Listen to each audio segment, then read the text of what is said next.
living without it, without it. So let's go. Heaven is worth fighting for, you know. I'll be standing right next to you, next to you. Oh, I know it won't be easy, but it's true. We will regret what we didn't do, what we didn't do. I did kung fu my feelings sometimes, got misdirected, you know what to say. And I was telling myself many lies, just like the old days. So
in now. The shots are through the wall, not quite hitting, and there's the kill. Cruz falls to Chew. Ned puts his face in a giant hole to throw a smoke canister. Not how you do that. Every player on the side. Play it down, he's not going to be able to. It's the frack. Down to the final win. Some of those operators who can really give you trouble. Just to the side of Project Madness. They're going to start to retake all the way up through the mirror window, but there's one on highway. He gets called out. Mr. Alexander leaves me without words because he's killing people left and right. Rowdy, and now Chew finds himself left alone, brings it to the 1v1, shuts down that way as well. Flamebolt moves forward and it launches the bandit into clear and plain sightline of the Lion. That doesn't matter at all. Very bad. He finds two. Can he kill both? He can. Butcher's just better. He is activated on the think of gameplay right now. This is why everyone loves Minka. Oh, nice shot from Butcher. He's going crazy at our squad. Coming through, they didn't actually throw him all the way up through and understand what the setup looks like. The library walk-ups are able to do things like just bubble the site here, and especially with that sense wall coming out, really stop him. It could be anywhere you can find the first one on the yarn for 5 seconds.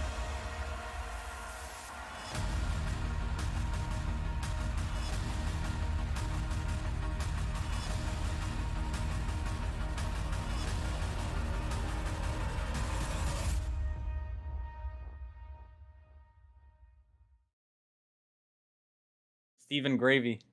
All right. Hello, ladies and gentlemen, and welcome to the Xenon Gaming League. Here, you're going to be seeing a familiar face if you watch other leagues, but new face here. My name's Blaze, and with me tonight, I have with me, other side, Brix.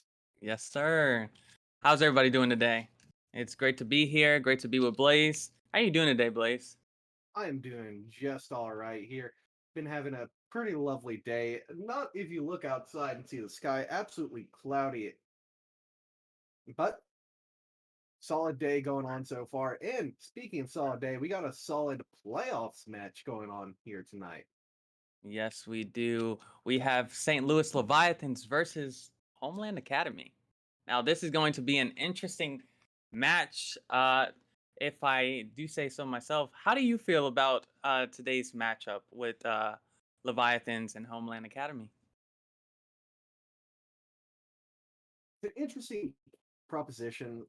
Both these teams have been playing very well because clearly they've been able to make it to the playoffs, but they both have shown that they can be a little bit shaky at times. So whichever team's just going to be more focused up and more on point today, I believe is going to end up being the team that takes this series. Yeah, I think I have to agree with you there. Me personally, I'm just gonna say I'm gonna put it out there. I think that Homeland Academy, they'll win by a 7-5, at least on the first map. That's my opinion, though. You know, speaking of Okay. maps, Exactly. let's go to our map bands. Let's see what we got here. Oh. We saw them for about 1 second. Alrighty. So And, we're gonna ooh, ban Clubhouse as well as Chalet. Leviathans are gonna pick Oregon. Don't we love Oregon so much? We love it. yes, good old stationary solid Oregon. And as you can see, after Oregon was selected by Leviathans, we actually have Homeland selecting Skyscraper. Don't see it too often being played in competitive map pool, but when it is, it's always a It's always a banger. Then we have Leviathans and Homeland banning Villain Theme Park, then Border and Bank, taking us to a decider of Cafe. So should this match go the full distance, we're going to be seeing two maps really not played very often. That's true. Now, I am interested by that Skyscraper pick. It's a little bit change of pace. We usually just see Oregon or some of the basic maps like Villa as well as Cafe. Love it. So it's that too. Clubhouse is played very a lot. It has been this season, but thankfully after Oregon, we're able to see a new map being played this season, which is great in my opinion. But we're not going to Skyscraper first. We're going to Oregon first. So let's talk about Oregon a little bit. What are some of the strats and some of the operator bands that we usually see on Oregon, Blaze? Well, Oregon being one of those tried and true maps is really, just stood up to that test of time that not only professional players, but our T3 competitive players as well have put it through. So typically on Oregon, you'll see your standard bans, that being either a Kide and a Thatcher, and then you can see honestly teams try to throw any kind of shoehorn into the works, either seeing the Flores banned for stronger basement holds, or maybe potentially having another rogue operator banned, something like a Finca being banned to stop the aggressive plays, or potentially even a Jackal to support some of that stronger roam play on sites like your top floor, your middle floor, your basement. And then for defense, you typically see one of maybe three operators banned, that either being your Valkyrie, your Mira, or potentially another one of those strong roamer operators. So honestly, it's just really going to come down to play style and how these teams want to go through and ban. Yep, and I agree. Um, all right. We are being notified that the match is just about to begin. So we are going to get ready for that, and we're going to see how interesting this match ends up being. Alrighty. All right, and indeed, we're going to be here on our opening segment of this series here. Gonna be Leviathan starting on defense here, Homeland on attack. And right now we're going through into our first ban, and ooh, looks like the observer is already trying to ratio the players. Not a good start here for the mental of these players, but we are going to be going ahead and getting our first ban underway. Leviathans are going to be So, rehosting. yeah, we're going to go to a quick rehost. Little technical difficulties there with just incorrect incorrect players on attack, incorrect players on defense. You know, just Okay. simple things that can be fixed. So, um that's Whoops. that's pretty interesting, you know. Whoops. So, if I'm hearing that correctly, we had the team's uh, players of the opposite team on the wrong Correct. side. So that's Yep. So, I believe it's to be Homeland on defense and it's going to be mm, Leviathans on attack, which yep. from previous games, from the last game that I did cast, Homeland did pretty well on defense. It seemed like defense was their strong suit. Last time they did play attack, they only took at least like one round, and so I'm interested to see what they can do this time around if they've changed anything.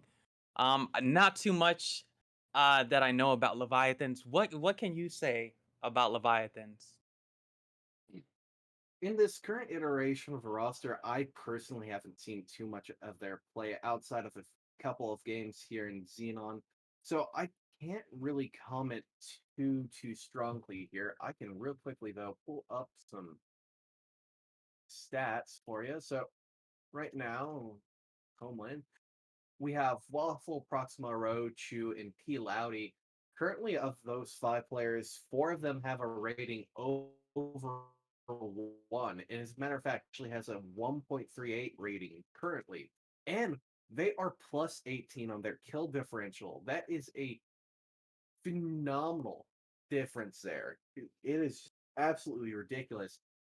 And they are a little bit weaker when it comes to their entry rating. One entry kill to 8 entry deaths, but they are going in there. They are securing that space.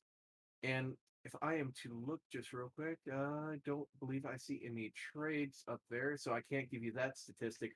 But then you got to look at Waffle, who's 12-7 on their entry differential, and they're +6, being at 40 and 34. So these two players are really solid baselines for this roster, followed up shortly behind by Chu, who's got a 5-0 entry rating, which is again phenomenal. No entry deaths, and they are +9, being 34 and 25. So these stats for these three players specifically really solid and strong.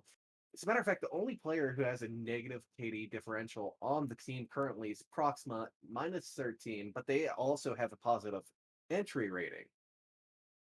Yeah, not too bad, not too bad on the stat charts for Leviathans. I'm very excited to see how this match goes for them, what they can accomplish on attack, and what interesting strats they might have for this map.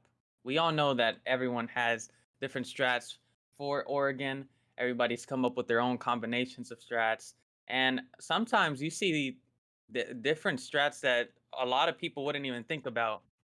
Now, however, we are notified that the lobby is back up, so this time, second come around, Leviathans on attack, Homeland Academy on defense.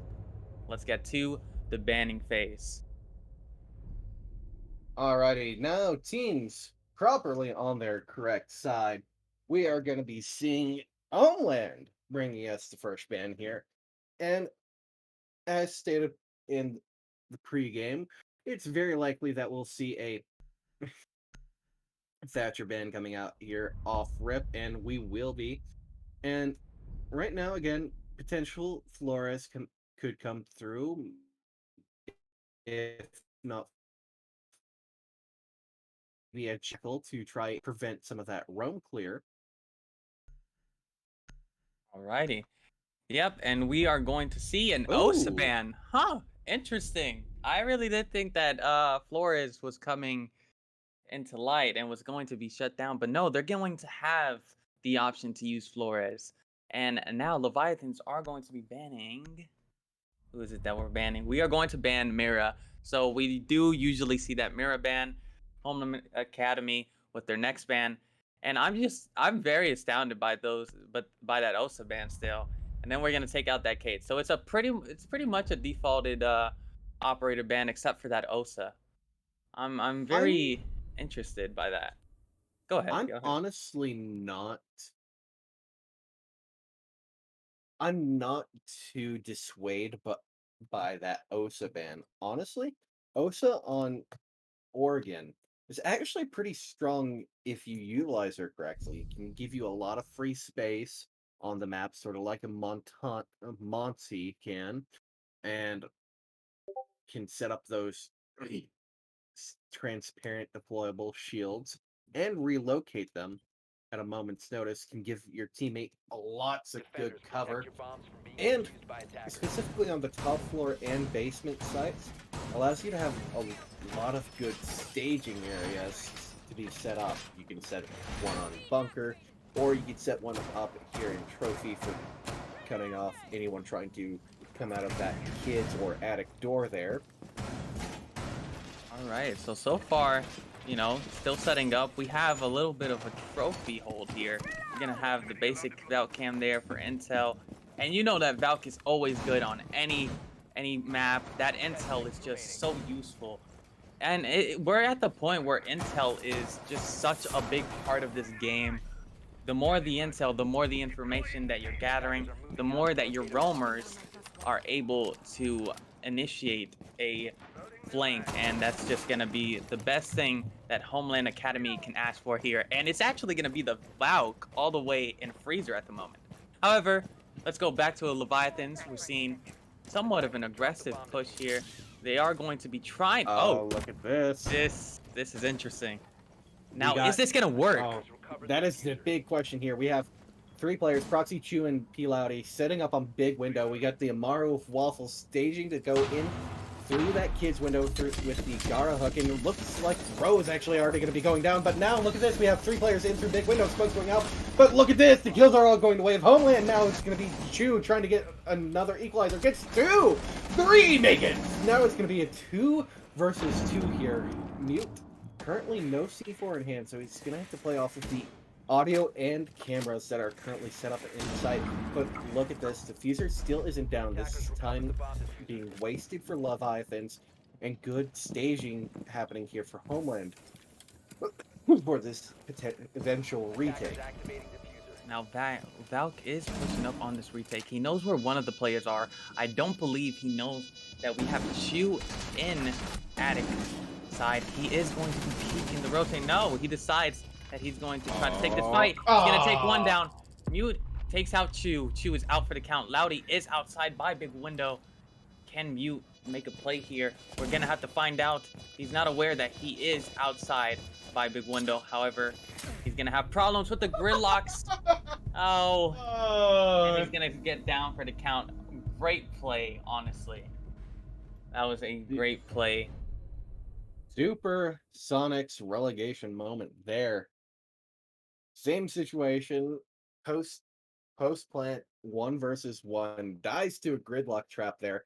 And something important to note there, Chu was on a fast track to try and secure an ace there, but was just barely shut down by the Valkyrie player. I believe that was Harbor, if I'm not mistaken. Oh, no, it was mute. It was mute. Okay, Yeah. that's gonna get a little confusing. Mute the player, mute the operator.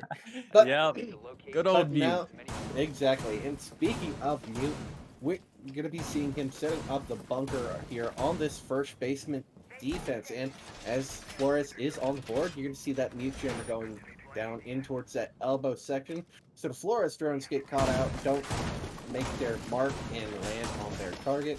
And we're going to be seeing right now just a little bit of a standard site setup going on here. You got the head holes looking towards the stairs in both E-box and the supply room. Head holes going into the closet and freezer wall, rotating to bunker for the hold, and all 3 hatches being reinforced. So right now, nothing too particularly spicy going on here.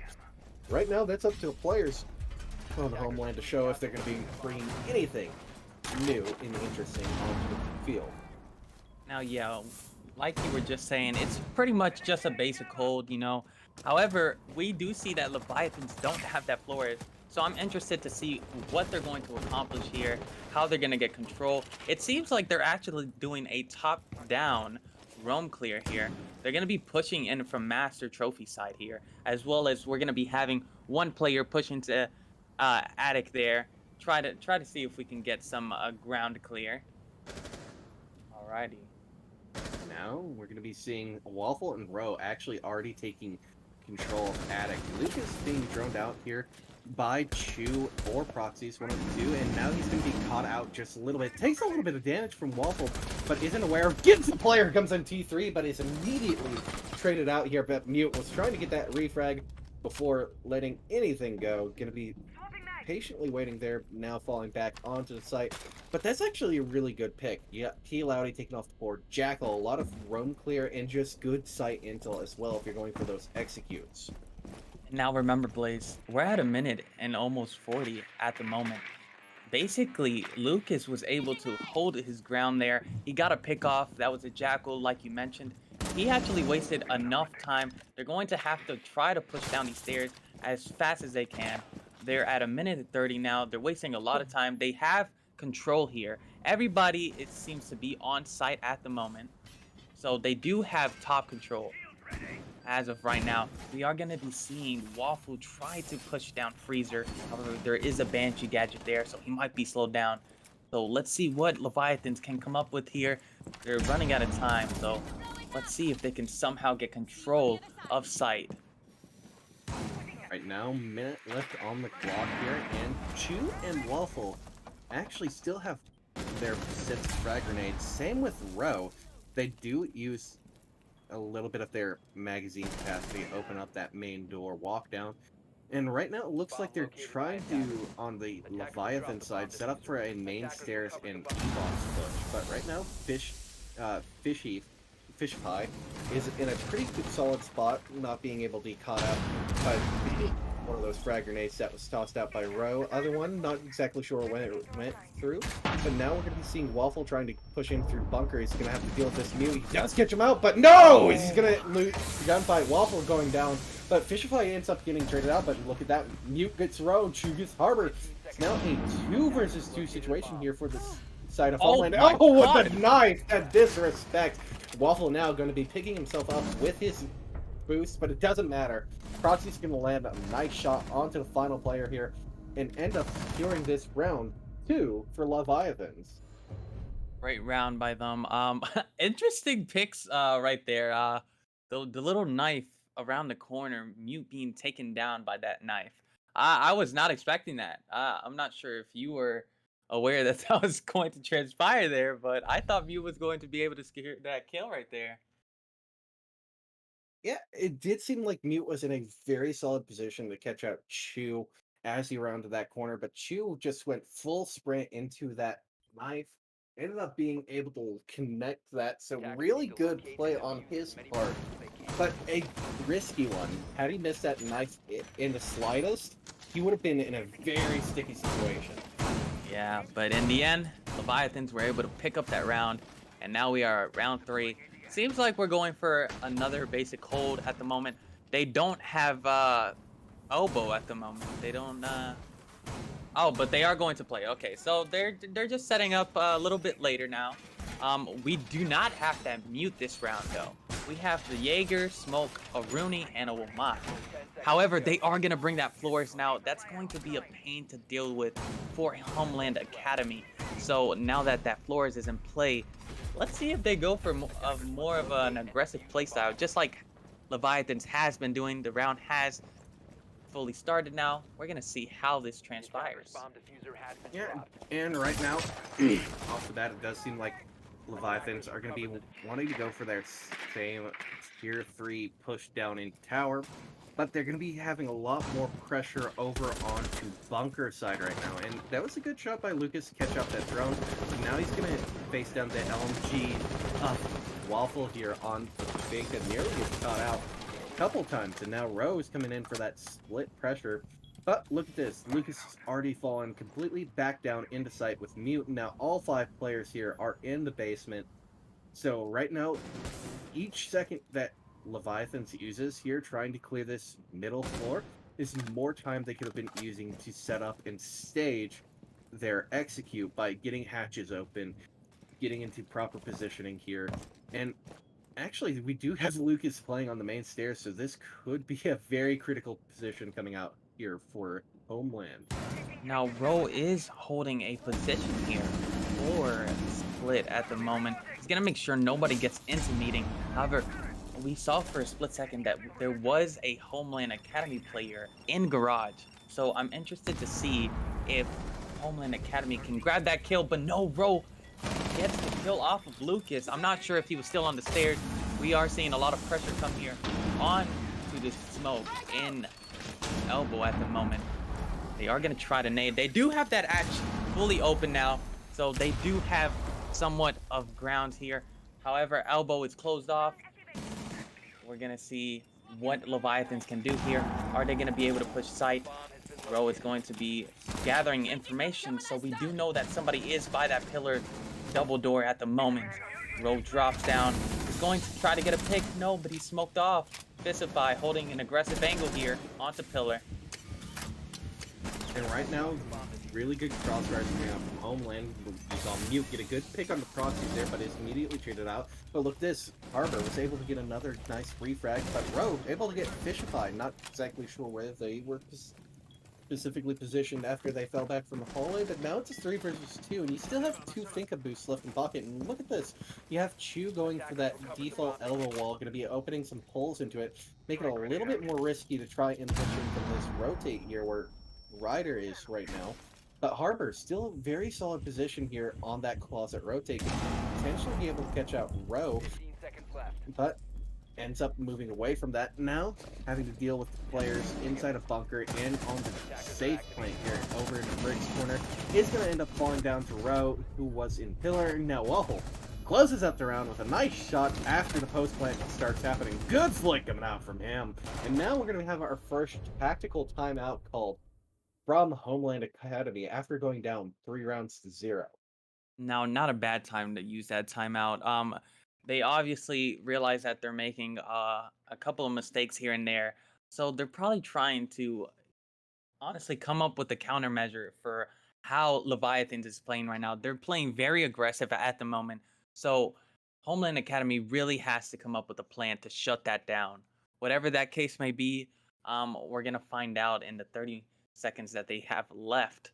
However, let's see. I'm really hoping that Homeland Academy can somehow bring this back and bring this at least to three rounds. I really want to see this. I really want to see more competition right now. At the moment, we're seeing Leviathans just play those aggressive angles and just contest as much as they can, and they're just winning those rounds off of it. Yeah, that hyper aggressive playstyle that they're playing with the added additional roam clear that's coming through, really playing into their strengths at the moment, being able to not only get that efficient, quick roam clear, but as well apply the fast and honestly strangling pressure onto the site whenever they go for the executes here. Now we're gonna actually not see kids nor basement being brought out here, but we're gonna see the meeting split site being brought out. And with a maestro and a castle. Castle, pretty standard for this site. Blocks off a lot of those entry points that you'd like green hole double door, split door, and right here you're going to be seeing him security door. And it's a lot of pressure that gets denied from this site by bringing this operator. Honestly, yes, I have to agree with you. We are going to also be seeing at least 3 other players try to hold up from upstairs. Now, this is pretty much a basic hold as well. We're going to see Mute trying to hold that attic stairs like they were the previous rounds. Homeland Academy always likes to extend. You love to see it. Hopefully, they can get a round off. And hopefully, this is going to be the round. I'm very excited to see if they finally understood what they had to do. It seems like they understood the changes that they had to make. However, Leviathans, again, being as aggressive as they are going to be taking control of Trophy from the get-go. And right now, we're going to be seeing the top floor clear already into motion right here. You have Chu holding the bottom white hold off. And, ooh, unfortunate there. Gone 6 getting caught out by a magnet there. It's a cheeky little spot by Harbor to be able to catch out that little piece of utility. And now hard breach utility is going to have to be used to get that castle barricade open. P-Loudy got a drone shot, but now he's aware of that player over in attic. So, again, right now just a lot of staging coming out from Leviathans, trying to get this room cleared through, but look at this, it's already a minute off the clock, so Homeland really playing their cards right now.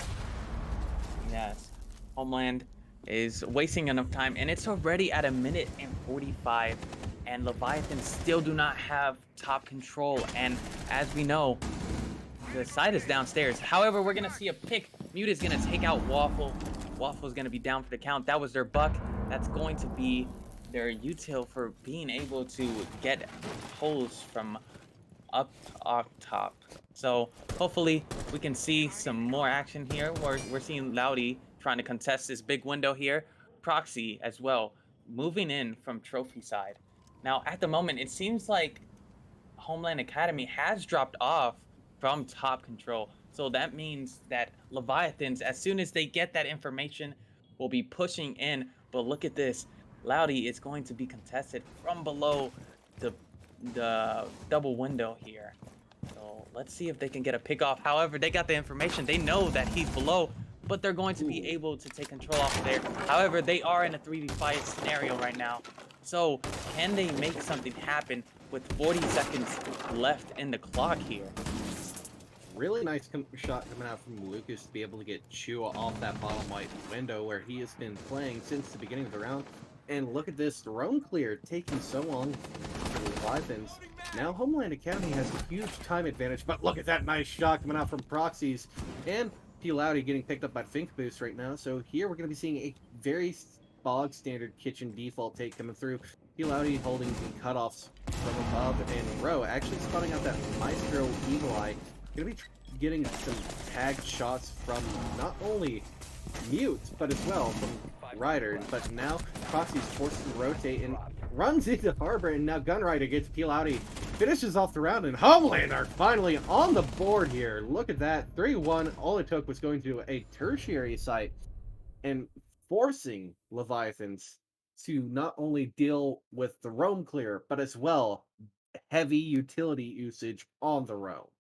And thankfully, we were able to see that they finally were able to take that round, just like we were talking about. Maybe all they needed was that timeout to clear their heads and recollect themselves and say, hey, listen, we're getting pushed aggressively. They're getting into sight. They're getting top control from the get-go. Let's change that. Let's make a different place. Let's make a different hold. Let's switch our strats around. And hey, they were able to grab that round. But on to round 5. we're going to be seeing a hold on the top floor here. Same trophy hold that we did see before. Let's see if it works this time around. A lot of good pressure did come out from the Leviathans to make this trophy hold not particularly effective the first time it came out.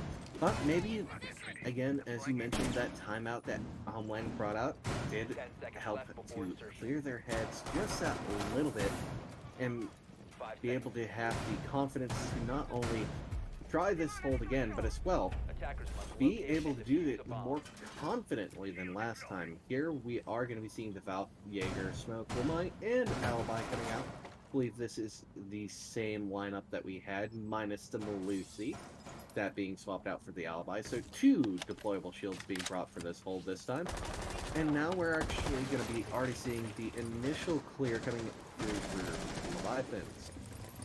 Yes, and we are seeing Leviathans trying to get this trophy hold once again. Fisify is going to be there to contest on that shield. There's going to be at least 2 Leviathans players here trying to get this control, as well as Chu again once in Attic. He's going to try to make something happen here. I'm not sure if there's another Leviathans player with that Maverick. If there isn't, that's going to be a little bit more difficult to get control, as we all know that we want to have somebody playing on those stairs to get a pick off once that Maverick starts burning util. However, we actually do see Ayana playing off of trophy window here. So it seems like they do have control of Master now. They also have control of trophy. They took down that shield. That shield is not going to be in play anymore. They do have these aggressive cross angles at the moment. And as you mentioned, really good cutoff play coming out from Row there to catch Fishpie on that satellite window peek, and quite a bit of damage coming out from a pre-placed C4 that Mute had. Got called out just a little bit late and took most of Proxy's health away, but now Mute here contesting P-Loudy, and he's actually going to fall into the arms of Harbor there. Proxy's taking a little bit more damage there. Lead from Gunrider, but Gunrider's going to be killed by Waffle, and he's going to be getting killed by Lucas. Now, Gunrider and Lucas having fallen to the hands of Waffle over by that satellite window, making it very difficult here for both Harbor and Mute to try and play into this site. The only person on site right now being Mute, and Harbor just having to hold the trophy side. Now 2 players coming towards Mute, but he shoots just a little bit too early. Not going to be able to catch out Chu here. Free fires being through from both defenders and from Chu. But look at that, Harbor is going to be getting the initial pickoff here on Waffle. Now, we do see it is going to be a 3v2 at the moment. Harbor is going to get another pick onto Chu right there. Harbor and Mute are going to be in somewhat of a good position here. However, it does... No, Roho gets the pick onto Mute. Mute had no idea that he was coming up. Harbor is going to be playing on these white stairs. He knows that the plane's going down. He does knock out... He takes down the player, but he is instantly fragged out by the next. I'm not exactly sure. I believe that was Ro that was on Ayana. I'm not entirely sure. Yeah, Rowe with very good positioning and play there that round, steered the round for his team. And honestly, really big misstep coming out there from Mute, watching the wrong angle. They were on low HP, but they were aware of where the push was coming from initially, that Attic and Trophy side. So you gotta look out for that player coming from Attic. Your teammate already has your position and your coverage from the kid's store. So all you really got to worry about is that Attic rotate. That could have come down to just a little bit of decision making or some poor communication on Homeland's part, but right now that's in the past. We're here on our final round of the half. That's going to be our basement hold coming out once again, and we're going to have Fishpie here on the Mute, not wanting to be caught up by a Flores again, but doesn't look like the Flores is going to be brought in the first place. So honestly, just some good infill denial being brought, and we're going to actually see another repick coming out for Leviathans from Maverick to Zofia, so bringing some more firepower and a little bit more utility player. Now look at this here. Mute is actually going to be playing in small tower. He's most likely going to get droned out. He is immediately droned out by proxies. So Leviathan knows for a fact that Mute is in this position. They're going to probably play off of their intel. They're going to be pushing together. Now Mute is going to be picked off by Waffle. Mute is going to be immediately out for round 6. That's going to be their Malusi out for the count. Now, that was a pretty great play by Leviathans there, getting the intel, getting that drone into small tower. They're able to pick off Mute, and that honestly, that puts them in a good position. That's one roamer down, and one roamer that they don't have to worry about anymore. But you still do have to look at this time right here. Not a lot of staging going on for Leviathans. They're still going through it in the roam clearing at the moment. They were able to put Homeland down a player, and a very solid player at that, but it's still wasted a lot of time here, and they were on the wrong side of the map to really start to get this set up and staging to want. So they're gonna have to be transitioning over towards this potentially freezer and maybe stairs push instead of going for the meeting style push. And Gone 6 comes out, potentially cleared that blue sheet, and it did. So, explosion radius, for those who didn't know. Shrapnel system gets rid of the util. And lots of good player clear coming out here. Harbor having to fall back quite a ways to not receive a frag grenade to the teeth. And Waffle taking some trade damage here with the player. And, oh, look at that! Harbor, having not fled from the freezer, does catch Waffle unaware, and now they're aware of this player in freezer, making it a lot more difficult to go for this main stairs and freezer split cake. Oh, and Lucas is going to be taking out Row. However, we still have one more player playing on freezer side. The other two players are going to be pushing laundry side. Lucas is going to take out Loudy. Loudy's down for the count, but Proxys take out Lucas. Oh, and so many kills going off at the same time. Just so much action at that point in time. I'm not even sure what was going on. So many bodies just flying over, so many trades. That was honestly a great round. And Homeland Academy ends up taking their second round. And we are going to switch on to attack. We're going to transition on for Leviathans on defense. And who knows? We might see that Leviathans is even better on defense.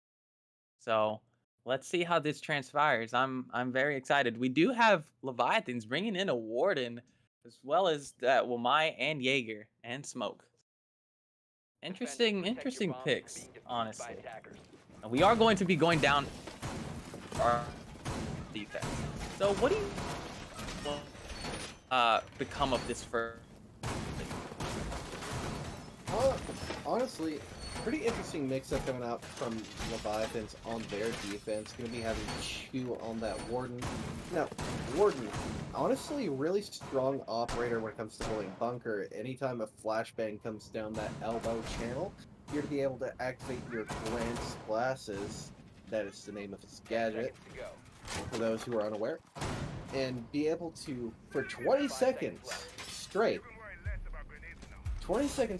be able to just sit and stare at the doorway and potentially catch the player trying to clear your utility with a frag grenade unawares. But look at this, we actually have Fisify swapping over to a Flores. So right now, the only way that you're going to be able to counter that Flores drone is just heads up engagement with it, trying to shoot it. But if you're going for that drone, in the same vein as a Frost on defense, you're looking at the ground, you're not looking for a player. So you can get caught out by a player basically trying to refrag the drone, in a similar vein to how Yana's gadget works.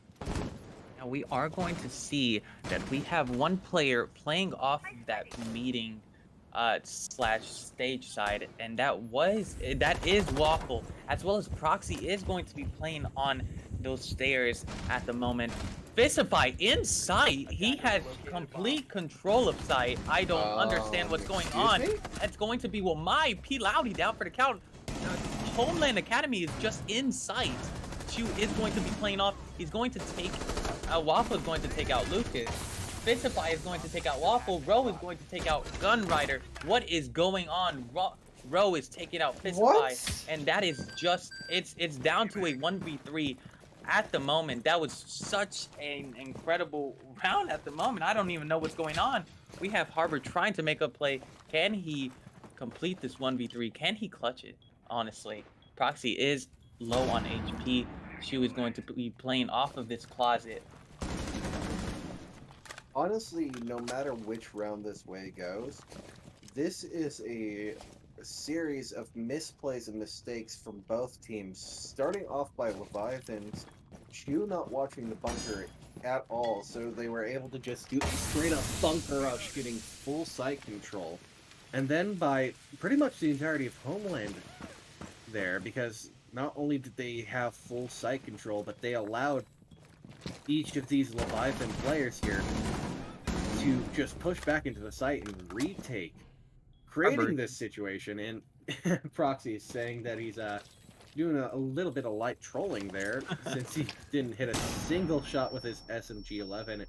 And Harbor still having to make up quite a bit of ground here. 30 seconds left in. Ooh, unfortunately there, you're not Warden, buddy. Your last flashbang's going to be burning your own retinas here. And a very good crossfire coming out here. Oh, Harbor does take out Chu, but the Jaeger here was in a very good position. And so, unfortunately, he's not going to make that 1 versus 3 happen. And now it's going to be Leviathans going on to 5-2 here. Very strong retake coming out from them, especially since the diffuser wasn't planted at all. Very good play coming out from both Ro and Chu in that 2v1. yeah, and you just wish that Homeland Academy, as soon as they got that site control, they just hold those aggressive angles and they got that bomb down. But unfortunately, there is no such thing as what could have been. It's more of what did happen. So we could always speculate as to what could happen, but that's not what happened. So they did lose that round, and that round went to Leviathans. However, we're on a new round, round 8. Leviathans are going to be going upstairs. So let's see what we're going to be seeing here. We're still going to be seeing that Warden play. Chu going to be on that Warden. We did see him play that Warden pretty well until they got picked off and they lost that previous round. But that Warden did come in handy, as well as the Smoke, Alibi, and Jaeger. So pretty much the same operator picks here. Nothing really different for the attack side here as well. We're gonna see the same loadout here. So interesting setup actually coming up here in meeting. Waffle actually set up and reinforced that right hand meeting wall, and he's gonna be playing in meeting proper, I believe. Yeah, it's just the one wall, so he actually has line of sight onto the T2 walk down, and he's going to be able to see any player walking down from T2 before they can see him. It's kind of a one-way angle. They don't get brought up too often in Rainbow Six because there aren't too many that you can use in exploit, but when you can, they are potent. And oh, what a nice shot coming out from Waffle to take down Lucas. Great opening pick for his team, and now it's going to be, very rough sailing going out here from Homeland because they just lost a lot of utility clear. Yep, and that's going to be that Zofia that is down for the count, and that's, like you said, that's going to be a lot of firepower just gone. Not just the LMG, but those explosives that Zofia comes with, that could have been potentially something they could have used to get rid of that trophy shield. However, Mute is slowly pushing up. He's going to take out Chill. Loudy is going to take out Mute in return. Nice trades going around here. It's going to be a 4v3 right here, and that trophy shield is still there. So we are gonna just see Leviathans play. Leviathans play off of that shield right there. Sorry, I don't know why that Homeland is still on defense for some. Yeah, just look at this. Very good gunfight coming out. Leviathans here, and Waffle there on his basement hole nearly catches another in his clutches like a trapdoor spider. Harbor nearly getting caught out, and now Loudy actually whiffing almost every single shot here onto Gunrider, but now it's going to be Waffle taking out Fisify, and it's very, very poor sailing coming through for Homeland. They are about to be put onto match point here. That's not where you want to be here, especially since you've already used your timeout to secure one round on your. It is basically just secure your starting half. Now, good crossfire is being held by Leviathans. They are aware of where this last player, the Thermite Gunrider, is located. And it's just rough. It's rough for Homeland having to watch this right now. Yep, not really much Gunrider can do.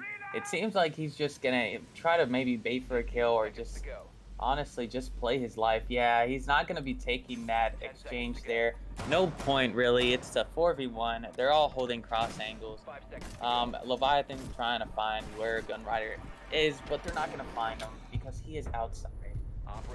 So unfortunate to see. This might end up being a 7-2. It could happen. At this point in time, it doesn't seem like Homeland Academy is doing very well. Is doing too good on attack at the moment. So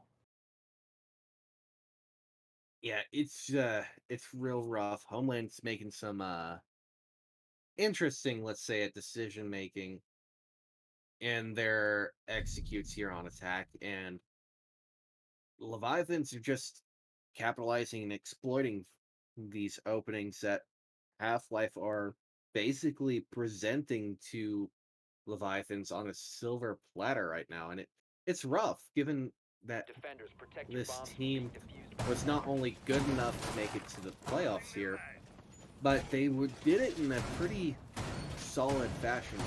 Same with Leviathan. yeah, and you just wish that it was you just wish that it was neck and neck, you know, and that's just something that happened, you know.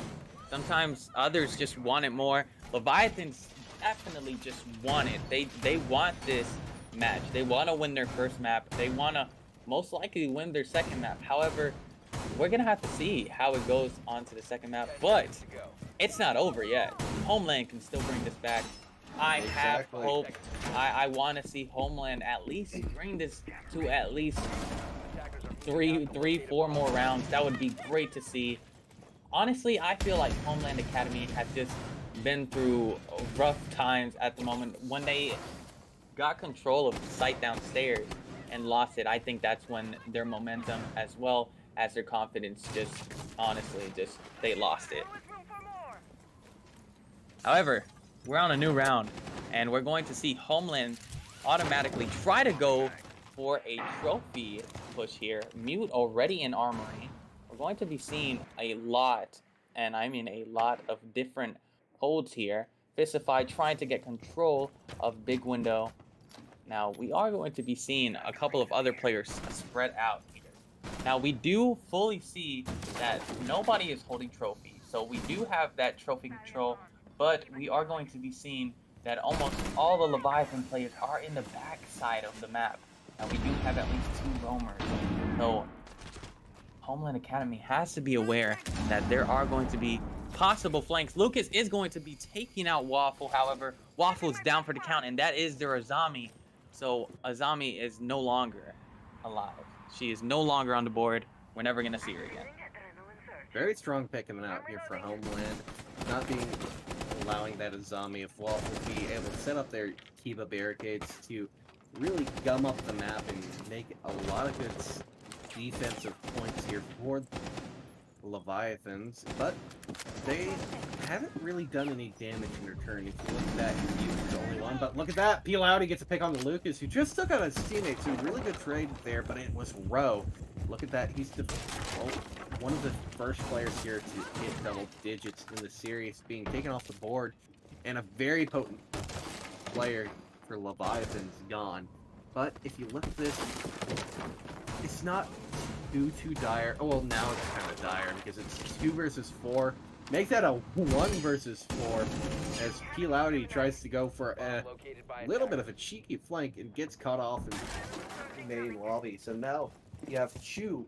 Oh my god, he didn't get caught by the Yana clone. So Fisify completely missed him out, but he gives away his own position by shooting the SMG-11. Now he's being held by believe that's mute on this hatch, and it's actually Fistify who catches him out. So good round coming out from Homeland, be able to capitalize and punish on this specific bomb site. But important to note, this is a tertiary bomb site. You're not typically expected to win these.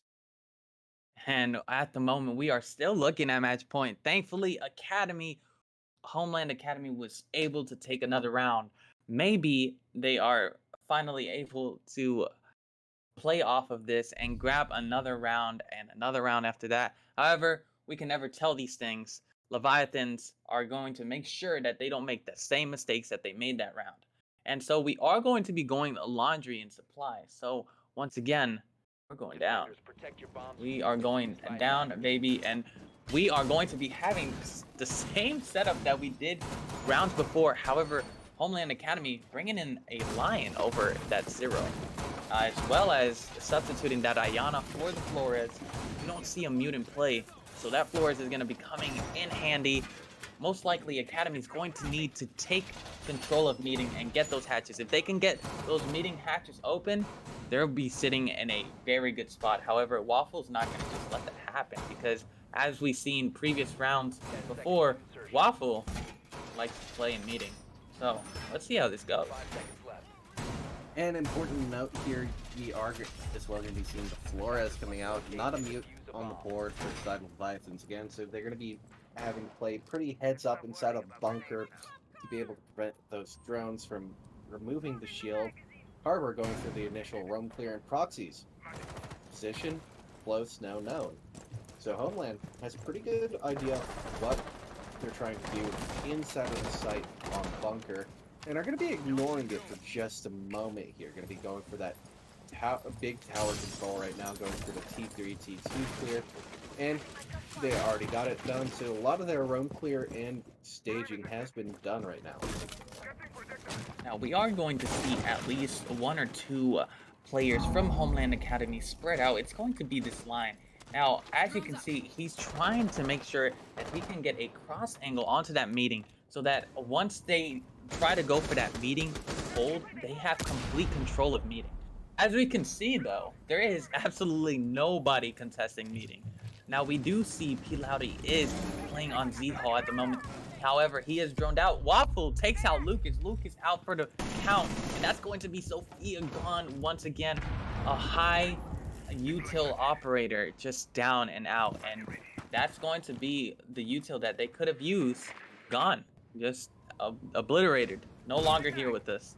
Now they do get control of meeting here. I'm not entirely sure if they have gotten the hatches or not. I'm gonna guess that they probably didn't, because their Habana is going to be playing on the stairs. So let's see. They are wasting a lot of time here. Habana finally going to be getting those hatches. Gunrider playing off a meeting. Now Fistify going to be watching those stairs. They do have a minute and 10 left. They have to make an execute, and they have to do it now. Leviathans are sitting in a very good spot at the moment, especially because Homeland Academy is only down to 4 players. Really good play coming out from Leviathans. As you mentioned, less than a minute left on the clock here, and Homeland's already down a player. There's Sophia, very good utility clear being taken off the board. And right now you just see Homeland setting up for a initial play coming out here for bunker and tower stairs. But look, that Gunrider's already going to be getting the initial pick off, going to be getting a nice solid pick onto Waffle with Alibi. Now Proxy's taking a little bit of a gunfight engagement, but not too much is happening right now. Yeah, Fistify currently stood on the tower stairs, just holding and rotate cutoffs. And good shotgun cut coming out from Proxies, and unfortunately not able to land that second one. So we're going to have Harbor getting 2 for his trouble, but look, this Row is playing box hatch. Oh, unfortunately Chu is going to be caught out, barely seen by Gunrider, now going to be taken off the board. Fistify watching drop here for a Row, so he's going to have to win this heads-up engagement, and he does, but he does take a small, ever so slight chunk of damage here. Now has to go against 2 extremely healthy players here, one of which playing under the deployable shield, set up the Freezer. Now going to be a bane for his team instead of a boon. And look at that Gunrider aggressively pushes up off the shield, able to get that shot onto an E-box. Yes, he saw him go in there, Good pre-fire coming out from him. And now, look at this. Homeland. It's 6-4 now. Now this is interesting. Now Homeland, it seems like Homeland does a very good job of that final 30-second push.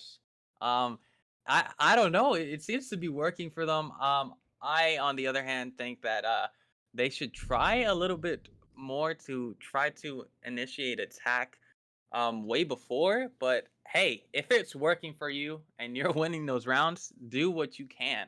Leviathan's just not able to come up with a strategy to stop that. So hopefully this is going to be the round where Leviathans come up with a countermeasure for those last 30 seconds, and hopefully they don't throw their lives away.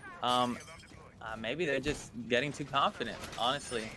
But we're going to have to see. It is 6-4. It can still be anyone's game. Leviathans still match point here. And again, it's going to be the same operators. However, Fisify is going to be switching out that Flores for the Maverick. So, interesting picks. And speaking of switching out, we're going to actually have Chu swapping onto the mute here. Finally, a change-up in the defensive lineup, and potentially the one that they need in order to make some magic happen. Now, currently, right now, we're going to be seeing top floor coming out, something we didn't touch on beforehand, but it is going to be a pretty solid hold coming out for this top floor, and potentially what Leviathans needs to finally close it out here. Now, I'm not sure if you noticed, but once again, Fisify actually repicked once again, switching to that ace. So they now have 2 hard breaches. So they can possibly do more than enough, as well as just get that attic wall open as well as master wall open. So hopefully that's what Homeland need in order to grab another round here. However, Lucas might be getting into a gunfight soon here. He knows somebody is playing on kitchen/meeting site. He's going to be shooting a couple rounds. Waffle's going to be taking some damage there. Waffle with the quick peeks here. Oh my god, and the one tap by Waffle to kill Lucas. That was a nice shot. That was absolutely a nice shot. A very nice shot coming out from him, and very well played by him as well. Able to get Lucas again. First picked off the board here, but is going to end up being caught out. But there, by that lion skin, was getting pushed out by a lot of different people and utility uses. So is going to be taken off the board. And now they don't have to worry about that player on the bottom floor presence as much. But you see Ro here currently moving in through the Z hallway, the Z hall. So potentially could go for that main stairs flank up right now. But look at this, Peel Outie playing hyper aggressively, being droned out already by Gunrider. So he's in a sticky spot, and it's actually going to be Proxy's trying to bail him out, get caught out. Now we're going to be seeing 2 players executing into attic right now. So really rough stuff coming out for Leviathan. Going to be caught out by that player who is on main stairs, and that being mute. So it looks real rough, but Ro, having read the cards, seeing what was good and what was bad coming through, he's going to have to already rotated up white. Going to be taking a little bit of health off of mute, but that is Finka, so it's going to be healed right back up, using that final Finka boost there here in just a moment. And honestly, this attack by Homeland's kind of stalled out a little bit. Yeah, we're gonna see. We're at the 15-second mark. Ro is going to be taking Gunrider. Gunrider is going to be taken out by Harbor, and now it's just up to Chu. Chu in a 1v3 situation. Bomb is going down by Mute. Now they're holding these aggressive angles. He's going to be taken out by Harbor. Harbor takes Chu down, and he's out for the count. Unfortunately, they had a drone on him, and he got pinged. They knew exactly where he was. Yeah, honestly, unfortunate there. Now, for, Leviathan. Yeah, we do see Homeland 6-5. Now, Leviathan's finally going to take their time out. Makes sense, you know, they've given too many rounds to Homeland. However, Homeland is now fighting for their lives out there. They want this. They want this first map just like Leviathan does. And they showed us. I did not know that Homeland was going to do so well on attack. They had some mistakes, you know, on the first couple rounds on attack, but they made sure that they needed to make some changes. So, and that's what we're seeing here. It's still match point. Leviathans can still win this. They just need one round. However, Homeland's not going to let that happen so easily here. Now, we do see Roe and Waffle bringing it to double digits, as well as Harper, 15 kills, and Mute 10. This has been a very interesting matchup so far. Yeah, pretty solid. And as you saw, I believe that was the Leviathan's timeout just ending there. They're trying to just secure this final round, try to make something different, some changes come through to hopefully try and help them stop this bleeding that is coming through for their team right now. Homeland, just completely different team on this attacking side right now. Yep. And we are going to be seeing Leviathans once again going for that basement hold. Now it's going to be basic maneuvers here, basic hold once again. And actually, Chu decides, nah, we're not going to use Warden this time around. I'm bringing the Goyo. Waffle's going to bring that Malusi. And we have the two denial ops, which is Wamai and Jaeger. However, just like before, Homeland Academy is going to be sticking that Flores as well as that Lion. And as you saw last round, it worked very well for them. So let's see how it works for them this time around. Honestly, I don't think that just changing a single operator here is going to be what makes it or breaks it for Leviathans. I feel as though the addition to Goyo on top of the smoke is going to be a nice change up and potentially catch Homeland unawares here. But right now, what they really need to just do is sit down, hunker down in sight, and not allow Homeland to get these early refrags on your row. If you can catch out a player who's solo, good on you. That's a good pick. Now, book it back to site. But look at this. Bro. Homeland always setting up these nice trades, and Lucas getting droned out. Unfortunately, gonna have Roe fall down. That's your top performer here, and if he goes down like that, I'm honestly thinking that Homeland steers overtime here. I'm at this point in time, it looks like that honestly might be the case. Lucas is going to be droned by Harbor. Harbor is going to be droning in for Lucas here. Now they're going to find out slowly that Chu is going to be playing off of the box here. We have all of Homeland spread out here, pushing through Laundry, pushing through Freezer. That first Goyo is going to be going off. Now a shield on Laundry here. Second Goyo going off. It's a minute and 30 left. We're going to be seeing if Homeland can get some control here. They got to get rid of that shield. They got to get rid of that shield on Laundry. If that shield is still in play, this is going to be rough for Homeland Academy. Now it is a 4v5, but as long as Leviathans can stay and have that control, and as long as they have that shield, they are sitting in a good spot at the moment. However, we're going to see Mute. He's going to be pushing down the stairs. P. Loudy is going to be taking out Lucas. Proxy might get a pick onto Mute. Mute is down for the count. That's a 4-3 right now. And all the players of Homeland Academy are going to be switching here and trying to push into bunker. However, we got Waffle there.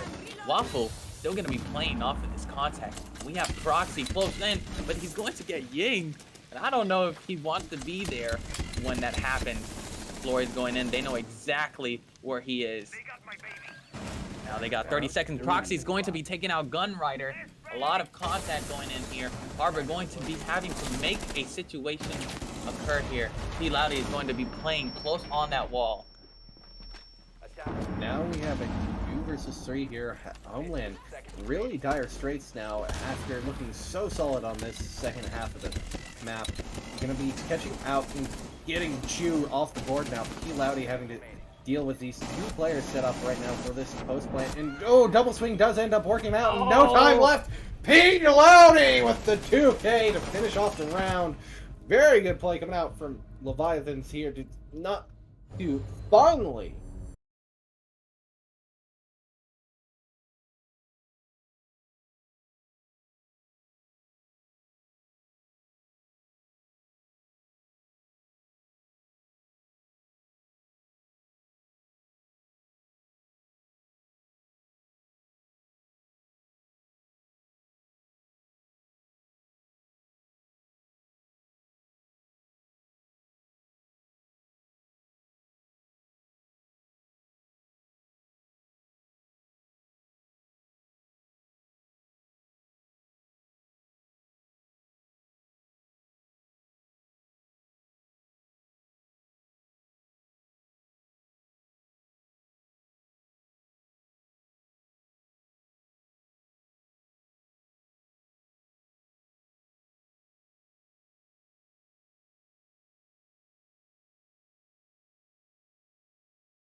Hello and welcome back, ladies and gentlemen. Hope you guys are ready for our second match here for St. Louis Leviathans versus Homeland Academy. And just as a quick refresher, map 1, spoilers, ended up going the way of St. Louis Leviathans. They won 7-5 after both teams had some pretty paltry defensive play. But that aside, we are now actually moving on from our first map of Oregon to a personal favorite of mine, Skyscraper. Yeah, and Skyscraper, honestly, a very good map in my opinion. Um, Honestly, I feel like it's mostly defender sided, but that could be argued, and it's all down to opinions. But I'm interested to see because if it does come down to defense, we might see a bit of a problem for the both of the teams here since they didn't do too well on defense on the other map. However, this is a different map completely. So it's all down to what they can manage here. Alrighty. Blaze, I'll let you take it. We're about to No problem at all here. And honestly, what I'm expecting here again, ban wise for both of these teams, you're going to see Thatcher taken off the board because again, he hasn't been reworked just yet. But and we are going to be going. And then honestly, Maverick and Hibana are both pretty solid bans here on this map as well. Makes it a lot stronger for the defense. Kide also very, very solid ban here. Probably going to be seeing him taken off the board. And it's honestly a toss-up between Valkyrie and Mira. Bans on Skyscraper aren't too varied on what you want to see taken away, but we are going to be going in here right into our ban phase. Leviathan starting on defense as it was Homeland Academy's map pick here. Yep. It's going to be an interesting choice of events here. Let's see who the first map operator ban is going to be. Thatcher. Now, just like you said, it's going to be probably most likely a little bit of default. We're probably going to see maybe a Jackal ban here. I'm not too sure of what Homeland is going to be banning here on attack. It could be something different. It could be. Most likely we are going to be seeing Mira and Valk off of the board though. It's going to be a Flores ban. So from the get-go, interesting. Makes sense. Homeland didn't really like going against that Flores last game, but we're probably gonna see, like I said, that Mira ban. It's probably gonna be out. As it's going to be gone. No longer is Mira gonna be on the board. And Blaze, how do you feel about these bans? I know that we talked about it really quickly here. We know that it was probably gonna be default bans here. Right now, the Flores ban, again, not necessarily the most shocked about it. He's also pretty potent on this map. You don't typically see him get banned too often, though. You typically see one of those other hard breacher operators being banned. And we are going to be seeing the Valkyrie here banned. So we have both. I see you, Tiggs. We have both the Mirror and the Valkyrie, but that also means that the Kide is available for play should Leviathans want to bring it. But right now, they're just going to be sticking on mute for wall denial.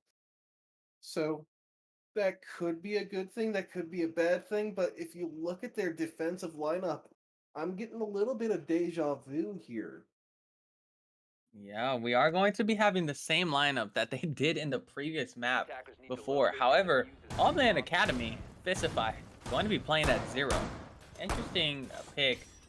Zero alongside with the Lion make a great team. You know, you got that Lion scan, you got Fistify getting that intel with his Zero gadgets, as well as the two LMG players. You know them well, Lucas and Mew, and Gunrider once again on that Thermite. So let's see what is going to be accomplished here. It seems like it's going to be a basic code by Leviathan. You know, that easy extend into Geisha here. So, honestly, I think that this is going to be a well-coordinated hold here.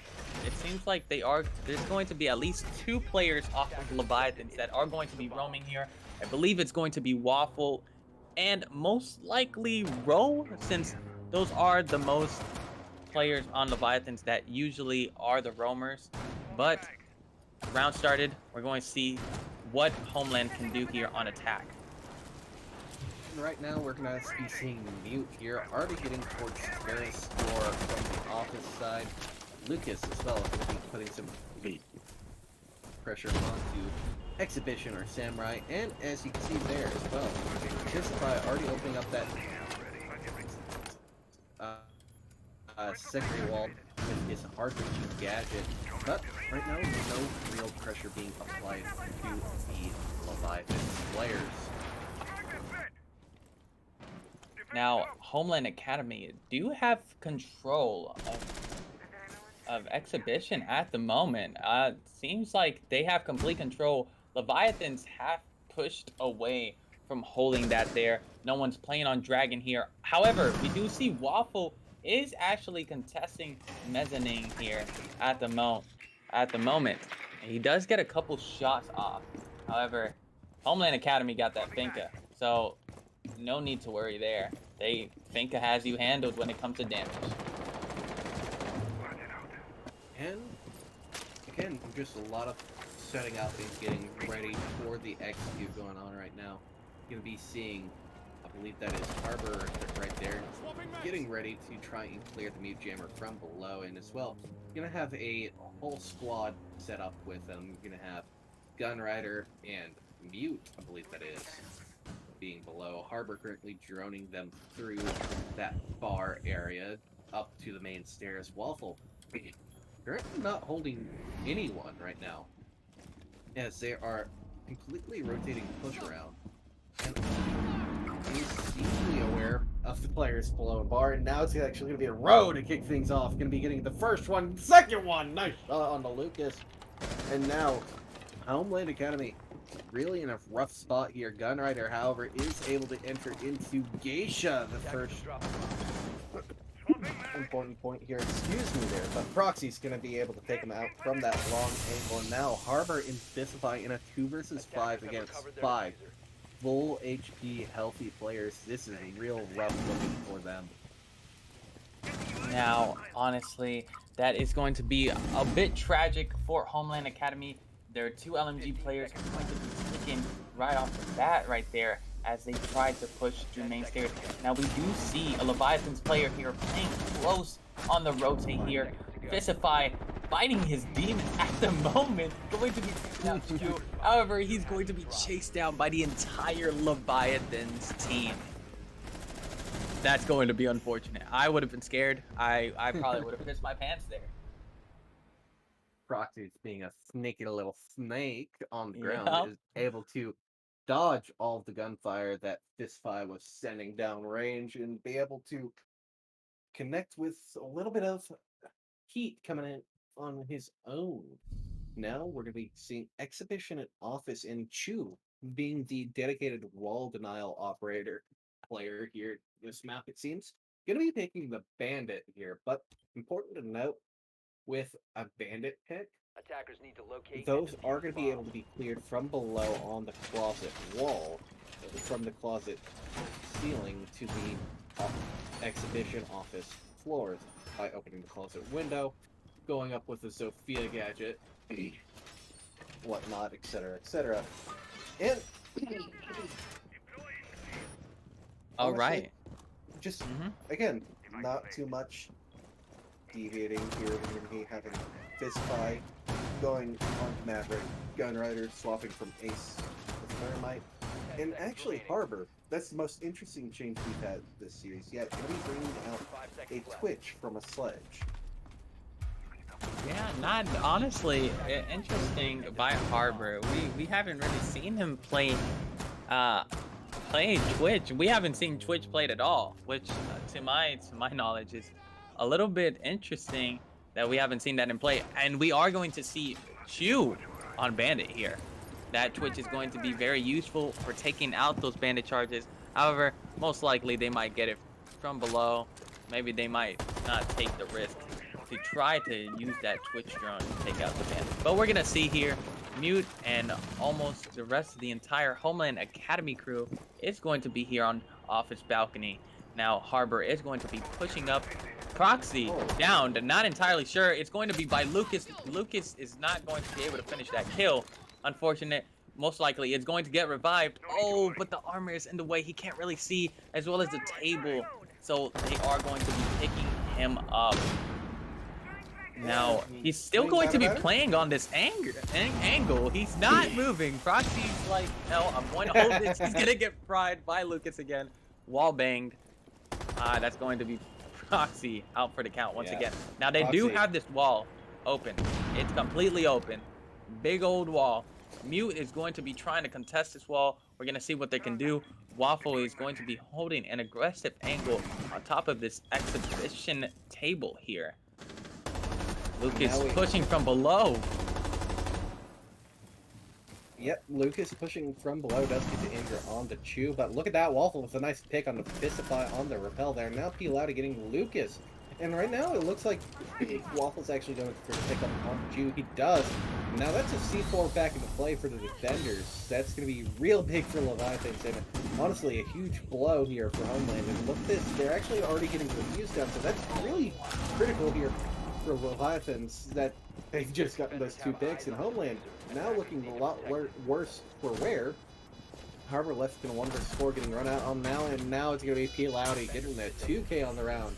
Be able to secure that round for his team. And now look at that, defense is looking very clean here for Leviathans on Skyscraper, but important to note, Skyscraper tends to favor the defense. Yes, and we all know it. Homeland Academy just needs to try to figure out what they can do here, change some things up. This is their map pick, by the way, so maybe all they're looking for is that defensive round where they can switch and transition. However, they're going to have to fight for that, because we all know that if Leviathans keeps winning these rounds as smoothly as they are at the moment, this could turn out bad, especially if it stays this way and it ends up being 6-0. We don't want that to happen. So we are going to see some top play around here, playing off of Geisha, as the site is Kitchen and Barbecue, I believe. The preferred tertiary site on this map yet. Not a lot of people want to go to the master bedroom bathroom combination site, just because the vertical play and the horizontal play there just really become crushing on that site.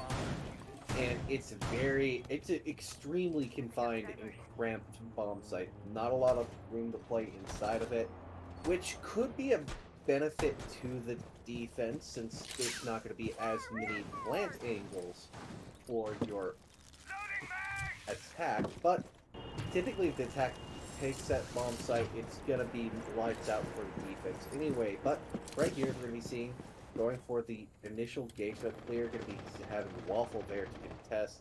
Going for a little bit of a Call of Mirrors play right now. He really did get caught out there. And Waffle droned out. Waffle. Could have had a pick there. Yeah, very, very unfortunate coming out from Waffle there, but he does get out with his life. And Lucas taking some solid damage, I believe, from Row over here. Now, they did have a drone, so they might know what Row is at the moment. Lucas has no idea. P-Loudy is going to take out Fistify. Fistify is down for the count. That's going to be their Ayana. P-Loudy sees a couple of heartbeats here. He's going to try to make a play off of that. Now, we do see a couple of Homeland Academy players push off of that drums area. It's going to be Harbor and Lucas at the moment. They know that somebody is still in Geisha. That's going to be Waffle. Waffle fighting his demons once again.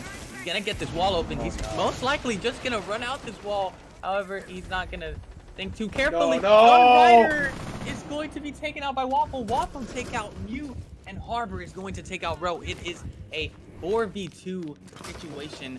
Both players on Homeland Academy are low, but Waffle is going to take another shot at Harbor, and P-Loudy is going to take out. I actually don't know who it was. That was Lucas there, I believe. Lucas, right. And we are going to have a timeout automatically by Homeland. Once again, 3-0. They need to come up with something. They know they're making mistakes. A little bit of BM coming out there from Rowe, talking about how they've picked this map and are again now down 3-0. But something to note this time, it is on defense. Their opponents have the preferred pick of their side, and right now, defense is currently showing to be much stronger on this map. But unfortunately for Homeland, it looks like they're not as practiced on Skyscraper as Leviathans are. So the Leviathans appear to be taking a very strong advantage here going into this map pick. And honestly, Homeland really just needs to start finding their stride, getting those opening picks, getting trade set up. Their positioning right now, they're not playing for a lot of trades, and if they are playing for trades, they're not looking the right direction. So a lot of these Leviathan players are able to get their opening pick, have a half second to full second to try and find the player that is playing for the trade, and then either do a huge amount of damage to them or get the frag outright. So Homeland needs to be playing a little bit more aware and having some better positioning with their teammates, as well as communication, if that is an issue, to try and be able to get that man count and advantage in their court to be able to play better for these executes. Because look at the last map. Whenever Homeland was able to set up their attacks the way they wanted to, going in the last 45 to 30 seconds, they looked nigh unstoppable. So they need to have more of that kind of attack staging and less of this loosey-goosey kind of frag hunting stuff. Yeah, I have to agree with you here. Honestly, we need to see more of that aggressive playstyle that Homeland Academy was doing in the map previously. At the moment, we are seeing Leviathans somewhat spread out here. We're gonna see two players roaming exhibition side. Interesting here. Not too different from what you would usually have here. We're gonna see Homeland Academy try to push through exhibition here. We're gonna see Fistify trying to drone in, as well as Lucas. Almost the entire team try to drone in here. Hopefully they can figure out that there are Leviathan players playing in exhibition at the moment. Now they need to find them as soon as they can. They find out that that wall is muted, so they're most likely going to try to get that from below. They actually end up getting it automatically. I'm not entirely sure how they got that mute jammer off, but they did, and that's the important part. Waffle as well as Rowe are going to be falling back as to they don't want to give them the picks that Homeland Academy needs. They want to play the safe, and a smart choice by yeah, okay. Let's go back to Lucas. Lucas is going to make sure that there's nobody flanking. But they got complete control of exhibition here, and that's the only thing that matters at this point in time. Oh, that's a really rough pick there for Homeland. You had Lucas trying to go for the clear on the shield, not able to land it, and now you have Fistify on low HP here as well.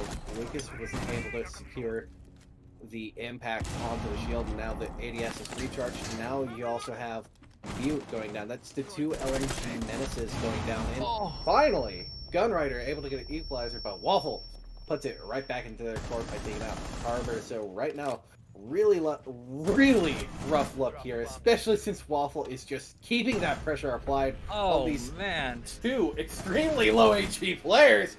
And what a play coming out from Waffle to close things out. Now, Leviathans leading 4-0 on the opening half of their opponent's map pick.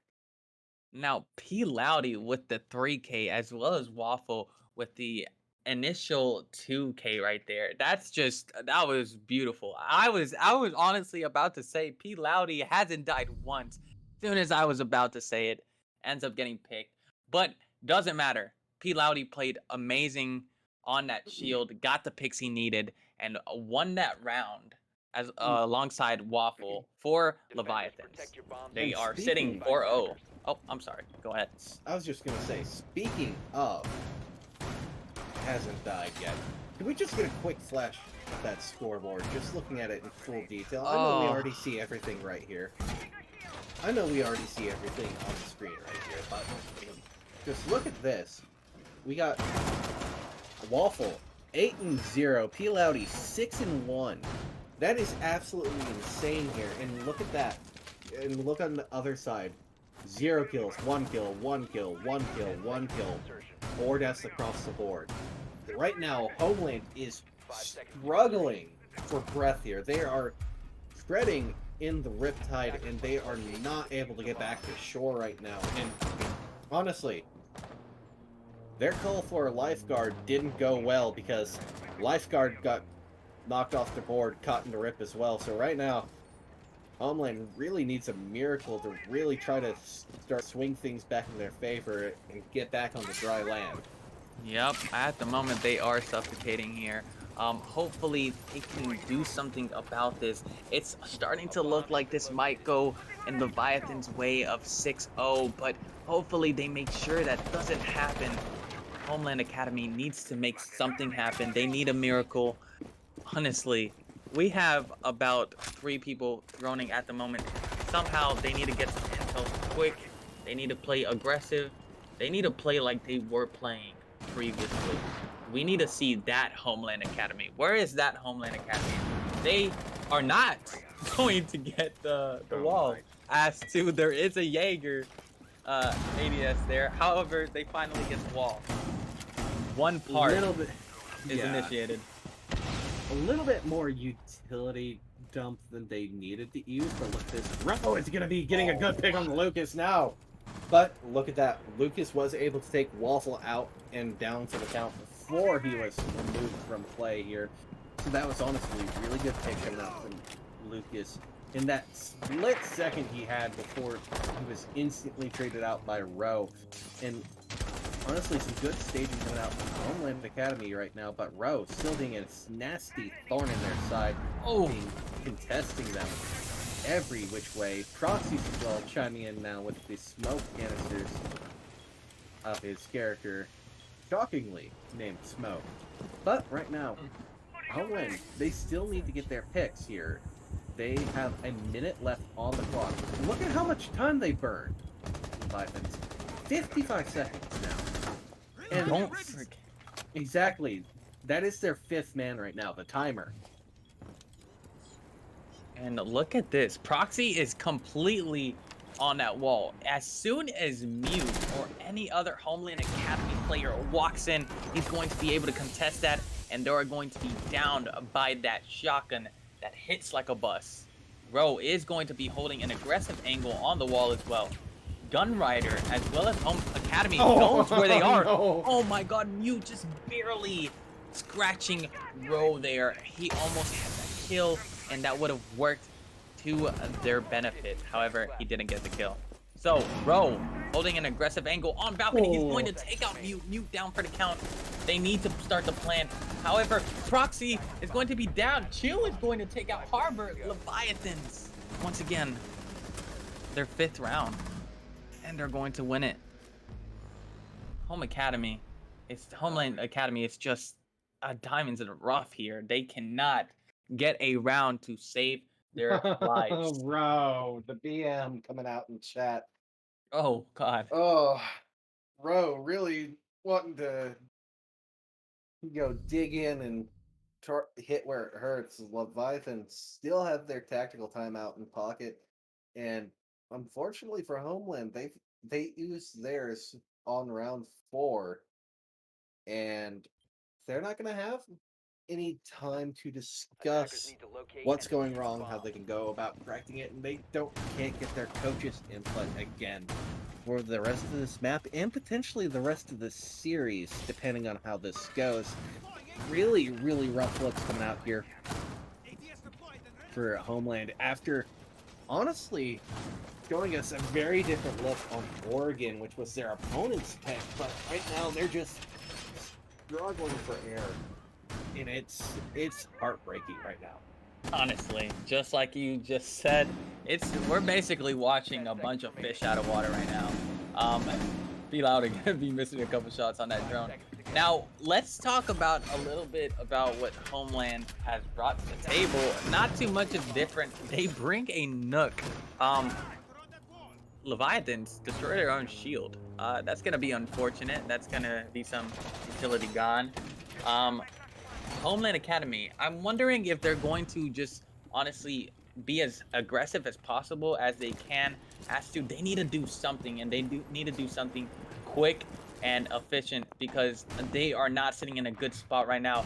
Honestly, whatever they can do to bring this to at least one round is all they can do at the moment. They need at least one round to even sit at any type of position. It's not going to be a good position, but if they could at least take one round, they might be able to bring this back on defense. Like I said before, maybe all they need is defense. Then again, it's not as easy as it sounds coming Now, from... important to note, Lucas here could potentially catch P-Loudy off guard. He did just get droned out, and that knock is currently pushing through uncontested, but P-Loudy might have potentially heard Lucas pushing up, and is definitely going to end up hearing him now, and now it's going to be Lucas taking off the board again, not being able to have any of the impact he did last map, and now that solo play that really needed to come in clutch, not going to happen for his team, and unfortunate, but these things happen. Now we're going to have Waffle here aggressively playing on the top floor here with Row as well, but they are aware of currently Mute playing on that deployable shield, and they do actually have pings coming through from the heartbeat sensor of P-Loudy on that pole, so there is not much that Leviathans don't know, but Mute is actually going to be taking out proxies in. Oh no! That's your teammate!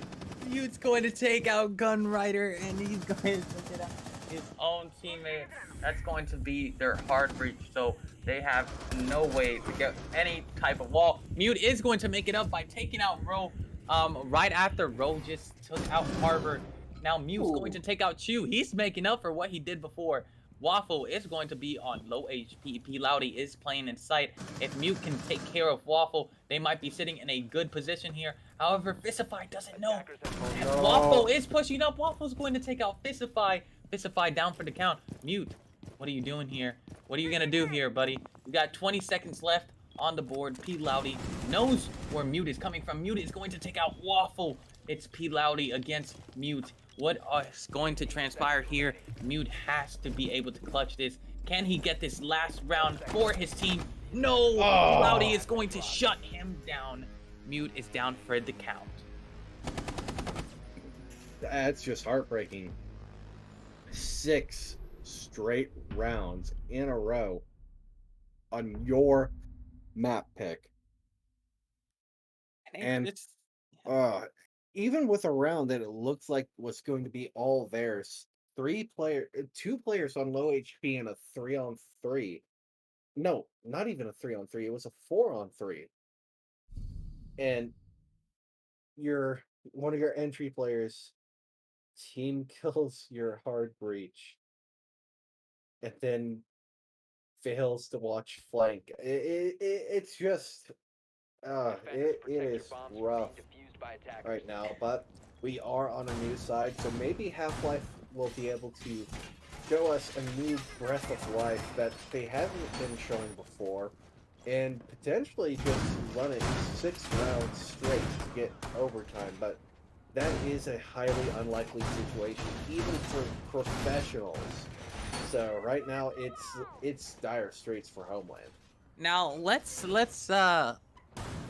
now keep in mind, Homeland Academy last map did manage. 10 seconds left.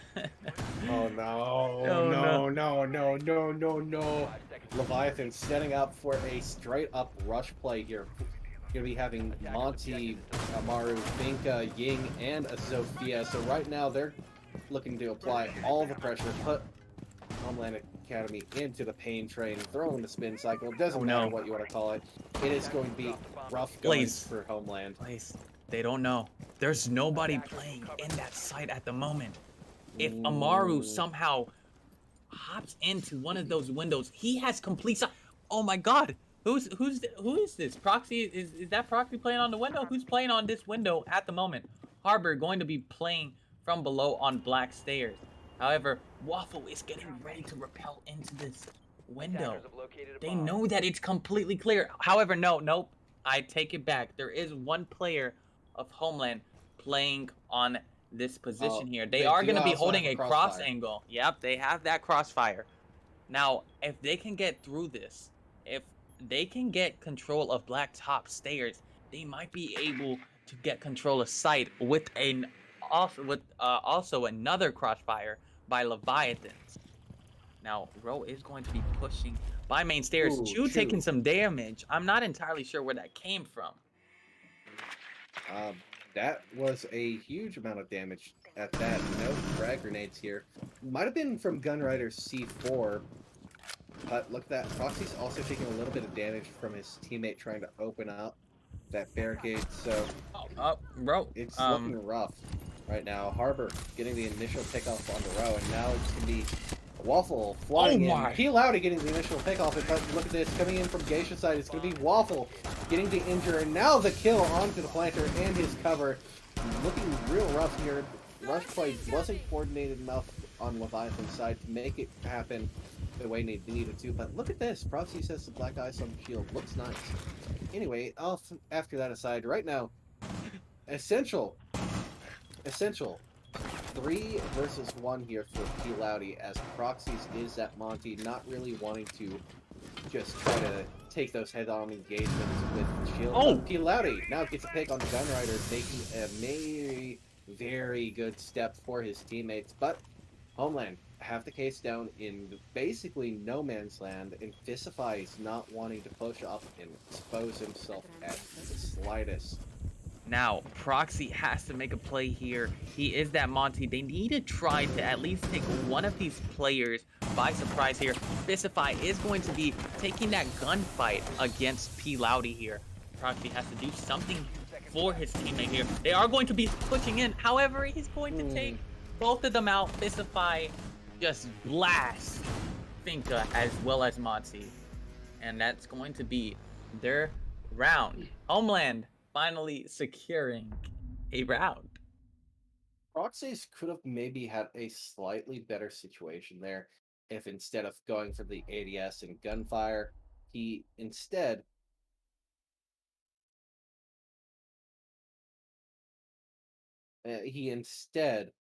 went for the melee kill there. It was a little bit of a long shot, but potentially Proxies could have had the initial pickoff onto the smoke, that being the player of, I believe it was Fisify on the smoke that round. Yep, Fisify on smoke. And then potentially could have turned around and gotten the pick on Lucas, who was holding the case. And speaking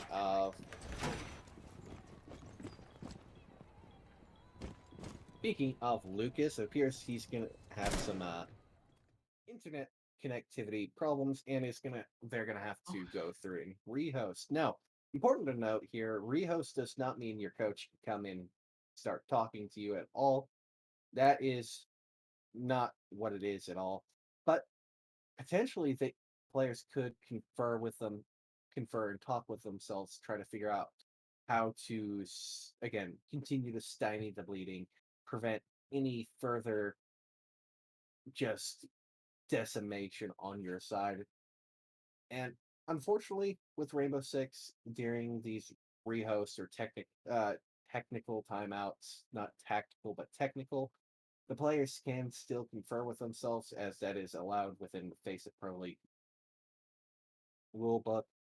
Face It being the organizers of all of the leagues. So if currently in Tier 1 Siege a rule is allowed, it is allowed within all levels of Siege. But again, there's not really too much to talk about. We've only had one round of defense coming out from Homeland, and talking about their attacks leading up to that seems a little bit of a moot point since they're no longer attacking. Yep. Honestly, it's been really, really hard to watch Homeland on this map. Um, not they haven't really done much. Didn't they took that time out at round 4. Um, didn't really do much for them. They still struggled in the end. Honestly, I don't really see them bringing this back. I don't even think they can bring it back to even to a 6 or 7-4. I don't think it's gonna go that far. Honestly, I think Leviathans are most likely gonna shut it here and now, and we might just see it end at a 7-1. Unfortunately, as bad as that sounds, I just don't see how Homeland Academy at to this point can bring it back. It's just they struggled so much at this point. Their morale seems to be down at this point, and it's just, in my opinion, I don't think it's probable. We'll most likely not see that outcome. Yeah, it's really unfortunate right now for Homeland. It's looking real rough. And honestly, if they are able to string these 5 rounds back to back to get this, well, back to back to back to back to back to get this overtime, it's still going to be, it might start to look better from them because maybe then, excuse me, Leviathans will start getting into their own heads. But it's important to note Leviathans still have their timeout on the board and available to them, so it's real rough look for Homeland right now because they have no timeout. They're on match and series point right now, and even if they even if they do start to mount a comeback, Leviathans can stop that momentum by calling their own timeout. Right. So, honestly, like you said, there isn't really much to talk about when it comes to Homeland Academy and the matchup so far. However, there is one thing we can say, and that is that Leviathans throughout this entire matchup between these two maps have been actually they've been playing very well. I don't think sure there were a couple rounds previously, maybe say the first map in which their attack and defense were a little walky at first, but this second map, they did very well on defense. They made sure that they didn't make mistakes. Their roam was pretty great. However, we are going to be going back into the game for what could be our final round. And speaking of Leviathans, a little bit sad that they didn't get that 7-0 on the second map, their opponent's map pick at that. But they are still ready to get back into the trenches, try to secure that 7-1, still almost as good. And a Alrighty. little bit of banter still coming out in chat towards our observer. Thank you again, Tiggs, for being here to observe this match for not only us, but the two teams involved tonight. And looking at the current lineup, we have Homeland going to Exhibition Office, going to be bringing out not one, but 2 wall denial operators and 2 area denial operators with Thorn and Malusi, as well as the bog standard Jaeger pick. But Leviathans on the other side, Sledge, Thermite, Finka, Yana, and Zero, still a very solid lineup coming into this Homeland Academy pick. Now let's review so far. So we do have somewhat of a basic hold. We're gonna see that rotate into Dragon. Most likely we're gonna be seeing Harbor play off of that. Harbor usually, as well as Lucas, like to play off of those types of angles. So as you can see, Lucas already placing those ADSs behind the Dragon statue. Now, hopefully, they had some time to talk about during that rehost, maybe talk within and amongst each other what they had to do to change this. Now, they aren't sitting at a good spot whatsoever. It is 6-1. This is match point. So if Leviathans can take down any of these players, most likely Lucas and Harbor, or even Fistified, they might be in a great position to just win this and send this game to the depths, because that's what we're looking at right now. This game has not been going well for Homeland Academy. Not good for them in the slightest, but right now we are going to be seeing the initial roam clear, and it looks like Mute just got misdrone, so that could be a huge boon for the side of Homeland right now. But right now you do see that Lucas has been spotted out, so... And actually, we do see Mute was forced to fall back there. Not going to be able to get a freebie pick in the end, but no damage has been traded, so right now good for both sides. But even better for Homeland, because they've already burned a minute 15 off the clock by the time I finish that statement. And it's really good to be playing that timer on defenses. I'm sure you've heard multiple times in Pro League casts, the timer is basically your sixth teammate when you're playing defense. It truly is. Time really does matter when it comes to defense. You're honestly, your main goal should always be, when it comes to defense, it should always be trying to waste the time and trying to make attackers waste all the time that they have. Because if attackers are trying to make something happen in the last couple seconds of the round, they end up making mistakes, and that's something that the defensive players can push off on. And we are going to be seeing Iana as well as the Finka push off here. Gunrider's going to be taken out. Gunrider. Yo, you on that old school dial-up? Oh, he lagged out. That's unfortunate. Now we have two players on Homeland who are injured right now. So Harbor and Lucas, now with Fistify in a 3 versus 4 as Mute has just fallen down. And a lot of good map control here in the control of Leviathan. They're just going through, trying to, play their Dr. Roses play their T's, but look at that. You have Harbor getting a nice pick and Lucas getting another good pick off here. Now putting Team Loudy in a very dire situation, and it's Fistify to finish off the round. And yeah, I don't know what happened with Gunrider. I'm not entirely sure. It could have been he had some technical difficulties with a connection and lagged out. But what I find a little bit interesting is how Leviathans managed to throw that round. They basically had that round in the bag. One person lagged out. 2 people were downed, and Leviathans decide, we're gonna get a little cocky here, and we're gonna decide to just push in all at the same time.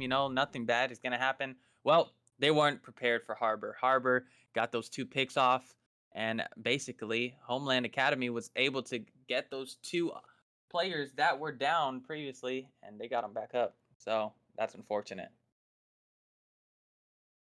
Yeah, very unfortunate there, but as you can see, now we are on to our 9th round here, as we are still on match and series point for Leviathans. Now we are going to be going to barbecue and dining here, which is barbecue and kitchen guys.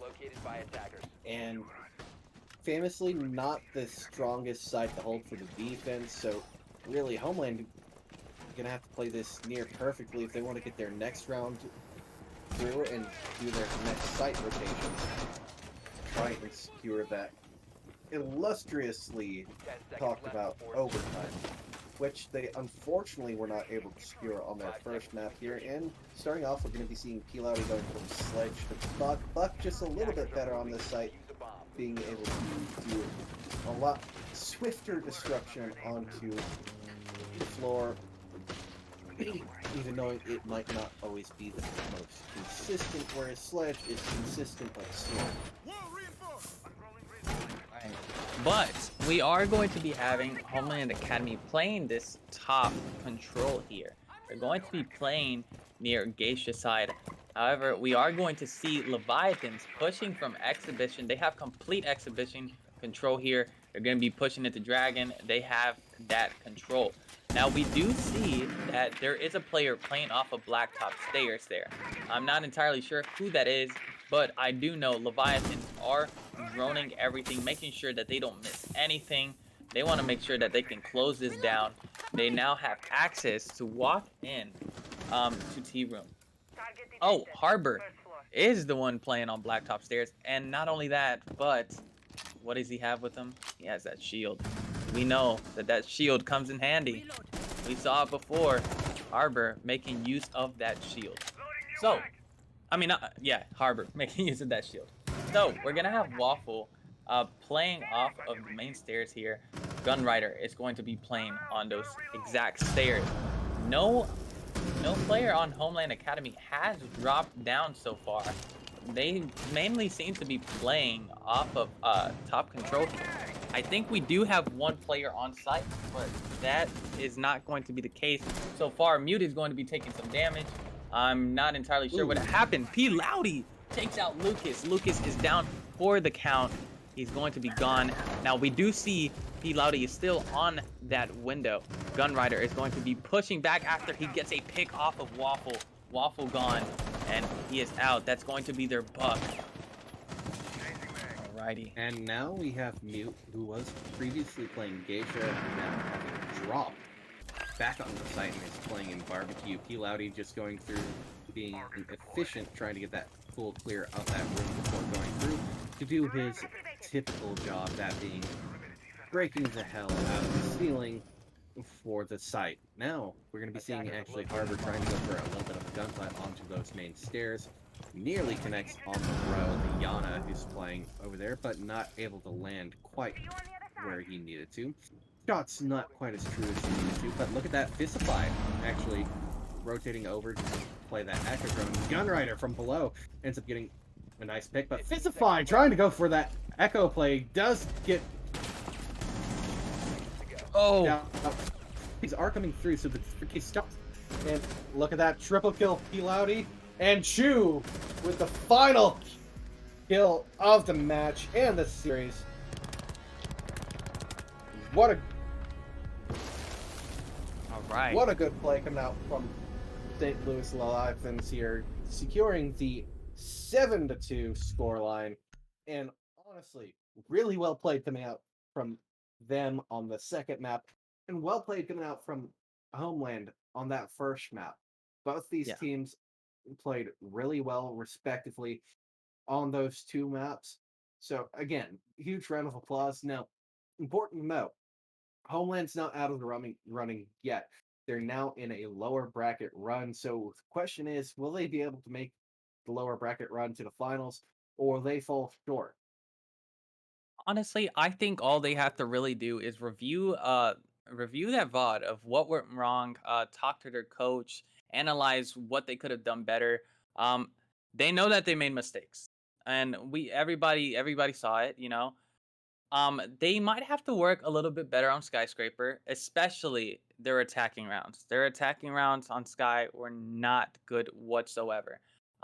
So hopefully they can figure out what they have to do, what changes they have to make, and maybe we'll see them right back where we want them, because we all know that Homeland Academy has the potential to win games. We saw it the first map. They almost brought it back. However, Leviathans, in the end, won the round, won the maps, and they finished in 2-0, winning both Oregon and Skyscraper. So, congratulations to Leviathans, honestly. And All right, we will be just throwing it to a very short break here after the second map. When we come back, we'll have an interview for you guys from one of the players or coach from St. Louis Leviathans. Till then, stay tuned.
the sky is falling down hard, when the sky is falling down hard, when the sky is falling down hard. Don't hold me up, just stand back, just stand back. I'm chasing the storm. Don't hold me up, just stand back, just stand back. I'm chasing storms.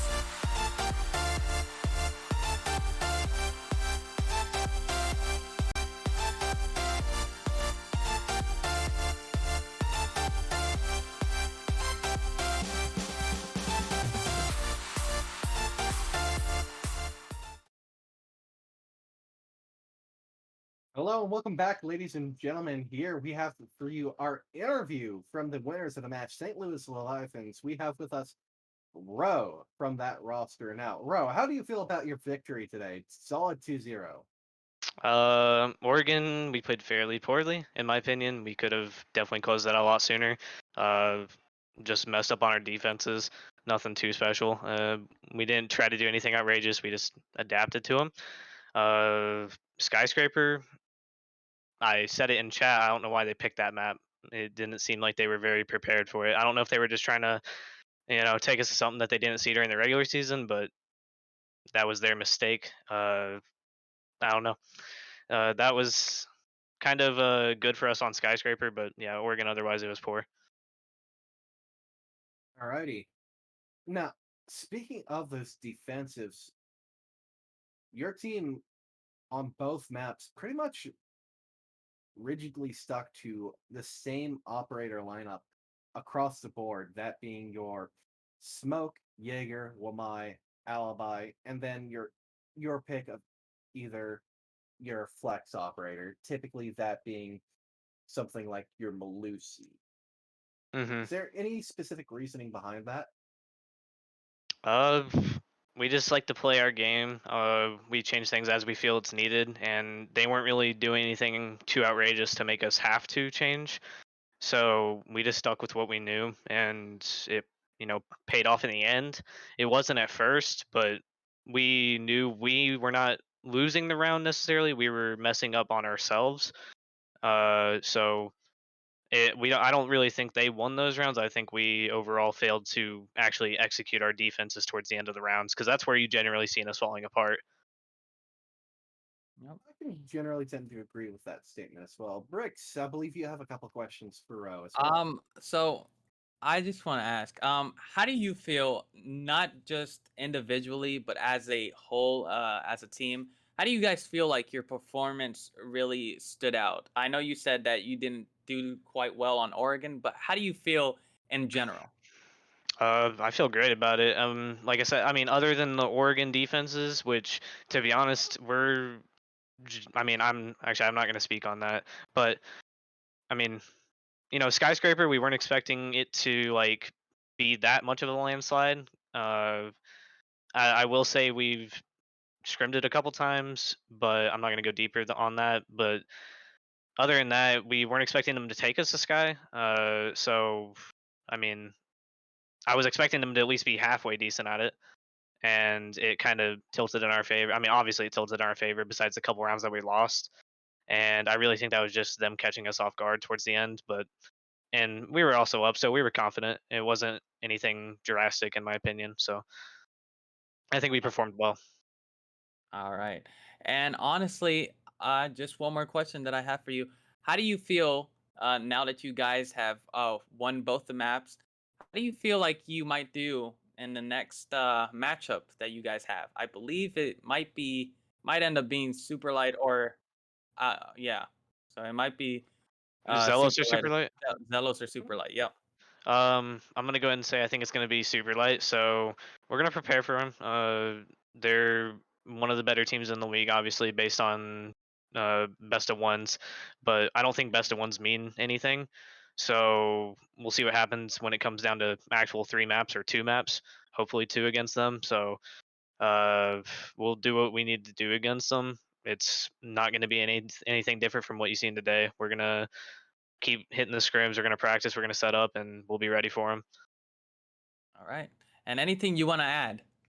Yeah, I want to give my org social, which is Leviathans_GG on Twitter, and then yeah, that's all I got. Alrighty. Well, thank you for coming in for this interview today, Ro. And thank you, ladies and gentlemen of Xenon Gaming League. Now, make sure you tune in here in about the next hour or so, about next 45 minutes. We're going to be having another match for you here today. I believe, just pulling it up right quick. Which one is it? It's going to be Valence versus Fraudwatch. So, going to be a very good match indeed. So, you make sure you tune in and catch it. For now, I've been Blaze, and this has been Brix. Yep. And thank you for having us. And thank you, Ro, for being here. And you guys have a wonderful night. Hey, you too. Why am I here again?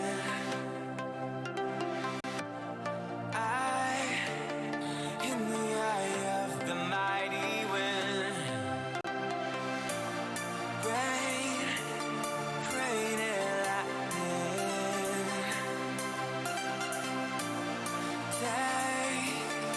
Take my body in the ocean. When the sky is falling down hard, when the sky is falling down hard, when the sky is falling down hard, when the sky is falling down hard, don't hold me up, just stand back, I'm chasing the storm. Don't hold me up, just stand back, I'm chasing storms.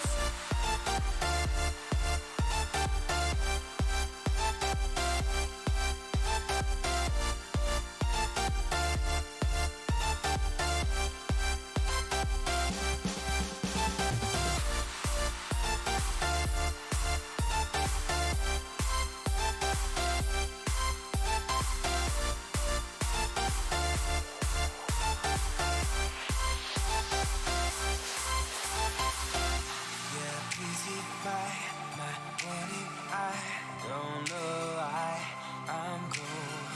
So say goodbye, 'cause I like the fact you know. When the sky is falling down hard, when the sky is falling down hard, when the sky is falling down hard, when the sky is falling down hard, don't hold me up, just stand back,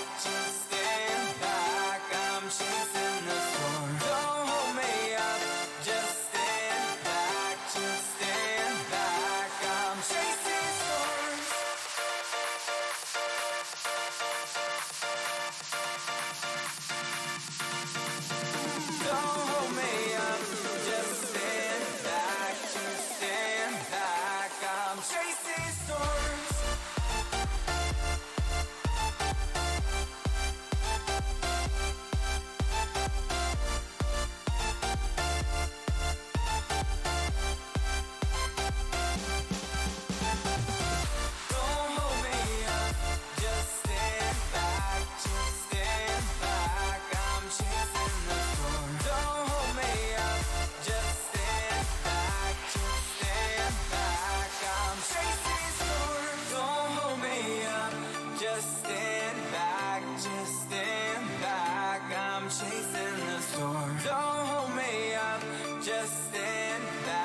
you're trapped inside this wave. Who's gonna save you? Who's gonna save you from me? I can't see you drown. I can't see you drown.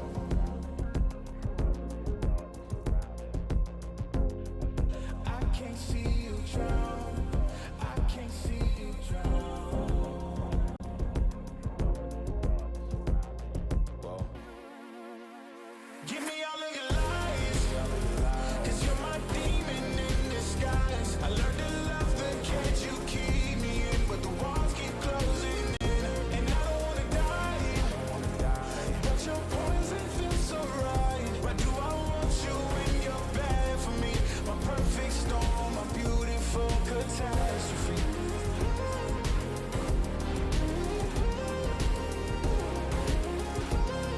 My perfect storm, my beautiful catastrophe. It's a toxic addiction. You're a guilty affliction. Yeah. I can't breathe. I need to get some air, but it's a toxic addiction. You're a guilty affliction. Yeah. You can't breathe and you just need some air. Yeah. Give me all of your lies, 'cause you're my demon in disguise. I learned to love the cage you keep me in, but the walls keep closing in, and I don't wanna die. But your poison feels so right. Why do I want you when you're bad for me? My perfect storm, my beautiful catastrophe.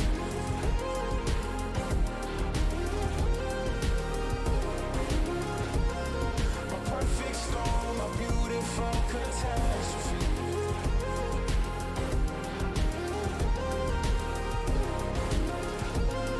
My perfect storm, my beautiful catastrophe.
so perfect, but they are yours tonight.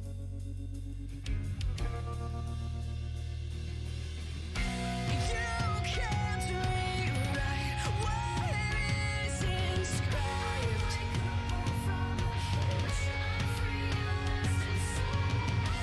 When all is lost, you will find life.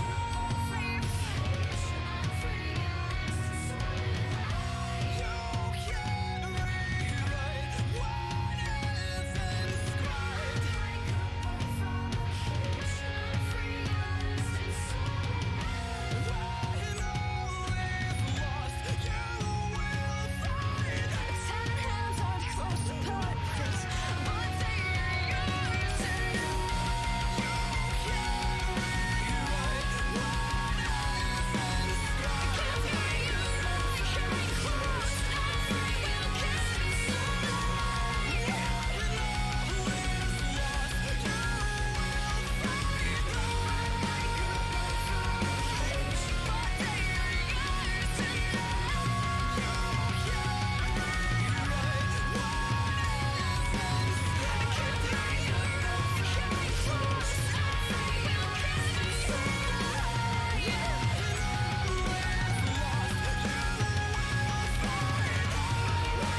Cause I'm drowning in something and I can't come out. Just show me loving, I need your loving. Me, myself, ain't enough. It's like being a dog to a crushing heart. I want you to know how bad it hurts. If you keep it beside along my heart.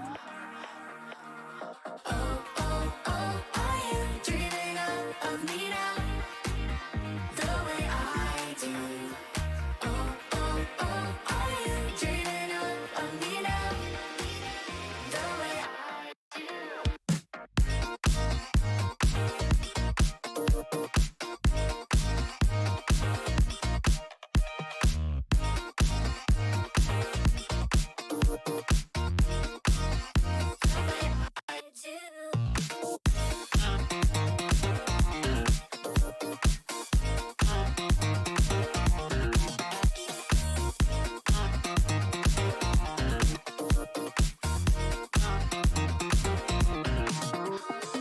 Hold me, lover. I need you, lover. Cause I'm falling in too quickly and I can't break free. Just hold me, lover. I need you, lover. Me and myself ain't enough. It's like being alone in a crashing car. I need you to know how bad it hurts. Hearing the sound of my broken heart. Oh, oh, oh, are you dreaming of me now? The way I do. Oh, oh, oh, are you dreaming of me now? The way I do.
Let's go, send all of your friends to the restroom and let's go. Hey, nah, don't touch on my bottles if you ain't coming home. I seen you put the lipstick in the Prada, you moving on the floor. Nice, young, and the vibe is electric, the bank roll out my door. I feel my senses overload, wildin' cause I broke the mold. Really in this business of investing where I win the most. Cruising when it's 2 a.m., bodies hanging at the banks. Drive me to the nearest liquor store to celebrate again. Oh, it's on my mind, it's good sign. It's on my mind, yeah, good sign. Hold up, wait a minute, stop. I don't even need you anymore, I'm on the top. I've been on a roll, you've been on a drop. I can't give you lessons and this shit is high rock.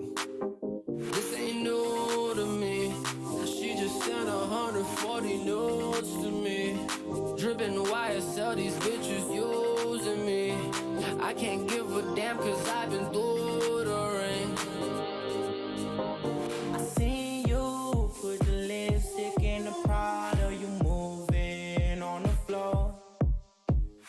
Nice, young, and the vibe is electric, the bank roll out my door. I feel my senses is overload. Wildin' cause I brought the most. Really in this business of investing, but I win the most. Cruising when it's 2 a.m. All these hanging at the bins. Drive me to the nearest liquor store to celebrate again. Oh, it's so.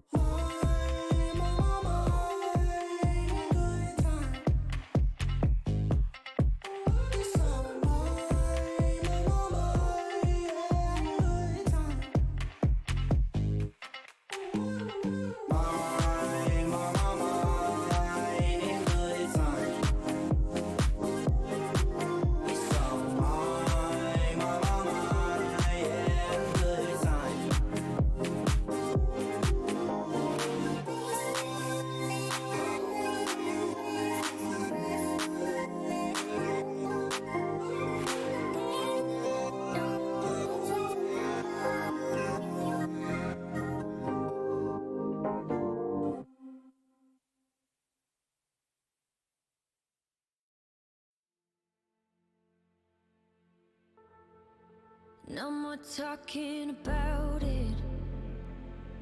The way it is, the way it is. It's no mystery. There's no getting around it. When you're here, we got chemistry. We light up when we ignite. We're stars in a darkened sky. When you leave, don't forget to remember. Don't forget to remember me. When you leave, don't forget to remember. Don't forget to remember me. Remember me. I'll fight for you every second.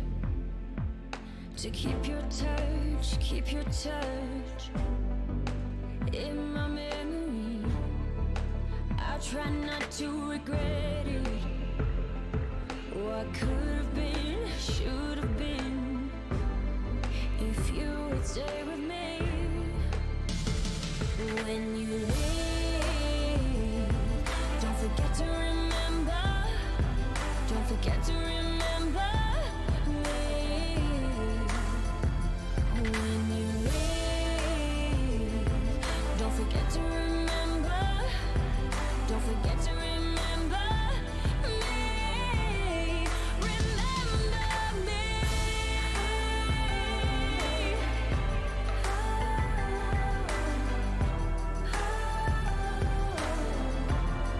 Remember me.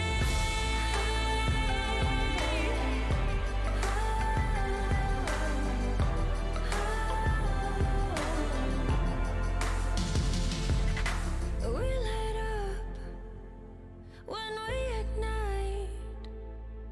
We are stars in a darkened sky.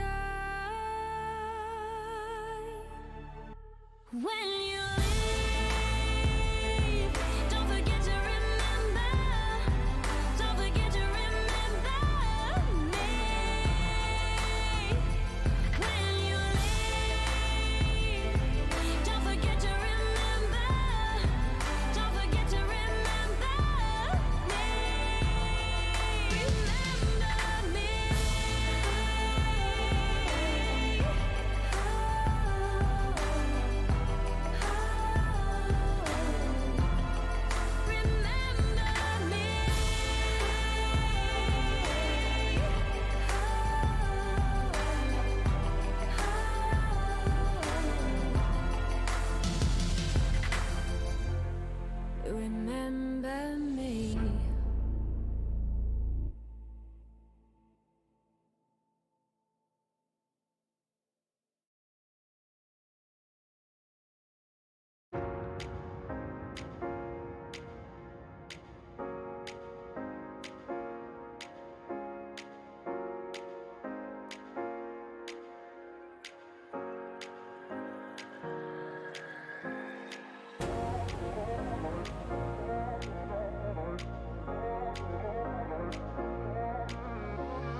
you, baby. If you text me, say you need me.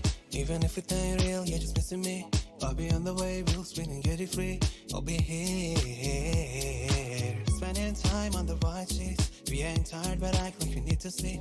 Then I think about your body, feel your fantasies. We don't sleep, we can't sleep.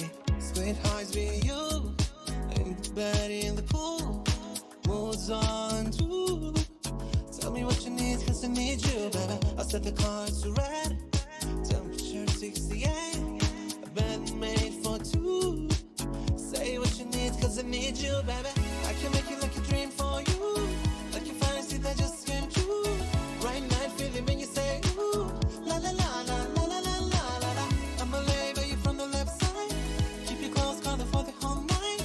Know you love it cause it feels like ooh. La la la la la la la la la. Got this mood, I'm so mesmerized. You take me somewhere new. Can you pause the night and postpone the sunrise? Cause every time I feel your kiss, with those of your lips increase. Split highs with you, in the bed, in the pool. Ooh, it's all in tune. Tell me what you need, cause I need you, baby. Set the color to red, temperature 68. We're made for two. Say what you need, cause I need you, baby. I can make it like a dream for you. Like a fantasy that just came true. Right night feeling when you say ooh. La la la la la la la la la la. I'ma label you from the left side. Keep you close, calling for the whole night. Know you love it cause it feels like ooh. La la la la la la la la la la. I can make it like a dream for you. Like a fantasy that just came true. Right night feeling when you say ooh. La la la la la la la la la la. I'ma label you from the left side. Keep you close, calling for the whole night. Know you love it cause it feels like ooh. La la la la la la la la la la. When I think about it, ooh.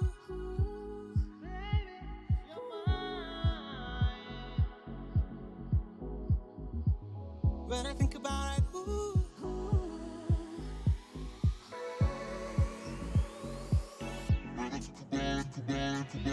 I can make it like a dream for you. Like a fantasy that just came true. Right night feeling when you say ooh. La la la la la la la la la la. I'ma label you from the left side. Keep you close, calling for the whole night. Know you love it cause it feels like ooh. La la la la la la la la la la. When I think about it, ooh. When I think about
And now the shots are through the wall, not quite hitting, and there's the kill. Cruz falls to chew. XGS is facing a giant hole to throw a smoke canister. Not how you do that. Every player on the side. Play it down, he's not going to be able to. It's the frack. None of the final win. Some of those operators who can really give you trouble. Just right to the side of Project Madness. They're now starting to retake all the way up through the mirror window, but there's one on highway. He gets called out. Mr. Alexander leaves me without words because he's killing people left and right. Rowdy, and now Chew finds himself left alone, brings it to the 1v1, shuts down that way as well. Flamebolt moves forward and it launches the bandit into clear and plain sightline of the Lion. That doesn't matter at all. Very bad. He finds two. Can he kill both? He can. Butcher's just better. He is activated on the think of gameplay right now. This is why everyone loves Minka. Oh, nice shot from Butcher. He's going crazy at our squad. Coming through, they didn't actually turn all the way up through and understand what the setup looks like. The library walk-ups are able to do things like just vault the site here, and especially with that sense wall coming out, really stop them. It could be anywhere you can find the first one on the ice for 5 seconds.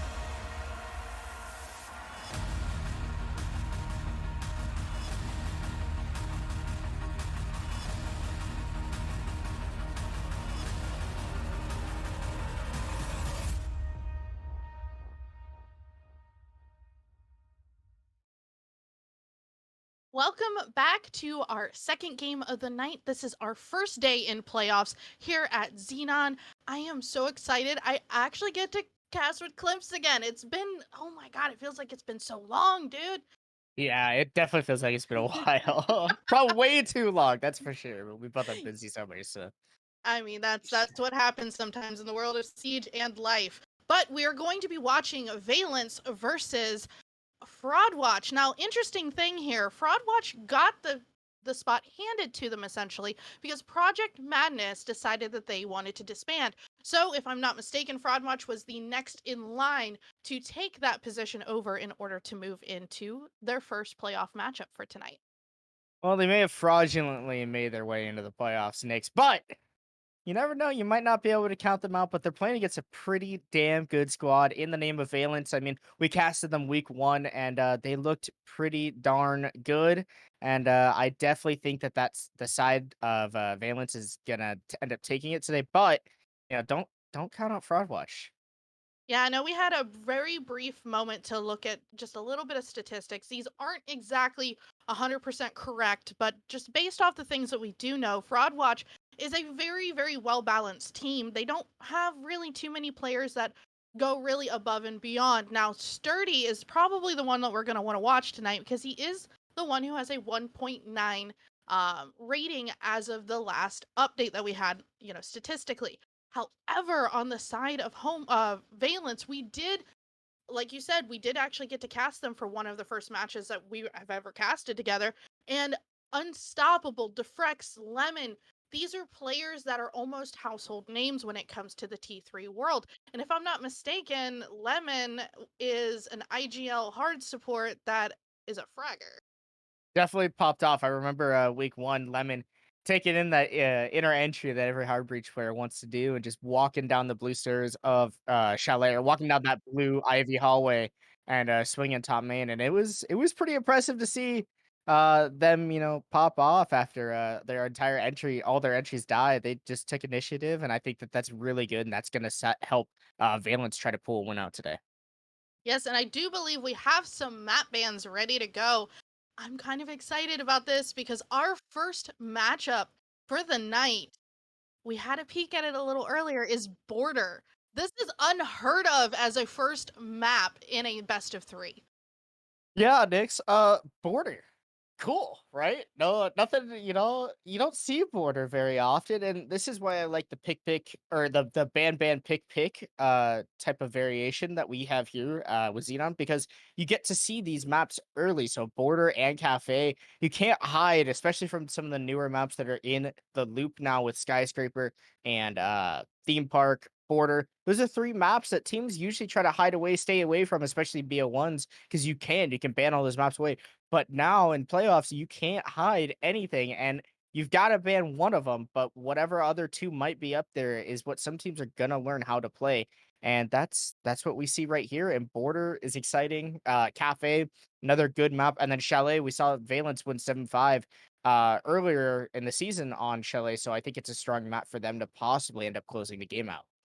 Yeah, and that's the one thing is you're literally sending yourselves to one of Valence's best maps, so you're gonna want to close this out in the first two maps. I will say, Fraudwatch picking Cafe, that seems really safe because it's one of those staple maps. What is it? Oregon, Cafe, and Clubhouse. If you don't know how to play those maps, you need to stop playing Siege at that point. But I feel like it's a really safe pick. With Valence picking these, not so common maps such as Border, they must be really confident in their Cafe. But we'll have to see Yeah, what happens. yeah, I definitely think Valence might be very confident. I mean, they were a strong team. I remember watching them perform. Definitely very strong roster.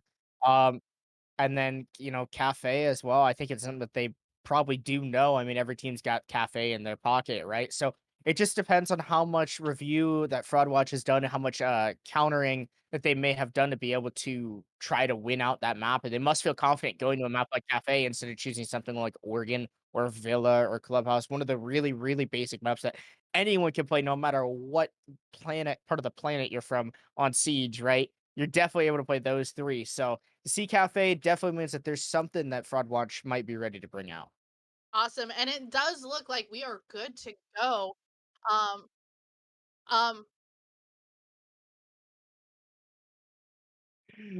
Well, um, it, sorry about that brain fart for a moment. When you have a producer in your ear, you have to listen to him. yeah, well, it looks like our observer got really upset and threw his controller against the wall, clearly, because the game wasn't cooperating with him. So we might just be on a slight delay. Maybe he saw a fly on his monitor and punched it out a little bit. And no, we're back into the match here. So starting off on Border, Valence will be defending, Fraud Watch will be on the attacking side. And Nix, what are some of the bans that you think we're going to see for a map like Border? I'm expecting Osa to be off the board. I think that's one attacker that's really, really strong on this map. Maybe a Flores. Flores is also very strong just because his gadget has the ability to do, obviously not just be destructive, but also do, get some intel and stuff. Sorry? But the IQ is going to be the first one that's going to come off. It looks like any type of utility that anybody is going to want to try to get off the board isn't going to be detected now that that IQ is off the board. Someone must be a G8 main on the side of Fraud Watch, because I mean the G8 does go burn to get that LMG off the map, but I just don't see a reason to ban IQ. There's no grenades like what she used to have, and the gadget is good, but it's not great right now. And I think that there's definitely better bans that could have gone through. Thatcher, Mira, pretty staple bans. Cade as well, another pretty staple ban for a map like Border. Osa is going to be on the board, and also Valkyrie. So the IQ ban is going to enable a team like Valence, who's starting on defense here, to actually play and abuse the heck out of a Valkyrie, maybe even an Echo as well. No, actually a Maestro on the board.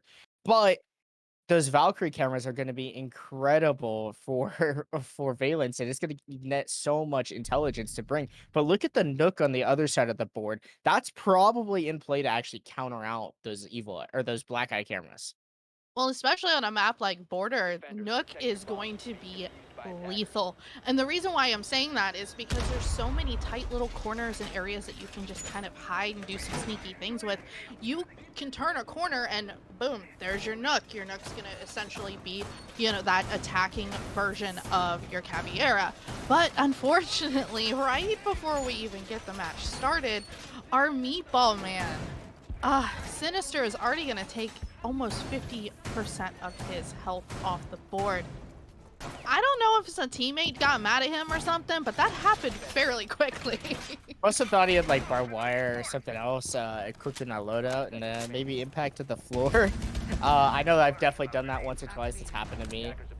So who knows why that might have happened, but you know, you still got the LMG and you're a 3 armor, so you might be able to take a little bit of extra damage, maybe an extra bullet or so, and maybe Sinister just wants to help out the other team a little bit here, and you know, just a little bit of charity damage, we might say. Charity damage. I love it. I have actually never heard that phrase before, but it very well could be. But we are going to see Fraud Watch. They're going to start here on attack. This is where things are going to be important. You want to learn how the opposing team on defense is going to play, because even though obviously attacking is more aggressive, you still can learn a lot about the thought process of a defensive team. And that's really what Fraud Watch is going to want to do here, is they need to kind of take this first round, figure out how their opponents are going to be playing. But as I say that, Jose is going to go down by Defrex, Defrex being one of those amazing fraggers from Valence. Yeah, the sledge falling early, that means no vertical play is capable. You can't open some rotates on the walls. A lot of barricades have actually been put up by Valence, and this is causing an issue for Fraud Watch on their entry, but Sturdy is able to get one onto Unstoppable, get that refrag back out, and now ISO finds another one onto Defrex, eliminates that Valkyrie. No, the C4 no longer in play on the map, and there's about, you know, a good minute and a half still to work this out here for this roam clear, and it's really going well so far for Fraud Watch. Yeah, roam clear is going to be very important with Border, because like we were mentioning earlier with the whole nooks and crannies, and I said a dad joke. But just those little areas that you can hide and, you know, really kind of hold your ground. That's why you want to do most of these clearings. And having 2 players down from Valence isn't the best thing in the world, because this is such a large map. You want to have as much control around the site as possible, because you don't want to have to deal with these sneaky players, and luck is going to take down psychics, and it's honestly looking like Fraud Watch might surprise us in this first round. Getting ugly and nasty, and ISO here is looking to be cloaked, trying to make their way up the main stairs, but instead it's going to be Sturdy who finds one on a lemon. Sinister whipping out the LMG, is able to get one, but immediately refragged out by Brucey, finishing out the round. A great attack by the side of Fraud Watch to find their first round here on this border side, and honestly, it's been a pretty ugly defense on the side of Valence. I mean, they weren't ready to refrag each other. They weren't in great positions. Sure, they got the opening pick, but after that, it was all fun and games for Fraud Watch the rest of the round. Well, here is a fun little fact that we just figured out, that one of the players, a Sinister, is actually a recent pickup on Valence. And when I say recent, we're talking this week. So that synergy and that player chemistry may not be completely there. Also, we all know that Siege you have strats that you use. You have probably multiple strats per site. You can't necessarily expect a brand new player to know all of those strategies and the ways that the team plays in a very short time frame. So we could just be seeing Valence kind of finding their footing and getting that synergy together. And honestly, the best way to do that is to lose a round, because you can figure out what mistakes were made and hopefully correct the way that you're playing and redirect the brain and just move on to that second round like that first one never happened. Well, we want to talk about corrections, but I want to talk about the lineup being brought up by Valence. I see no Jaeger or Wamai, and look at all the grenades on the side of Fraud Watch. I mean, you've got 2 nades in Sledge, you've got 2 nades on the Finka. Nook does not appear on the board this time around. ISO elected to switch off of that operator. I think might be the wrong choice, but it looks like they're going to try to go for this roam clear on the top floor. So may end up working out better for the purpose that they want to use ISO for. But if they had that extra set of nades, it might even be more deadly for Valence, because there's nothing to clear those. There's nothing to stop grenades from sending into the bomb site or into your roam position. And with good droning and good intel, they're going to be able to find at least 1, if not 2 or 3 frag kills this round.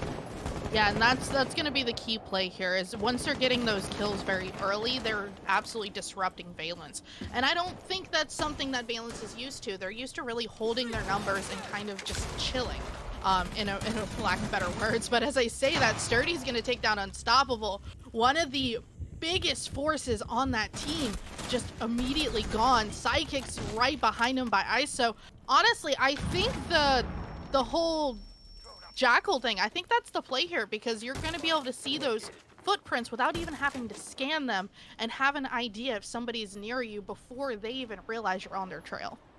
Well, the trades worked out in the favor of Fraudwatch. I mean, 2 great kills off the bat. ISO's actually just dropped into the bomb site, found their way inside, and this is causing a major problem for Valen. Sinister trying to find a shot, ends up landing a couple. Lemon as well, able to bring this back to a 2v2, but there's a lot of time left for Fraudwatch to reset the round here and try to make another entry into the bomb site. It looks like they kind of started to split off a little bit too early from each other. They're going to try to rework, reset, and try to find another entry here.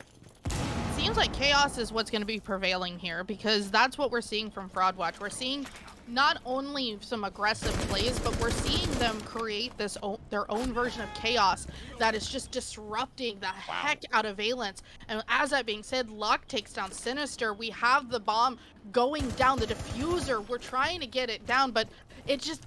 Oh, you gotta be careful of those feet holes, because that almost didn't go in your favor. But we are gonna see the second round go to Fraudwatch, and this is a little bit more surprising than I was expecting. Well, Fraudwatch wasn't able to get around onto Valence my bad. My ears are going crazy, my eyes are going crazy. On Armory, right? No win for Valence. On Bathroom, no win for Valence. They're going back to Bathroom, hoping the good old tried and true is gonna help them get this bomb site on lock. I just think that Valence aren't playing together, and the chaos and the quick takes and the rapid fire movement by Fraudwatch is really throwing off Valence from their game. And the aggression, maybe with the roster change, just the synergy isn't quite there yet, kind of like what you were saying, Nix, and that's what's really throwing Valence off on this map. I mean, those 2 rounds, it's just looked so unbelievably dominant for Fraudwatch. Maybe a little too aggressive when it came to the execute, where 2 of the players dropped and 2 of them stayed up top. But imagine if they had all committed, it probably would have ended up as a faster round, actually. But instead, with the half commitment, it allowed for Valence to bring the round back a little bit. But still, the amount of control, the amount of time, the utility, everything that Fraudwatch had on their side, they were able to use to actually still win that round. Yeah, and one thing I do kind of want to hit on, that this is kind of a common knowledge thing, but a lot of people don't associate it when it comes to T3. One of the big differences we see here with a team such as Fraudwatch, we really don't know how they practice or how seriously they take these games. This could just be a group of friends that kind of picked it up and decided to play. But when you're moving into the collegiate and higher, areas, when it comes to going into competitions, you have everything down to a T. We're talking multiple hours of practice. We're talking multiple days a week. Some teams in the T3 scene only maybe like scrim once or twice a week. And as I'm saying that, Lemon's decided to turn it on. He's like, nope, they're not taking a third round, and Sinister's going to be right behind him. But that's the point that I'm making about Valence, is they should be taking this extra time because they're a well-established team. So maybe this is the round. Maybe. Yeah, with 2 opening picks, what else could you ask for better from the side of Valence? Sure, Lemon's a little bit damaged up there, but still on the map, and that means an impact can be made from them, because guess what? It only takes 1 headshot or 1 nitro cell to go boom right under your feet, as ISO ends up being taken down. The Ash now out of play, and that's really just stalled this entire Fraudwatch attack. Sturdy trying to find their way in here and maybe get a couple kills, but I really think that this is a good Valence round. They're going to play passive. They're going to play back. This is a team that does practice a lot, like you said, Nick. So I'm expecting them to be passive, be patient, let the Fraudwatch attackers come to them, and that's exactly what we see as Psychics is able to get 1. And I want to see patience from them and try to finish out this round as a flawless to get their momentum back on track. Yeah, a flawless 100% would give them a big boost of motivation that they probably need right now. Generally, we do see once teams kind of go into that 3rd round deficit, that's usually when timeouts and stuff happen. But you don't want to take timeouts this early. It's just not good for the team. But Luck is going down in his HP ever so closely to death. And honestly, at this point, I think Luck just kind of needs to, stay alive a little bit, talk with his team, kind of figure things out. A 1v5 is not a typical thing that you see that is doable. Maybe a 1v4, which we've already seen this season, but I don't know. I just don't think it's worth it. At some point, Valence is just going to sit here and they're just going to go pinch. That's what's going to happen. Yeah, I mean, sure, you've got the AK-12, but in reality, Nix, let's be real, it's only about 20 seconds, and it's just not doable. It's not going to happen. Not enough utility, not enough HP, and even if somehow a miracle by God happened where the diffuser was able to go down, I still think that there's just plenty of defenders, and that's exactly what happens. Defrec's able to finish out the last attacker of Ace. It's been a great job overall by Valence there. That's a great bounce back round, a good rebound round for them, who are probably the favorite in this match. I mean, caught off 2 rounds immediately, catching them off guard, but getting back into their groove is going to be how they're going to want to start to bring this game back and find their swing. And that's kind of the point that I was making, is sometimes you have to take those lost rounds in order to figure out what, as a team, that you're doing wrong. Like I said, we don't know anything about these teams when it comes to their internal workings. We don't know if Sinister has been a long-term friend and, you know, they already have that kind of chemistry going on. All we know is what's in front of us and what our observer is showing us. And that is that's the play, is Fraud Watch, as of right now, is the better team, which is not what we're used to seeing when it comes to Valence. So things are going to have to change a little bit. We still don't see those utility denial operators coming out on the board, which tells you more than likely they're going to continue this extended roam game. Now, I do appreciate Unstoppable bringing the Malusi, however, because that is going to slow Fraud Watch down. And I think by them taking that chaos that Fraud Watch is bringing to the door and kind of diffusing it, I think this is where Valence is going to start shining. Yeah, I definitely agree with you. I mean, if Valence just starts to play their game here, use that intel, the Valkyrie, everything, get as many rounds on defense here as you can, you could easily have a very strong attack-sided border. And that's what I think Valence is trying to play into here. Get as many rounds as you can on your defense, and then just go ham on attack. These executes that Valence have are very clean, very well practiced, well rehearsed together. And, you know, a week is a long time to still be able to execute some great takes like that. And it seems like Fraud Watch is, again, kind of going for the same exact take over and over and over. The same thing, rinse, wash, repeat. That seems like what they keep on doing. And if Valence is able to figure this out for their last couple of rounds, they're going to keep winning, because Fraud Watch is just going back to the old tried and true over and over and over again. Yeah, that's one thing in the world of Siege, at least now, you don't want to be too predictable, because these teams are laser focused and they remember things, especially the good teams like Valence. You don't want to be that repetitive. And I'm to that point where it's, on a lot of our gameplay, even, you know, like on Oregon and Clubhouse and stuff like that, we see so many default things run. You have to mix it up, because if you don't mix it up and you have those multiple strategies that you can run just at the drop of a dime, any team, any good team, is going to know exactly what to do with you. And that's where things get hairy. But Sturdy took down probably the hands down best player on Valence. That's no bueno. Yeah, that's rough. Lemon going down. That's definitely got a sour taste in my mouth. To lose your mute that early on, not what you want to see. I mean, their C4 was already used, but look, all of Valence has used their C4s, Nix, and all you have are impacts just to say for maybe that post plant going down. I'm not sure why or how all of those, all that util really got used up. Maybe there were pre-places on the map that just didn't land, but definitely something you don't want to see, that amount of util being used and taken. And this is a perfect situation where Defrex could have that C4. Instead, Brucey able to find 2, flips around on the metal stairs. Unstoppable able to find 1, but immediately refragged by ISO, and all of a sudden, Sinister has been brought down into a 1v3, able to find 1 on the Brucey, but it just doesn't look like it's going to be enough. Immediately brought down by Jose from above. Great job by the side of Fraud Watch to find another round onto their attack. All right, so I took my eyes off of my screen for literally 2 seconds to write a note down. So correct me if I'm wrong here, Clemps. Did Defrex actually try to execute that C4? No, there was no C4 at all. No. Their C4s were all gone in the first minute and a half. Oh, All of yeah. them. See, that's the problem, because with Bruce actually pushing as hard as he was, A C4 would have been perfect there because that is an appropriate style of a refrag. Because his teammate goes down, that he could throw the C4 without having to worry about taking his teammate out and then possibly get that kill on the board.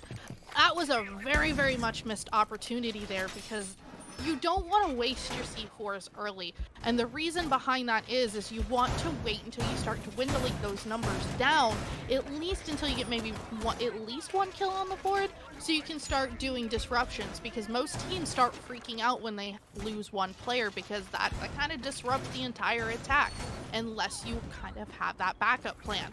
So by saving and pocketing those C4s for more, what do you call it, purposeful intentions, versus just eating them early, that's something you've got to be very aware with, because C4s can be very beneficial.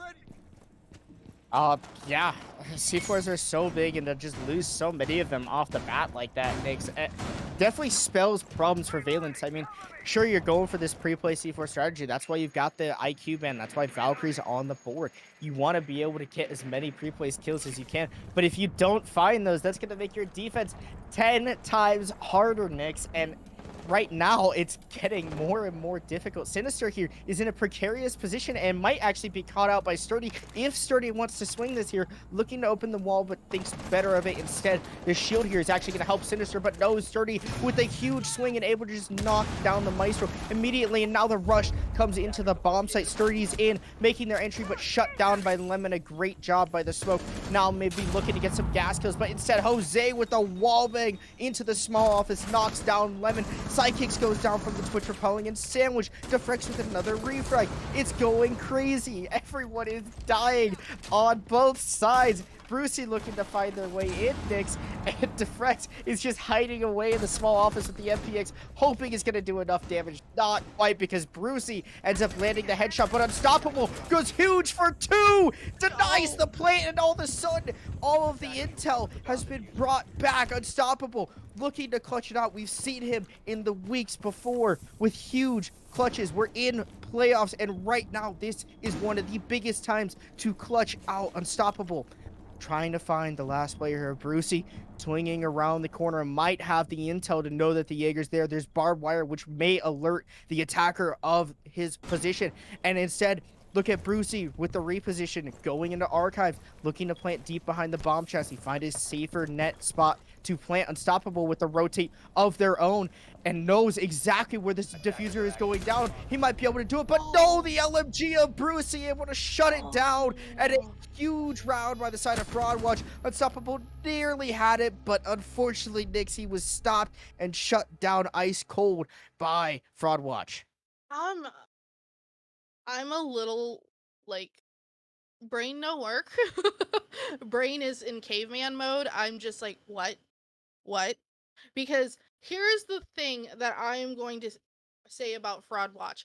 We may be sitting here doubting this team, but there is no doubt whatsoever that they have some strong communication. Being able to go in, immediately get killed, and then within seconds having your teammate almost follow up with what seems like almost automated, like, gameplay, like this was physically programmed to happen. That's what's making Fraudwatch so good, because at the end of the day, Clemps, you're in collegiate, you can speak on this. Siege is very, very much communication. It's very, very much strategy. Sprinkle in a little bit of that, ability to click heads, and you have, unfortunately for Valence, an unstoppable team like Fraudwatch. Yeah, and Valence needing to take that time out there, I mean, I don't blame them. It's just been ugly. Just really, really ugly. Fraudwatch shouldn't even be in the playoffs, and right now they're looking like possibly the best team in the league, Nyx, and that's a big problem for Valence, because they came into this game expected to win. We expected them to be the high performers in the game right now, but with Sinister having only been on this roster for a week, it's definitely causing some internal problems here, where there's just maybe not enough synergy, and it's scary for Valence. And right now they need to find this next round and not put themselves in a further hole than they've already dug themselves on this defensive half of border. Yeah, like we actually did, I believe, I don't know which player it was, but we did see in the little all chat there for a second, they're making Valence stoppable. Like this team was one team that we all had extreme high hopes for. And, you know, even going into this, I honestly thought that we were just going to end it at map 2 and it was just going to be Valence taking both of them and we're just out the door.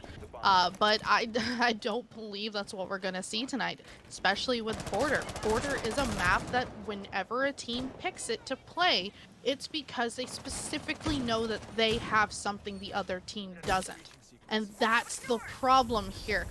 I think Valence underestimated their opponent. I really do. Yeah, I mean, definitely an underestimation. And ISO here getting really cocky on this entry with the Twitch just slowly creeping on around as the drone starts to follow them in. And Jose here on the front door looking to just deny a little bit of intel. And this is a more lower base take. It looks like that Fraudwatch wants to go for a horizontal clear, and this might be what that Valence might not be expecting, but Defrex and Brucey both with great shots onto each other, able to eliminate each other. But look at ISO. I mean, basically right next to the bomb site, hops in. Is Lemon ready for it? Is able to find one, but are they ready for the other players who are at customs? No, trying to rotate into the bathroom, caught out by Sturdy, and now it's the house of hell as Valence is trying to get back to the bomb site to help their poor team who's begging for some help. Sinister here, still working on the workshop area, trying to hold this down, but a lot of time has not gone away, Nix, and that is the biggest fear for Valence. But however, Psychic's able to get another one down, and we're in a 3v2. Yeah, 3v2, not a terrible situation. Totally something that Fraudwatch can come back from. But as I said that, I think I jinxed him because Sinister is going to take down Jose. And I think Sinister may have heard us, you know, kind of poking at him saying the synergy isn't there. I think he's got this feeling and he's like, you know what, I've got to show everybody what I'm about. Because once again, we are in a situation where Luck is all by himself. This is not the first time we've seen it. This is now the second time. So round 6, I'm going to call it. I see it in the favor of Valence unless we see Luck really frag out here. Think so, but I mean, we've seen some questionable decisions by Valence, and right now Unstoppable is definitely doing some of that. Peaking this AK-12 just may end up being what sends Unstoppable to the grave, but instead just quick peeks left and right and ends up doing that just so Unstoppable losing their life. Yes, but a lot of time, a lot of HP of Luck has gone, but now you only have 2 more bodies to work with for Luck, and this might be doable if the intel is there, and he may have actually heard the Mozzie.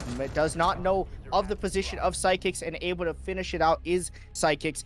Valence end up taking a second round, which is great for them, but is it too little too late to only win 2 defensive rounds on board? It is possible, but their attacks really, really need to be strong on their own map pick here. Well, here's the great thing. We're in a situation where 90% of teams are usually chilling. We're at a 4-2 split, so we're flipping sides. So we're going to see Valence go on to the attack. I have to say, I do feel like Valence is a better attacking team, and it's because of players like Lemon. You have this diffuser carrier that is just absolutely insane, and to be honest with you, when we got to interview him, I don't think he needs to be on, you know, on that diffuser. But whatever works for the team at the end of the day is the most important part here. So we're going to see these players, especially Defrex and Unstoppable.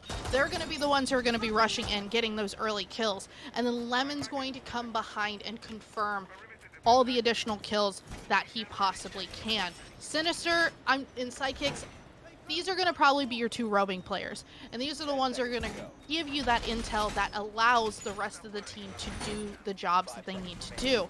And I have to say, I like this lineup that they just confirmed. We have the Flores, which is great for the Rotero drones. Do some destruction, get some information while you're at it. You've got the Osa, protect your teammates while inching forward as much as you can. But more importantly, the Ying, the Candelas, the most annoying thing on the planet in Siege is getting flashed by a Candela. You cannot tell me I'm wrong. It's definitely frustrating. I mean, those Candelas just are so annoying. And with the new flashbang mechanics where it doesn't matter what way you're facing, you're getting blinded regardless, It is infuriating to try to look away from a flashbang like you're playing another game, like you're playing CS, like you're playing Valorant, right? You turn around and you're still blind. It doesn't matter what you do. And flashbangs are so strong, they made their way incredibly into the meta here, and such a strong gadget to be used. And look here at this attack plan from Valence. They want to make their way into Archives for a quick plant here, but 1C4 might just be what spells disaster for this attack strategy. And if Fraudwatch is able to read into this very aggressive entry that we're about to see here with the flashbangs of Ying, and actually Jose just walks right into the pre-fire. I mean, there's 80 bullets in that LMG, and well, I mean, Defrex just lets it rip and ends up finding a frag for it. It can't get much harder than that with someone just walking in your bullets. You kind of cursed Defrex there, because Defrex is the next victim on the board, and My bad. Fraudwatch is going to get their first kill. Honestly, this is coming down to the point they officially lost their flashes, so Defrex is off the board. Now, Lemon's still up, but he is taking some damage, obviously, and we're going to see some C4s start coming out. This is what I'm talking about, is waiting for these C4s. Wait for it to be closer to the end of the round, where stakes are high, stress is high, because we're going to see backs and forths like we're just seeing. Sinister's going down as well as ISO. So things are going to heat up here because we want to get this plant down because we have a minute and time is ever so ticking to 0. But look at Luck, who's able to hang out on this wall of Fountain. I mean, it's just causing so many issues right now. And Sturdy is able to take down Unstoppable, who's got a nade in their hand. No coverage there is very, very deadly. And Lemon now chooses better than to push in through Office. Your backs out, gives up all the ground that they just had.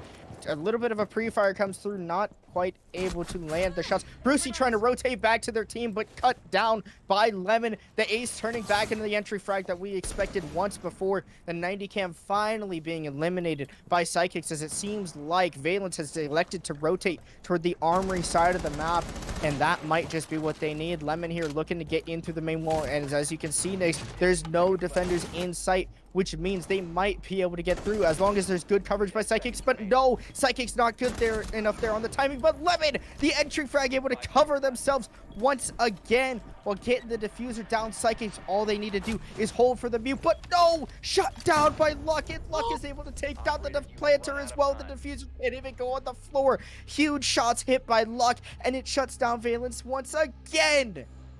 Oh my goodness. Oh my goodness.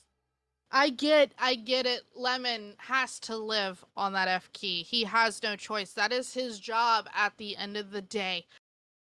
But that hurt to watch. This was almost one of those situations like we saw at the Charlotte Major, where you just are sitting there watching Iconic have his moment in the basement of Oregon and just one tap boops with the shotty. My heart hurts for Valence. I'm slightly disappointed. I know we have our little text chat that we talk in, just kind of giving our opinions back and forth, but I'm disappointed in the performance from Valence. This is not the Valence we're used to seeing, and it almost makes you kind of question, was swapping Mass out for a new player, was that really the move here? Disappointed. I mean, it's shocking, really. Like, their performance is just dreadful right now, Nix. This is not the Valence I expect to see, especially not a team on Border. I mean, they picked Border. This is their map. Valence should easily be breezing through Fraudwatch, who wasn't even supposed to be here in playoffs, but clearly they're fighting their way into the country. I mean, they're getting through Border right now. If they're able to do that, they just go to the cafe, have a nice meal. If they're able to finish it out there, what is Valence gonna do? Yeah, and here's the really oh god, okay, I had to stop mid sentence because I just looked over at Valence's lineup and I'm kind of excited. There's a fuse on the board. And the reason why I'm excited is because there is one very unique thing you can do with a fuse if you can time it correctly. If you place a fuse charge on a reinforced surface and then you place another one on a soft surface, you can get two of them off at the same time. And if you do that on a map like Border, there's so much destruction potential. Yeah, especially if you do it on the hatches, but it doesn't matter when one of your players is already gone. That's the Finka down on the board. Unstoppable, not a great start to the game like we expected them to have instead just 4 and 7, nearly on a 0.5 KD. And look, Lemon starting to work on these hatches, slowly open them up for their team, playing the hard breach, playing that fuse. And Defrex here, who's starting to work and Swiss cheese up the floor here, might be victim to a C4 if tossed out by luck and good timing comes through.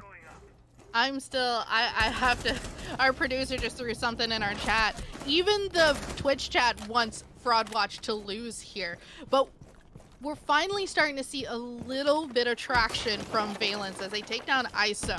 That's an important pick right there. Because, well, technically, you know, I stand corrected. That's really not that much of an important pick because Jaeger kind of already did his job. But ISO is the sneaky one on the other side of the fence, but Sturdy's also taking quite a bit of damage. So Luck and Sturdy are almost completely out of HP at this point. If they can place a couple very good shots, they could turn this into a 3v2 almost simultaneously. It's just going to all depend on how quickly this is done. But Lemon's using those charges, and I'm so excited about it because we did try to flush the people out as we watch. Yeah, Lemon's letting it sing right now, and Luck being forced to reposition from that nade. About 30 seconds left, and you're going to start to see Valence find their way into the bomb site. The drop comes through, a smoke grenade there to cover out the hatch, and great coverage. Both players on the hatches just have to watch each side so that the diffuser can go down. It does indeed. Lemon now with the LMG able to let it sing and just starts going. Sidekicks finds 2 for themselves, and now it's the last 2 defenders who are just a sliver of HP. Sturdy falls, and finally Luck ends up getting dropped by the man who planted the diffuser themselves. Lemon, great job by the side of Valence.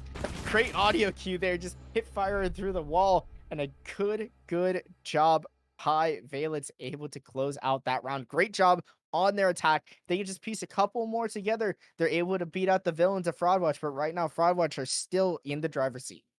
See, that fuse was such a smart play. I feel you've heard it so many times from me, Clemps.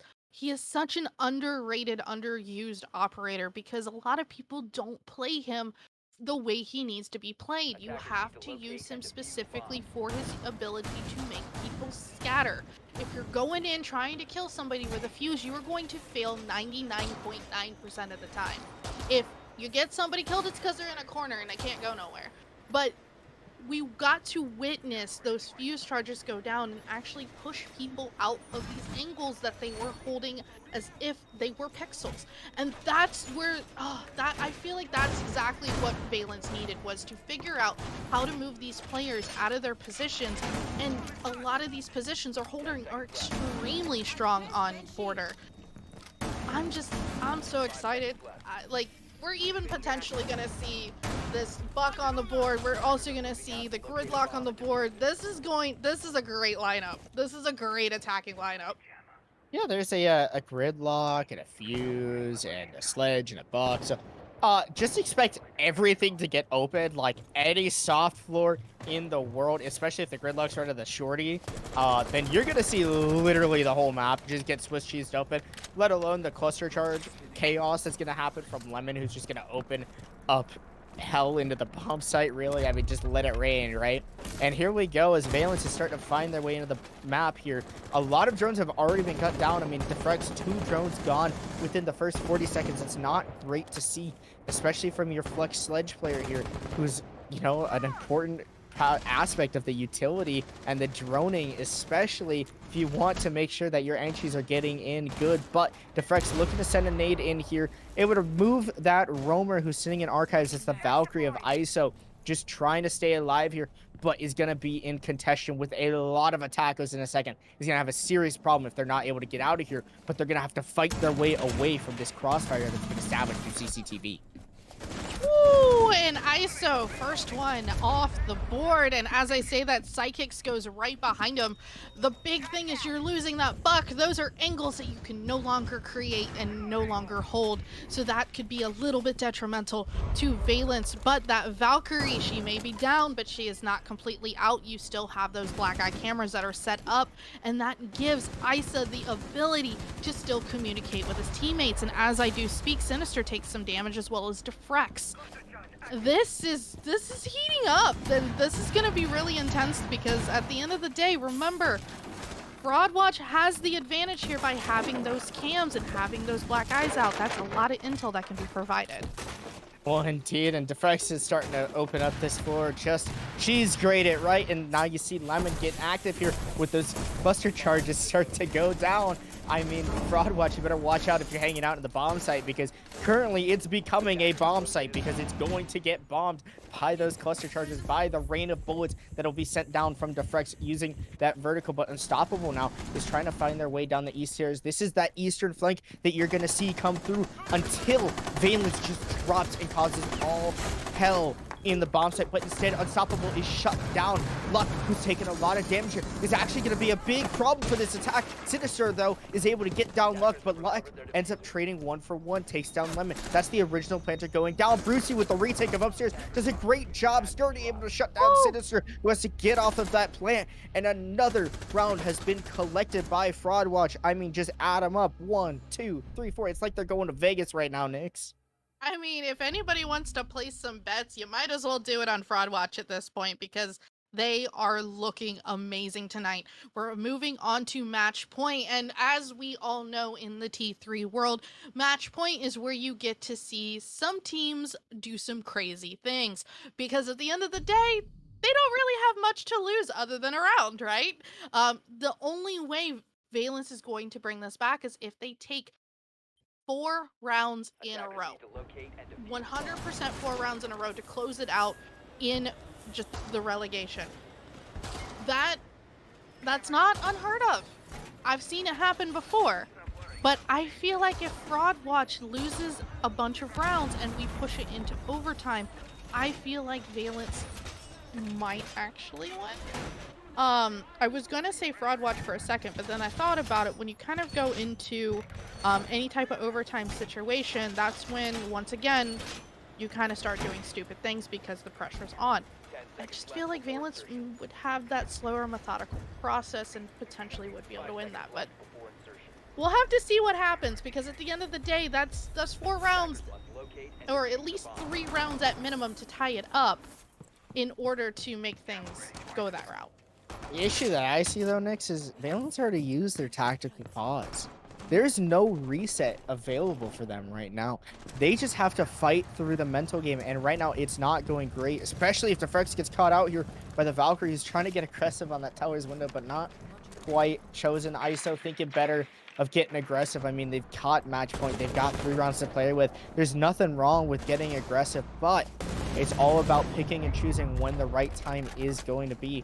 And here we go, as Valence has decided to change up their attacking strategy. Screw Archive, screw Office. They want this armory wall, and this is what they're going to go get. I love that Valence is so determined to get what they want, but it's all about the execute that comes through later in the round, Nix. Yeah, and that execute is critical. DeFrex is going to be the first person off the board once again. Seeing that buck go down this early isn't the best idea, because those are angles. Can't hold him at this point. But we're gonna have to see Valence kind of like restructure and repurpose this strat. Granted, Lemon, once again, an amazing guy. Like, he literally comes in clutch for his team at a moment's notice when it comes to these attacking rounds, but he doesn't have the fuse this time, so he's not going to be able to redirect these people, get them out of these areas that they're holding. And just seeing Fraud just play so almost in a passive aggressive sense, where they're just ready, like we just witnessed. Unstoppable goes down, but Sinister's able to pick that back up. This thing's gonna go back and forth here. We're 3v3 at this point, as almost a 3v2 situation. I don't think Valence is quite out yet. We have a minute left here in the round, and I think Valence does have a couple points to prove before we go into map 2. Some of the silly activities right now are taking place, and both teams just lighting each other up. Jose doing almost the exact amount of damage back to Lemon that Lemon started with, but Sinister instead is able to find one onto ISO. The Valkyrie finally falls down. Luck still lurking around with the C4, might be able to shut down this entry here, as you start to see the burn and clear start to go in, and Lemon in on the entry gets shut down, but Sinister is off for 4 and off for the ace. Sinister closes out the round. It brings Valence back just to 2 rounds left for them to make this comeback back in overtime. All right. Valence, you can keep Sinister. After that round, you can keep him. because that was a round worth basically like bragging about. Beautiful face by Sinister. That is I feel like a little bit of motivation that Valence needs in order to push this and go that distance. The most important thing is we've got to make sure that Defrec stays on the board. You want to use that buck to its full potential. That's the mistake that we've seen these past 2 rounds. But it does look like we are going to have to move into a rehost. Not quite sure what the rehost is for, but it really doesn't matter when a team asks for one. As long as you get it approved, you rehost. Well, and I guess we get to see the maps again. I mean, just a couple rounds later, we'll see Cafe. I'm just giving our producer just a little of a hard time. But this rehost could be huge for Valence Knicks. I mean, one of the players on the side of Fraud Watch is out of the lobby now. And this is a big concern because Valence now has that mental reset that I was talking about earlier on in this round. And if they're able to use that and capitalize on that, they only need 2 rounds, which really is not that hard, especially on the attacking side of Border. They've already looked pretty dominant, at least in this last round. I mean, the ace just to come through from Sinister, who seemed to struggle off on the first half of the map and is really finding their stride here on that flank watch operator of Nomad. That might be what they need to end up succeeding here. Valence hopefully trying to find those next couple rounds. Yeah, and that is one thing that really does kind of separate the situation that we were just watching versus the situation that we're potentially going into. Just having that ability to kind of sit back, take that breather, talk. These, tactical timeouts that these teams have are critical, and where you're using it so early like Valence did, you don't generally have opportunities like a rehost to fall back on because those are so, I don't want to say rare because we do have quite a few rehosts, but they're so Just 1 or 2. unpredictable. I guess that's the word that I'm looking for. They're so unpredictable. You could have one game, you can have what, not have one for 6 games, but they're valuable because you have the Yeah. ability to like take those 2 seconds, go back in your strat book really quickly and just say, "Hey guys, listen, let's try this." Yeah, Valence is gonna be able to talk this out with each other. I mean, just amongst themselves, right? I mean, they've got a pretty good chance. Yeah, Mass, their coach, cannot talk to them, but it doesn't matter. You've got all 5 players there, and their IGL Lemon is gonna be able to just talk them through it. Be like, hey guys, like, listen, we've only need 2 rounds. It's not undoable. It's not something that's impossible. We got 2 rounds before. We got 2 rounds on defense. Let's just do it on attack, and that's all they need. They're able to find 2 rounds, Knicks. It might just change the fate of the game to go back to what we were expecting. We were expecting Valence to win it. They might just do that again. I mean, it's a potential. The big thing with Siege is things can be in such an unpredictable fashion that you could have, like we're witnessing tonight, a team that nobody really had any faith in bring it to the table and really like impress us. But we are going to take a quick little break. We're having some issues with our observer getting a lobby up and running, and we don't obviously want to keep you guys looking at our wonderful faces while we blab. So if you give us guys a few minutes, we will be right back.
Alrighty, everybody, welcome back. After a little bit of a lengthy rehost, hopefully everything's right. It all looks good. Valence on attack. We got our scoreline right.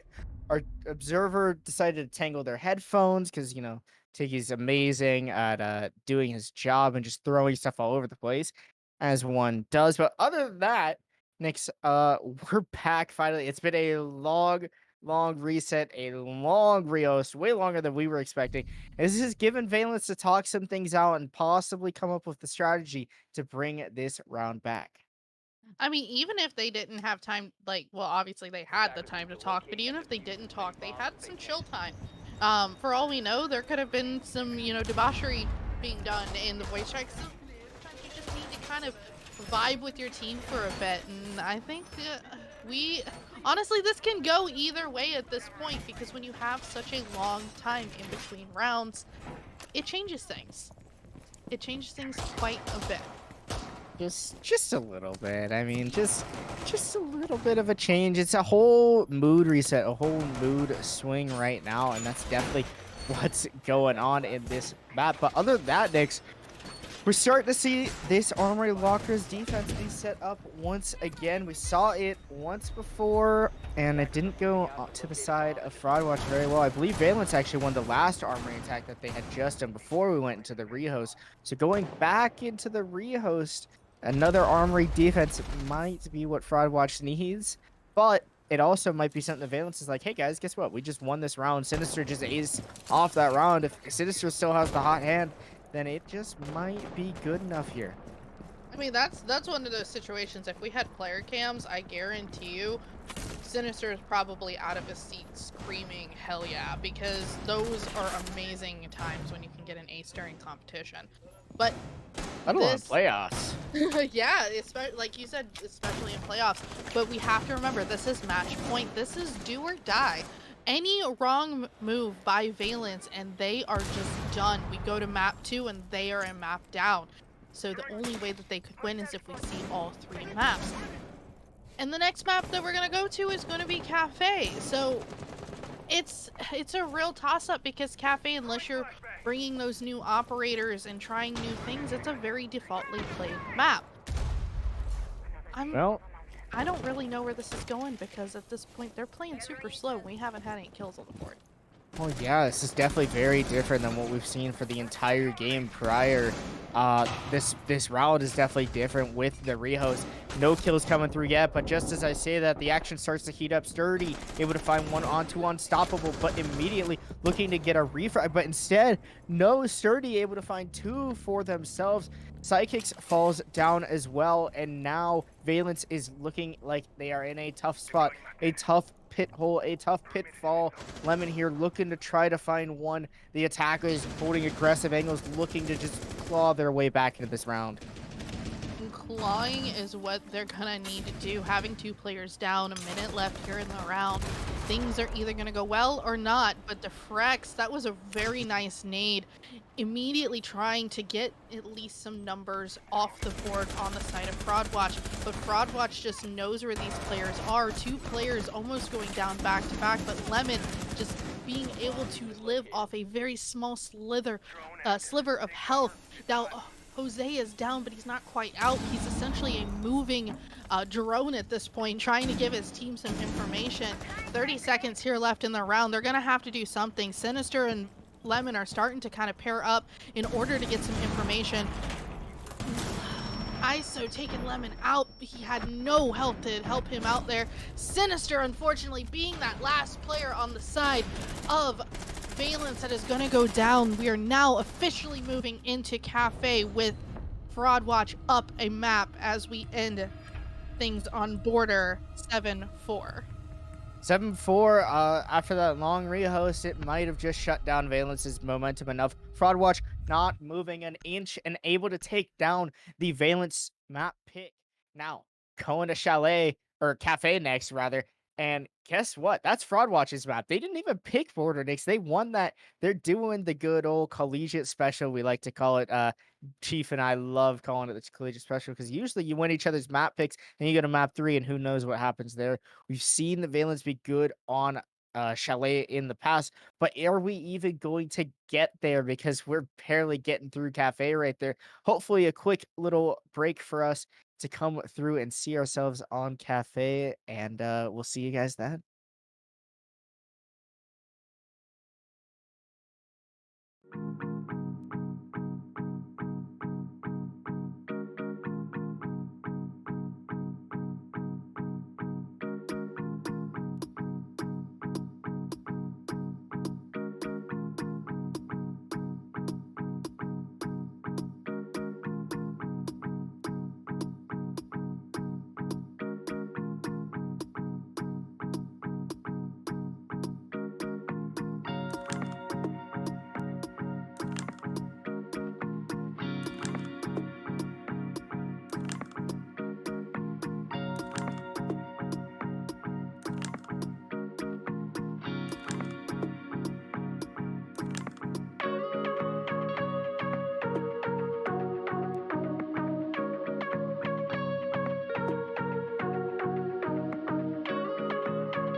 Hi guys, welcome back. We were able to luckily keep that break as short as possible.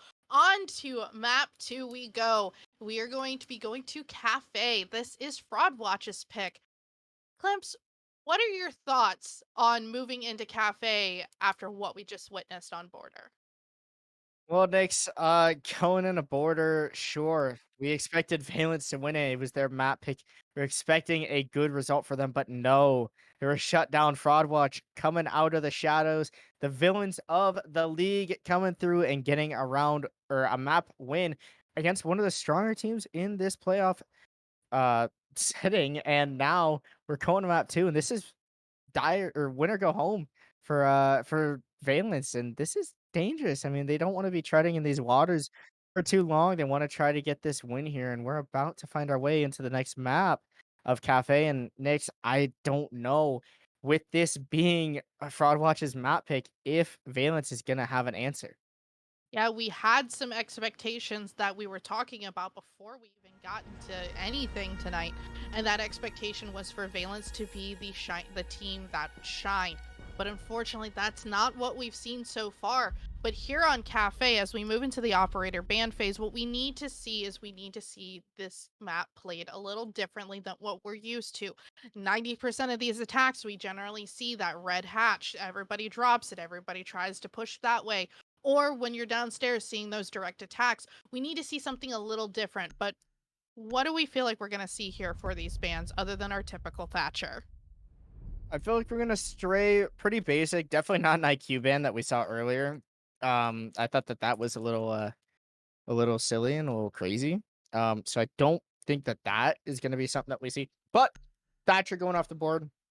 I mean, big shocker, right? Jacko going off the board. Kind of a weird one for Cafe. I feel like Jacko's not that big, but that allows Fraud Watch to really do what they do best, which is run around like a bunch of flippin' crazies all over the map and run all over the Valence attack and the Valence defense. They do it on both sides, and that's how Fraud Watch plays. And if Valence doesn't have an answer for that, which the Jackal going off the board is definitely not going to help him out, well, I guess Fraud Watch just, wants to get rid of the Spanish.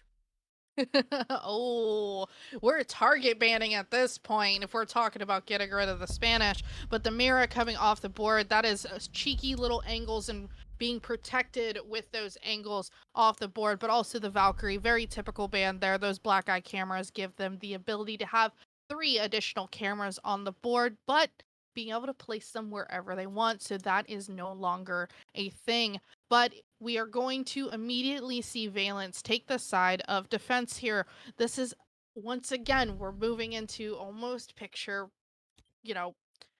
what do you call it? A picture image of what we just witnessed in the first map. This is where Valence is going to have to really push and do what they need to do. They need to take these early rounds and to get that momentum. But Fraud Watch knows how to shut Valence down. Valence need to find these rounds quick, and look at Fraud Watch. I mean, they've got an aggressive attack strategy. You saw the glass being shown, but quickly swapped over to the Ying, which is still a very aggressive operator, and there's not much that Valence will be able to do to shield themselves from those Candelas, let alone look at the Ash on the board. The R4C making its way back in the comp slowly but surely, and Sturdy definitely looking to get nice and comfortable back on that gun. The recoil hasn't been as bad as it was lately, but said it's actually the G3060. And, a little birdie told me that gun is going to get a little bit of a buff possibly. So, seeing it more and more, guess what? ISO is taking a ton of damage already off the bat. Ooh, yeah, Unstoppable decided to stop him straight in his tracks, because let's talk about this Fraud Watch lineup. I see rush all across the board. Generally, the rush happens either right in the beginning or right towards the end, but on a site like Bar, you're going to want to flood in once you get a little bit of map control, and having that Ying on the board is how you do it. You basically pop those smokes, you pop those Candelas, you become an absolute menace, and that's when that diffuser goes down. And ISO, speaking of him, he has become a menace on those frag grenades as he's going to take down Lemon. Here's the rush. I told you the rush was going to happen. Diffuser almost goes down. Luck gets taken out. ISO's now officially out. Valence just knows exactly what's going to happen here. At this point, Fraud Watch really needs to slow down their gameplay and play this smart, as Diffuser is physically on site and being pinned down by the remaining players of Valence. I cannot believe that Diffuser got shut down. Defrex barely stopped that plant from going down. I mean, not even half a second was left on that timer. It takes 7 seconds to get the bomb down, and he only needed half a second more, but it ended up costing his team to jump over the bar and plant. Luck, the plant spot just may not have been worth going all the way across. That extra half a second could have yielded you that bomb going down and nearly that rush going through so cleanly, so well. But instead, Fraud Watch is shut down by Valence, who's on a tear right now, trying to make sure that they're going to take these next couple of maps. And like I said, we just saw Unstoppable rotate around. He's wanting to hold these angles on this diffuser. At this point, it's not even worth Fraudwatch attempting to go pick this up, as we're seeing the two players that are remaining push up red stairs. They want to slowly start pushing, you know, the situation. They want to make sure that they have everything good to go. They do have that benefit of Brucey being on the Finca. And as I say that, Defrex goes down. This is 35 seconds. It's a 2v2 situation. They have that LMG in hand that is going to essentially be the little tiny benefit that Fraudwatch needs with that Finca. And just like that, Unstoppable's going to take down the Ying. The Finca is the only player that remains for Fraudwatch, and he is going to go down as he gets pinched by two players from the side of Valence. And we are going to see the first official round, opening round, that be it, go to Valence. Valence, after throwing a body in Piano, able to clean up the last couple attackers at the very end of the round. The Jaeger being unspotted on that first bar, and a great job by the side of Valence to read into the rush of Fraudwatch. It just was not enough, just a little bit too late for the diffuser to go down. Otherwise, it was a guaranteed Fraudwatch round because of the player who was able to be positioned on that skylight would have shut down that entire diffuse. And that's all that Fraudwatch could have asked for, is just to get that bomb down. Unfortunately, not able to happen. And, well, I guess it's a great start for the map for Valence. And as we move into round two, we're going all the way downstairs. We're going into kitchen. This is the most, I would say, bar's really not played as much as I think this site has been played, but some of the neat little things we're going to see come out is we do see that Psychics is going to be bringing out the Goyo. The Goyo is such a strong operator on maps such as Cafe, because you have those Vulcan canisters that now can virtually go anywhere. And now that you can place them anywhere, you can do almost up to 30 seconds of area denial. That is almost detrimental to a team, and pairing that with the Echo that Sinister's bringing out, that's extra intel, and that's mobile intel. So he can stay in one safe place being covered by his teammates, but get some very, very much needed information for his team. Let's just say Valence is definitely planning to play the long game this round with the Echo in play, those Yokai drones. So great for denying the plant at the very end of the round, let alone all the intel that they can actually gather. No IQ on the side of Fraudwatch. That has not been banned on Cafe. Instead, just not being picked, and instead, Luck able to shut down Unstoppable. A great start to the round for the side of Fraudwatch, as the Hard Breacher is able to take down one of the top fraggers for Valence.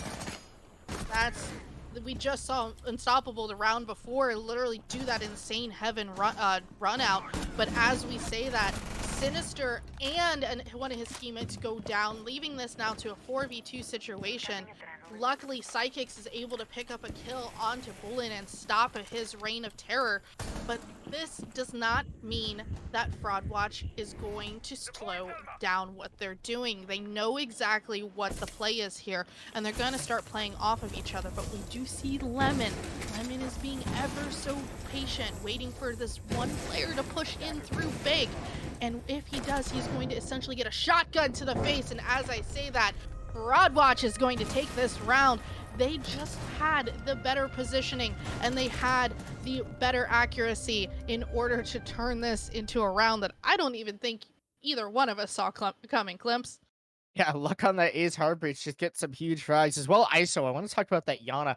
Highlight them walking through that red hallway, which should be very heavily defended by Valence. Instead, no one helping each other out. It seems like Valence just thrown off a little bit that round on who should be where, watching what the attack just caught Valence off guard. Remember, Valence, Fraudwatch is an aggressive team. They're going to walk in positions that you might not be expecting. And definitely something that I'm not expecting to see on that reading defense is a clash. A clash? Actually, I don't hate it. I don't hate it at all, because you also have a Zami. So if they can actually start redirecting these players into different pathways by using that Azami, that Kiva barrier, and either that or obviously creating their own safe spaces, they could use that clash to almost lock down sight. And I'm gonna throw a little idea out there. That fireplace little hole that goes between rooms. If you can get a Kiva barrier on that and prevent somebody from trying to camp that, and you throw a clash into what do you call it? That dining area. Ooh, that's one site completely denied. Definitely, and well, an interesting start to the round. The Clash has thrown both their impacts, unstoppable, both their impacts. Everything's, all over the place. I wonder if that's just used to break open all the floor nicks. And curious choice to bring that many impacts on a side rather than just having a shotgun let it go through and tear down some of the floor or some of the bars on Cafe. Shotguns are super, super strong. I even like bringing the super short on Clash just for fun because really you're not taking those long range engagements. Instead, it's more fun to actually just tuck around a corner, use your shield to block a couple bullets, eat a couple bullets, and then swing. But we're not going to see that today from Psychics. Instead, bringing out the SP SMG9, the Pocket F2, as most of us say. And right now, this great piano defense is being brought out by Valence to just slow down this attack as you start to see the usage of those Kiva barriers, those knives are being thrown by the Azami to create a new line of defense here. What's funny is we're sitting here watching Valence essentially play what looks like a bar defense, but they're using it to actually take care of reading and everything like that. If Broadwatch would just kind of take this hint that this is exactly what this team is doing and just redirect where they're going, they should be able to keep some of these lives on the board, but backs and forths is what we're going to be seeing at this point. But this clash is absolutely a menace to deal with only one player being off the board from the side of Valence. This clash is this is not good for Fraudwatch. This is going to cause issues if they aren't able to get this clash off the board. Psychics is causing just huge problems right now for the side of Fraudwatch. I mean, they have no idea what to do. That big shield and those tasers just being thrown out from the shield is really making Fraudwatch just look in all these directions, trying to figure out how can we stop this clash from tormenting us more and more. Psychics is going to continue to keep that shield out as ISO is just trying to find anywhere to avoid the clash, but you see her walking down the white stairs, and instead the Wamai able to shut down the rest of that attack from the dining table. Great job by Valence to get another round. Honestly, that was executed perfectly. I feel like that clash was the perfect, and yes, I will use that word a million times for that round that we just watched, the perfect operator to come out, because playing that clash in Pixel and just knowing when to pull back and to slowly start, not only protecting your teammates, but really stalling any type of push forward and using your teammates, the ability to give that information to them so they can essentially frag you.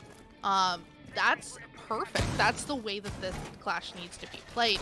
But we're all the way back upstairs. We're going to see a second attempt at bar.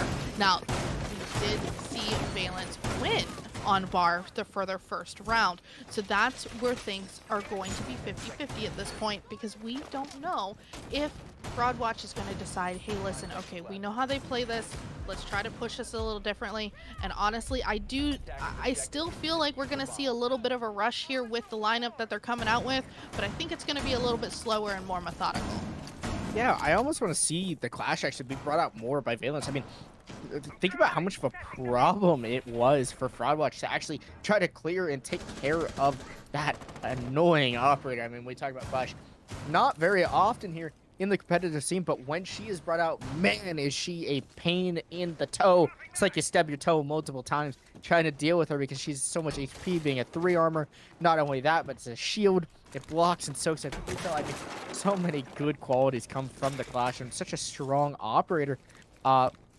You know, I would like to see Valence use that more to control. Really, the crowd control shield should be used to control Fraud Watch, because that's how Fraud Watch plays. They like to play aggressive and wild, and if you're able to use those the shield there to slow them down and control where you want Fraud Watch to go into your gunfire, just like last round, that just might be what Valence needs to win more of their defenses than they did on the last map of Border. Yeah, you say Clash is like stubbing your toe. I'm going to do you one better. Going up against a Clash, in my opinion, is like stepping on a Lego. Oh.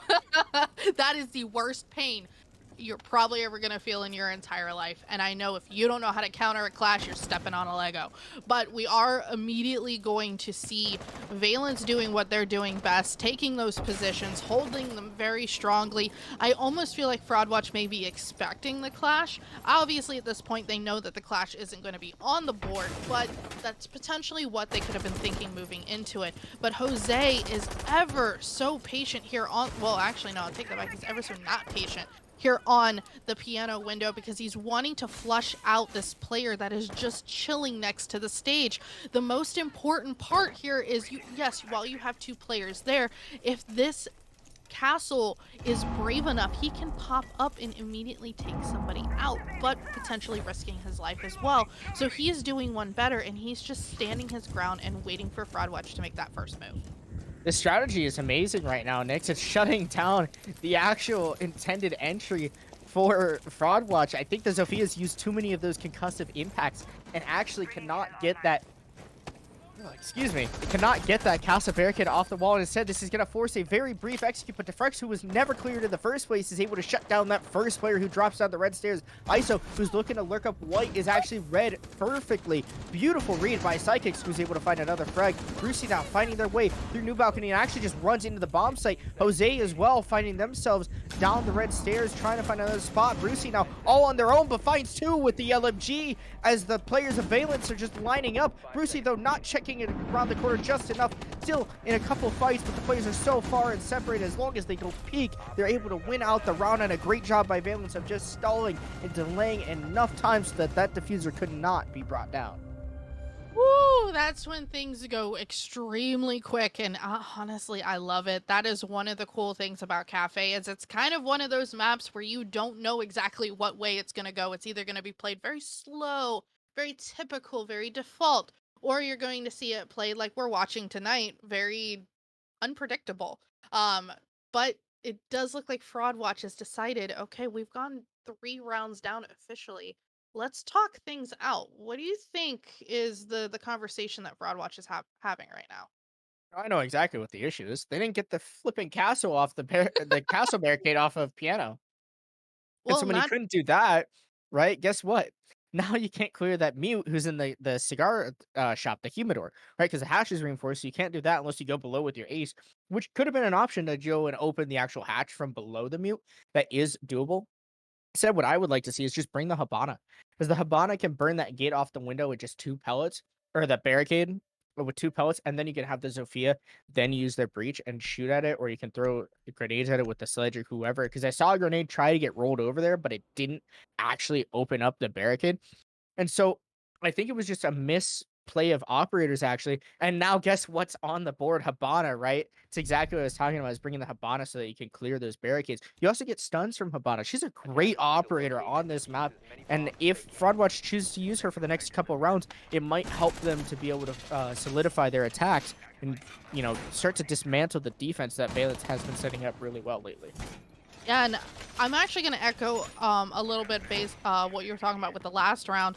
They also had 2 players on that piano, like on each one of those piano windows, and they weren't able to clear out that castle either. So once that Zofia gave up and went around and tried to push through that red hatch, he was already laser beamed directly into that area, so there is really nothing that they could have done unless they completely scrapped whatever attempt they were going to be making. And even then, that's wasting time, and that's time you don't have. But we are, looks like we're going to be cycling sites at this point. We obviously saw that bar site as our first site. The second site that we saw was kitchen, so we're all the way back down to kitchen. Hopefully Valence here can learn from their mistake, as that is the only round that Fraudwatch has on the board. Back with the Goyo, back with the Echo. They're sticking with their strategies, but is their strategy going to be strong enough? The same strategy, and will they hold it strong enough is what the good question is. Can they figure out what their mistake was last time, which was really just not playing together and allowing that Yana to walk down that red hallway, which was so dangerous, and it ended up just costing Valence the round. But instead, look at the delay that's already coming through. The Goyo Vulcans seem to have been moved and placed in another spot. Defrex is soaking up so much utility and actually eats a grenade that lands at their feet and able to take down a player with them. Gets immediately refragged by Jose, but look at how much util has actually been soaked up. 2 grenades gone from Jose. The Finca loses their grenades as well after losing their life. There is no more flashbangs, which means there's no essential pushing power left for the attackers, and this is gonna be so difficult to find their way to the bomb site because they have no way to distract a player from being able to push them into a spot. These defenders are allowed to sit wherever they would like because the only utility that they have are the Zofia concussions. And with that, the players that are allowed to sit wherever they want, well, now you have to take a heads-up gunfight with them, and that just might be a little too difficult because you're gonna have to force your way into that bomb site. Yeah, and here's the thing, like, just to, come back off the fact that there's no frag grenades essentially on the board anymore, you have 2 players with 2 claymores, and taking those to a site like Kitchen isn't going to generally work. And the reason why I say that is because what we see from Valence is very slow, thoughtful play. They want to make sure that they're holding these angles, they're being patient, they're letting Fraudwatch run into their bullets. If they're not moving from their sites, there's no essential flank to worry about because they're just not going to flank. So those claymores are rendered utterly useless. So unless you're trying to be very strategic about it and placing them down early, you're bringing wasted utility, and wasted utility is just as good as unused utility. But Sturdy's finally going to get some kills here on the board, and I think I just jinxed it. Sturdy's got a 3K here on the board. Sidekick's going to be running for essentially the last few seconds here in the round, as Luck is going to get this plant down. It is going to be down to 40 seconds and a 4v1 situation, and Sidekicks unfortunately isn't going to survive, as ISO is going to literally run down the stairs and just boop him straight in the head. Sidekicks is trying to find their way back to the bomb site and did their best Usain Bolt impression. I mean, a full 100-meter dash all the way from the second floor all the way back down to the first floor. And imagine if Valence had just opened the hatch, Nix. Because guess where Fraudwatch hasn't gone on both of their kitchen attacks? The second floor or the third floor. So go play vertical, Valence. Go play into that. Guess what? You can open the whole bomb site virtually from above and deny just about any sort of plant. And if you're able to do that, Fraudwatch can't play the way that they want, which is right in your face. They have to clear you. Make them clear you. And that is going to be how you're going to win this game. But instead, if you let Fraudwatch play how they want, where they can just walk down hallways and win their gunfights, because right now that's what's happening, then guess what, Nix? It's not going to be good for Valence. Here's the problem. I'm going to go ahead and call it out. What we're seeing is we're seeing so much repetition from Valence. And granted, sticking to your guns and sticking to your strategy is great. This is a game where you have to know how to mix it up. Even if something was successful in a certain round, you have to go into it knowing that the other team you're up against knows exactly what you just did that previous time on that site. So yes, that clash is coming out. The Kiva barriers are coming out. No. But, man, come on. You know it did better. it twice. It did it twice. Did it really do it twice? Oh, man. It did like a half circle on the second one. Oh, that is unfortunate. But it seems like what they're wanting to do is to set up on that stage to kind of protect whatever player is going to be chilling out there. But if Fraudwatch knows better, they know not to go onto those 2 windows and to redirect their efforts elsewhere. That's the most important thing, and that's what Valence needs to realize, is that things aren't going to happen twice. In this game, they never happen twice. There's never a round that you're going to play that's going to play out the exact same as it did before. This is incredible intel coming through from the attack. Luck here, who's actually got the diffuser, is running through that red hallway and might just look to find a player, but instead Defrex, who's made some vertical angles from above, beautifully reading into this attack, where they try to jump right next to the bomb site into train and engine room. He's doing a great job. They have the intel on that player who's actually still playing in the Train Museum. Sinister right now just doing their best to stay alive, and guess who's rotated down to now help slow down this push? It's the Clash. Crowd control Psychics here, looking to slow down this entry, and that's exactly what's happening now. A minute and a half, and they're finally into the building, but now they're being slowed and stalled by this Clash, and the attack is starting to collapse because the defense are starting to find their way in. However, luck wins their fight against the Frex, who ends up trying to get there on the flank instead, read out beautifully, and now all of a sudden Valence are on the back foot this round. Yeah, and Psychic's doing the best he can with this situation, but holy, unstoppable.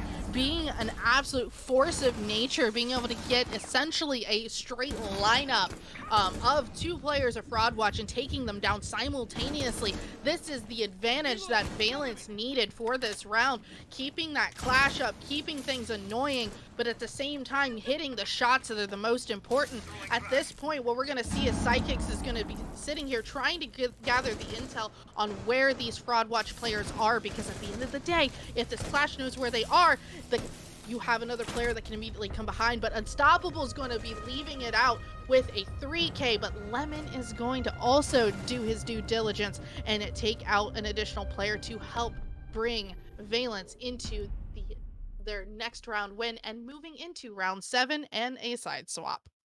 It's incredible, the Clash, how just violent it is, and what Fraud Watch cannot do to stop that Clash from being on the board. It's so deadly. Fraud Watch just doesn't know how to deal with it. The Clash is just so annoying, such a pain in the side, right? And when you have someone like Unstoppable who can just bear down on you with the gun of Thunderbird, I mean, or Wamai rather, right? It was the Wamai. And that MP5 with the 1.5, it's amazing and just does so much damage, even getting a wallbang. Unstoppable just cleanly going through that round and cutting through Fraud Watch. The Clash as well, just so helpful. Lemon to clean it up. It was a great round by Valence, and again, it's a tool that I think they're going to use more, is that Clash, because Fraud Watch has no idea how to take care of it. Yeah, and I will, one thing that I do immediately want to kind of like talk about is now that we're switching sides here, we're going to see a different, what looks like a potential different playstyle from Fraud Watch. So they are bringing more of the denial operators. So the Aruni to obviously stop people from pushing into Cigar, pushing into different little places, as you know, our first site is officially going to be Bar again. Doing the best we also with this situation, but holy Jaeger, that's going to deny any type of grenade intel, or not grenade intel, grenade kills. But we also have that beautiful smoke on the board, which is such a tried and true, well-rounded operator. I think that their Fraud Watch is essentially going to try and do what they've seen their counterparts in Valence do, and try to play this a little slower and let Valence run into their bullets. I'm hoping at least that's what we're gonna see. That's the plan here. They're trying to stop the attack from finding awareness. That pellet's going on a meter wall. It was okay. I thought for some reason I saw some like bandit wire on that wall, and I was really concerned for the choices of Bumman. But no, why should I question the hard breach player? They clearly know what they're doing, and Lemon's been doing a great job throughout this series. But just a little bit more might be able to be what propels them to this third map of Chalet, where Valence is definitely gonna have a good shot at. But guess what? The run out comes through. Psychics, great coverage, nearly getting the kill. Is ISO almost dropping to Frex just to about 20 HP, who will be able to be healed up by those adrenal surges, which is unfortunate to say the least. This means that Valence is going to be able to proceed with their attack, clear out the castle barricades, the utility, and start to find their way into the bomb site. Yes, and what we are seeing this actually played a little better on attack because of Valence. Valence obviously holding those two same windows on piano, unfortunately losing Psychics, who was pretty much essentially dead at that point with his HP. But oh my goodness, we just saw the Mute just try to sneak his way out a little bit and tried to say hello to the boys of Valence, but unfortunately Valence was there ready to meet him with a gun to the face. So that is going to take an additional person off the board on the side of Fraud Watch. That was actually kind of fun to watch, because he just kind of, you know, was like, hi there, and just was wiped from the face of the earth. Brucey was playing peekaboo, and Defrexon has actually found their way into the bomb site. Needs to be careful of the angle that Jose has great angles, but instead Unstoppable reads into it beautifully with a great headshot. Defrex able to clean up the last player. Luck ends up getting taken down there in the cocktail area, trying to hold it down as the smoke, but his whole team has fallen already. A great push by Valence to read into the aggressive swings from Fraudwatch, and that nets them their 5th round. Yes, and one more round. If they win it here, we're gonna be on match point. This, I think I'm gonna say it. Unless Fraudwatch has a little bit of a fire under their butt, we're gonna go to map 3 at this point. Which, what is that saying that you and Chief had about the collegiate, where one team wins the other team's map and you go to 3rd map? Yeah, that's happening again. Yeah, it's definitely happened. I feel like it's happening more than not in the world of T3 at this point. But all the way back Call downstairs. it the amateur special. Okay, well, actually, yeah, I like that. We'll call that the amateur special. But once again, we are cycling through sites. I feel like we're only going to see 3 sites played this entire map. But, come on, give me something new. Give me a different site. I mean, to be fair, the reading, what is it? It's the mining dining bomb site. Basically, kind of plays the same as the reading. It's a little bit more piano hold based. And I actually missed that bomb site because that was like the main original bomb site on Cafe. Like that was the one that everyone went to. Everyone loved that bomb site. So I'm not saying as much does kind of suck. However, Kitchen is a fun bomb site to watch, at least for me, because I like to see how teams like to clear it.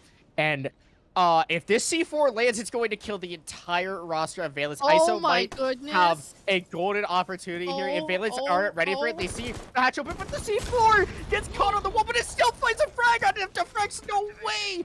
The fist play by ISO misses the C4 toss, but still finds Defrex, who was failed to shoot the C4 off of the brim of the hatch, and I don't know how that worked out, but the Sledge player has been eliminated off the board, and Valence is back to their creative lineup that we were seeing on Border, where they have the fuse, the bug, the gridlock, so they're still going to be able to tear up the floor, but I have no flipping clue how the Thunderbird gets away with that C4. I've seen it happen before. I've seen it many a times where somebody yeets that C4 through that hatch and is able to at least pick off one person, but I've never seen an entire team almost get picked off. That was scary. But Psychics is going to find the first player that's going to be that Thunderbird. That Thunderbird is out of play, but that C4 has been used. Job has been done, but Psychics is wanting to use this buck in order to start getting some cheeky angles so he can protect his teammates from above. But as I say that, Jose is ever so sneakily trying to get that C4 ready to go. But Fraudwatch, you need to go into throwing their aim C4s. They don't know how to throw them. You need to go into aim lab.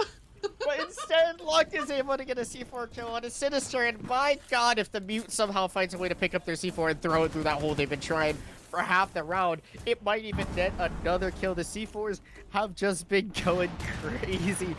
I don't even know. I'm just laughing too hard. I'm just like, how many... that's like the question is, what is it? How many licks does it take to get to the center of a Tootsie Pop? How many times throwing a C4 is it going to take for you to actually get it through the hole? Right? Well, talking about C4's get through holes, but what about nades? And players as well as Unstoppable falls down a hole of his own. The hatch actually into Freezer and finds another kill. Luck nearly placing that crosshair beautifully for a headshot, but not able to find it. Valence, Unstoppable, great crosshair placement, great patience to stop down that player, but instead it's Brucey now with the DMR.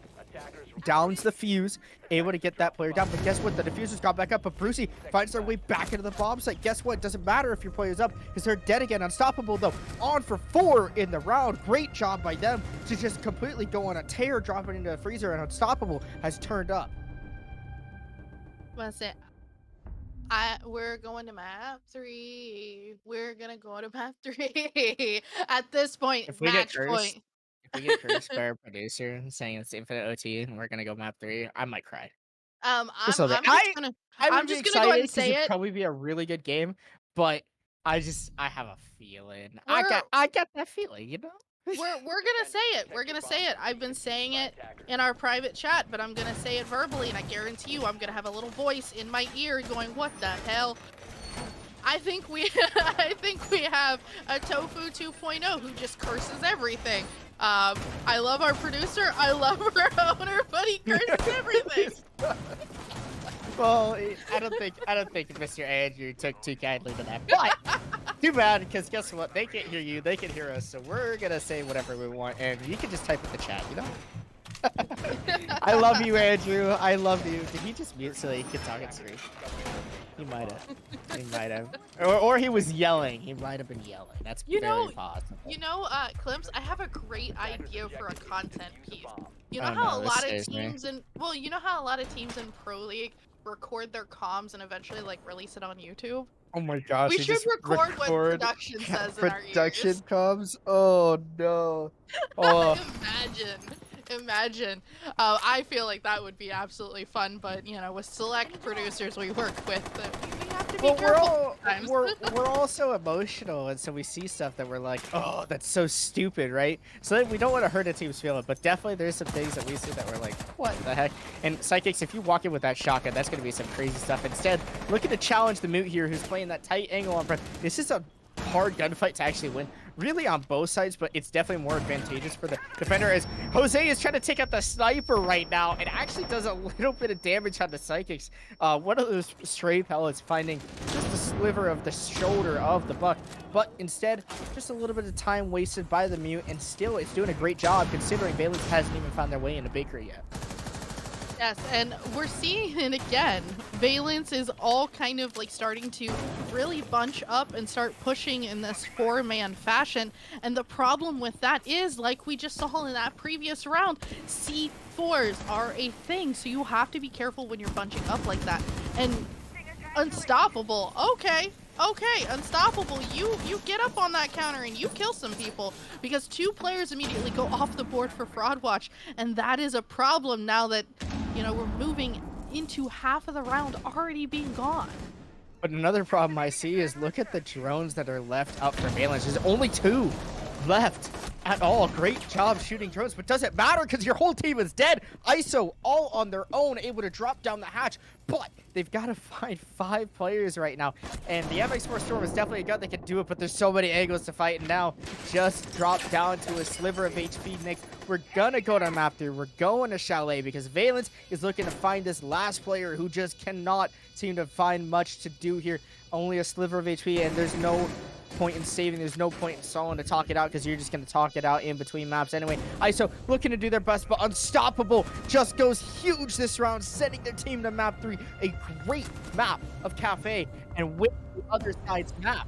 And now, map 3, Nix, possibly infinite overtime, and definitely a game you're going to want to watch.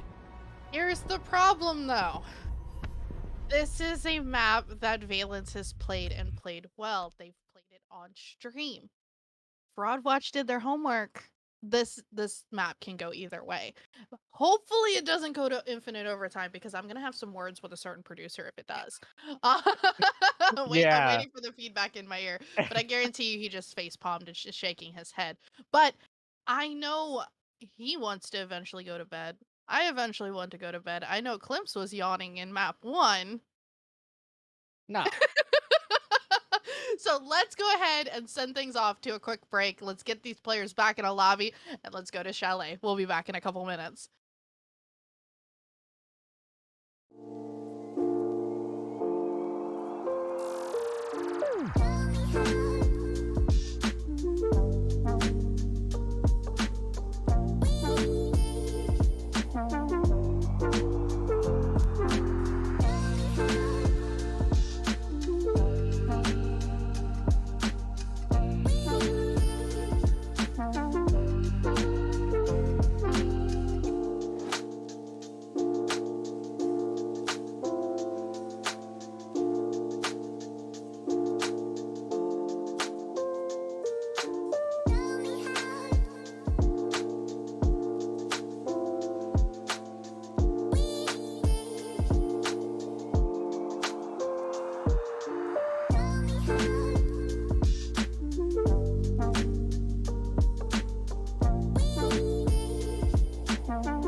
you, baby.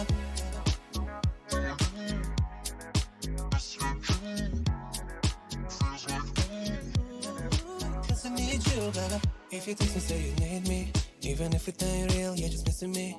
I'll be on the way, we'll spin and get it free. I'll be here. Spending time on the white sheets. We ain't tired, but act like we need to sleep. Then I think about your body with your fantasies. We don't sleep, we can't sleep. Split highs with you. In the bed, in the pool.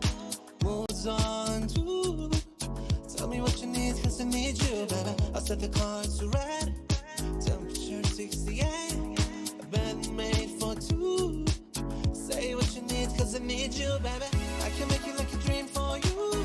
Like a fantasy that just came true. Right night feeling when you say ooh. La la la la la la la la la. I'ma label you from the left side. Keep you close, corner for the whole night. No, you know because it feels like ooh. La la la la la la la la la. Got this mood. I'm so mesmerized. You take me somewhere new. Can you pause the night and postpone the sunrise? Cause every time I feel your kiss, those of your lips increase. Split highs with you. In the bed, in the pool. Ooh, it's all in tune. Tell me what you need, cause I need you, baby. Set the color to red. Temperature 68. Bed made for two. Say what you need, cause I need you, baby. I can make it like a dream for you. Like a fantasy that just came true. Right night feeling when you say ooh. La la la la la la la la la. I'ma label you from the left side. Keep you close, corner for the whole night. No, you know because it feels like ooh. La la la la la la la la la. I can make it like a dream for you. Like a fantasy that just came true. Right night feeling when you say ooh. La la la la la la la la la. I'ma label you from the left side. Keep you close, corner for the whole night. No, you know because it feels like ooh. La la la la la la la la la. When I think about it, ooh.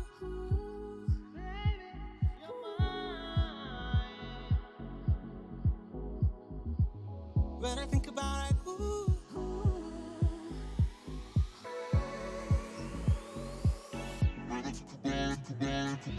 I can make it like a dream for you. Like a fantasy that just came true. Right night feeling when you say ooh. La la la la la la la la la. I'ma label you from the left side. Keep you close, corner for the whole night. No, you know because it feels like ooh. La la la la la la la la la. When I think about it, ooh. When I think about it, ooh. Right night feeling when you say ooh. La la la la la la la la la. When I think about it, ooh. When I think about you.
Alrighty, everybody, welcome back to good old Xenon. And well, our observer didn't want to see our faces on the stream, so instead he mashed the S button, started the game, and now we're here. So we're back, and our fraudulent producer is trying to call observer a fraud, but clearly that's not the case because we're watching Fraud Watch. So there's 3 frauds somewhere here, all around the place. Nix, are you a fraud by chance? Just asking a question. I don't know. I think there's too many frauds in the world. Why would you want to be a fraud when you just be yourself? But as we are talking about frauds, we are watching the official operator bans come out. That Nook is immediately coming off that board because Valence just knows that Fraudwatch uses that Nook to their best ability and they don't want to go up against it. The typical ban that we see second is coming out is that Thatcher. Thatcher, unfortunately, just never really sees any gameplay anymore. Yeah, well, you know, who loves seeing a Thatcher? I love Thatcher personally because the L8 with the 2x is just so good. That's why I ban Thatcher. I don't ban it because the ability is like super strong and all that. Just the L8 with the 2x is so strong. Such a fun gun. I wish that they put it on Sledge, but they didn't. That makes me sad. But Mira off the board, Kate off the board. We haven't seen either of those operators for all 3 maps, I'm pretty sure. So Thatcher, Miracade, all kind of basic like we've been seeing before. But the Nook going off the board clearly is a target ban by Valence, and good for them for doing that because Fraudwatch was definitely planning to use and abuse the life out of it. We're probably going to see a lot of Valkyrie play, so that might force Fraudwatch to bring the IQ here. Yes, and the IQ, which we did see banned out on our first map, very useful operator, especially if you're hiding things very well, such as any type of denial, any type of denial utility or anything like that. But I do not think we're going to have that issue because at this point, Fraudwatch is going to start their first attacking round, and I'm looking at Valence's lineup here. I don't think Fraudwatch is going to have to really do much. We do obviously have the Wamidus. The Wamidus are going to deny any type of those grenades, stuff like that. Rooney's going to slow things down. Obviously, Frost, you gotta be careful with the Frost because of one wrong move and you are bear trapped. But Unstoppable's coming out on that Oryx. I love seeing Unstoppable on Oryx. I believe he actually ran the same position in that match earlier in the regular season where he was just jumping up between hatches and doing last-minute rotates in order to, you know, kind of provide some last-minute intel and frags to his team. Yeah, run around a bunch. Orcs, pretty fun. Honestly, I'm kind of shocked though that we're not seeing the Valkyrie. That's an operator that I would have definitely expected, especially in a map like Chalet where you can throw those cameras all over the place, wherever you want, the rafters, the ceiling, anywhere, and forcing a team like Valence or Fraudwatch to have to bring an IQ would just significantly bring down that utility pool even further, and that just makes it that much harder to clear out that where you want. Now, Fraudwatch looks to be electing to take this library side of bar with Brucey being on the balcony of library as well as Luck. And so this is going to be how they clear Defrex from the rooftop. I'm shocked to see that this wall hasn't been reinforced by Defrex so that they can have a safe barrier to play on. Instead, electing to open it up actually so that Valent or Fraudwatch can actually get some angles. ISO now trying to find their way through the basement here. Probably would have been doing so on the Nook, but instead trying to find a sneaky frag up the basement stairs on the Sledge. Well, here's the thing. If they left that wall soft and they didn't do any type of reinforcement, maybe that's what they want Fraudwatch to do. And as we say that first kill on the board, Psychic is essentially going to peekaboo and pop his head out and take down Brucey. That is the Finka off the board. There are officially no more heals and some frag grenades off the board. That is not an operator you want to lose this early into a match because that is an operator that can make or break a round.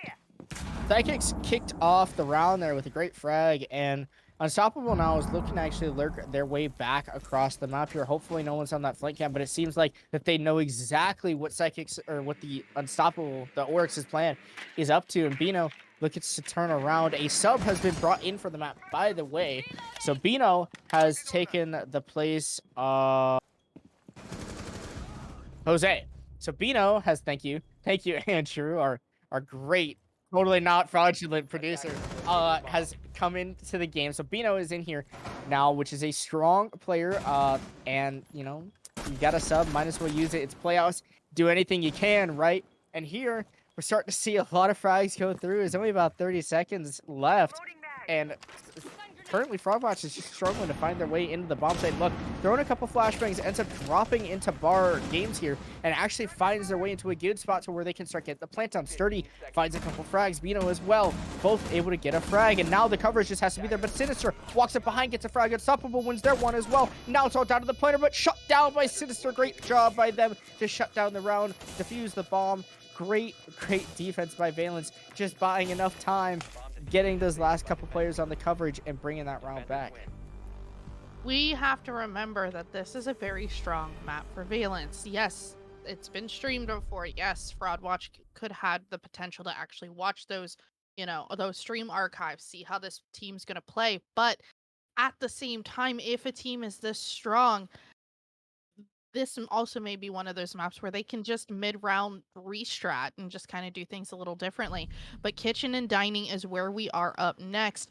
I'm surprised we don't have that Oryx back here on the board, because that is a great operator to have when you are kind of at that mid-level status where you have those hatches and things that you can really exploit. So they've decided not to bring that and actually put Unstoppable on the Wamai. But on the flip side, we do see Sinister is going to be bringing an Echo as well. Properly place those Echo drones, and you have the ability to not only gather intel, but you can also deny plants as well. So we'll have to see what Fraudwatch is going to do to counter this. Well, the bomb going down is something that you want to counter. You don't want that being in place. Clearly, Sinister with that plan on their own. You also have Lemon, who's got those gas canisters for the denial. Clearly, Valence looking to play the long game on this dining room defense, which is kind of shocking to see them go here second, maybe not elect the basement or the master bedroom. Instead, electing the dining, which I really like. I think that we're going to see all the bomb sites by these teams. And this will be the one map mix where you can't complain about not seeing all four sites, because all four sites are actually pretty good. Yes, and I will say, if I had to take one site that I would like to not be seen play, it would probably be Kitchen. And that's just because you can't really do much with Kitchen other than put a player in there and hope they stay alive. Or just not put a player in there at all, because it's just so small. You really don't have much room to work with there. But you are absolutely right. All of these sites are very, very playable. They're very, you can do so many different styles of strategies on them. And that's where I think Chalet really shines, is you have so many things that can be done and so many unpredictable moves. Like the unpredictable situation where Defrex is going to take almost all his health off the board. Not quite sure who actually was chasing him or if that was self-inflicted, but things are very slowly being played out here. I don't even think we have a single player from Fraudwatch in the building yet. Yeah, Fraudwatch still looking to just get a couple picks from these windows, but Brucey just whiffing super hard on the LMG right there. Really should have found a kill onto Unstoppable. Unfortunately, not able to do the case, finding yet again. Unstoppable just running in circles all around the map. Now looking to reposition back to where he started originally in the game. And look at Sinister here on the Solar Surge is a big problem for the Fraudwatch attack, because they can't repel in without dealing with that Echo. And if Sinister is able to sit there and just continue to net these kills, as Unstoppable is able to get a great kill through the holes in the floor and find a second one on the reload cancel. Brucey, who should have taken down Unstoppable earlier, now pays the price for their blunder of not finding those shots. And all of a sudden, Valence has taken a lot of damage, but guess what has taken a lot of time is Valence. They've taken a lot of time off the clock here, and Fraudwatch are just really struggling. A lot of bodies have been taken, as well as the Freck finds the head of Sturdy. Do we even have a player of Fraudwatch actually make it successfully into the building yet? If we have, I believe it's only been one player, because we still have two players outside that haven't quite figured out what they're wanting to do. They're essentially being cornered by, the players of Valence. So Bino's immediately going to go down. He was in the building and then he was just dead. Luck, once again, is the lucky one who's always the last one alive. For Fraudwatch, he's being held off by these smoke canisters. 12 seconds left in the round. There's really nothing he can do unless he goes full-blown team deathmatch on Valence. He just isn't going to be able to do it. And Psychic's going to get that last kill, and just unfortunate round for Fraudwatch. Unfortunately, not able to get in the building. Once again, a big struggle from Fraud Watch there, really. Knicks just not finding their gunfights, not finding their stride. Maybe the sub of Bino isn't what they needed. It might be throwing off some of their game plans, their strategies of really getting aggressive and running at the side of Valence. Now it seems like they're playing so much more reserved and back, and that just might be a little bit of a problem for Fraud Watch, because now Valence is getting to play their game and they're starting to heat up here. And heat up indeed. Valence, this is, I believe, the first time that we've actually seen Valence take up 2 rounds back to back without Fraud Watch meeting them with an additional round. That's really what you want to see here, is the more momentum you can get here in the beginning. This is where things are really going to almost define a map sometimes. We do have a Thorn coming out from Unstoppable. That's always a fun operator to see. Now, if you're trying to play the Thorn kind of like a Fuse situation, you don't want to play for kills with that operator. You want to use that Razor Bloom specifically for intel. If you're trying to use it for kills, it's not always going to work. You have about a 50-50 shot with it. But where he's placing them, like placing them at key entry points, this is a great way to not only have a audio cue to let you know where those players are pushing in, but at the same time, you know where they were thrown. You can also communicate that with your teammate. Yeah, well, I feel like I've seen this hold once before. Valence, we saw in week 1 actually pull this one out. It's quite an interesting way to hold the basement bomb site. I mean, you basically open up everything, play these really long angles. That's why you've got the one. That's why you got the 1.5s. You've got the Warden. You've got the Mute and the Womai with both MP5K potentially. Instead, the Mute's actually running the shotgun here. But you've also got the Aruni with the DMR, and a lot of damage is going to be able to be dealt and done. This shield here, this Thorn player here, Unstoppable, is really going to make sure that they don't test their life too much, and instead are just trying to buy as much possible time.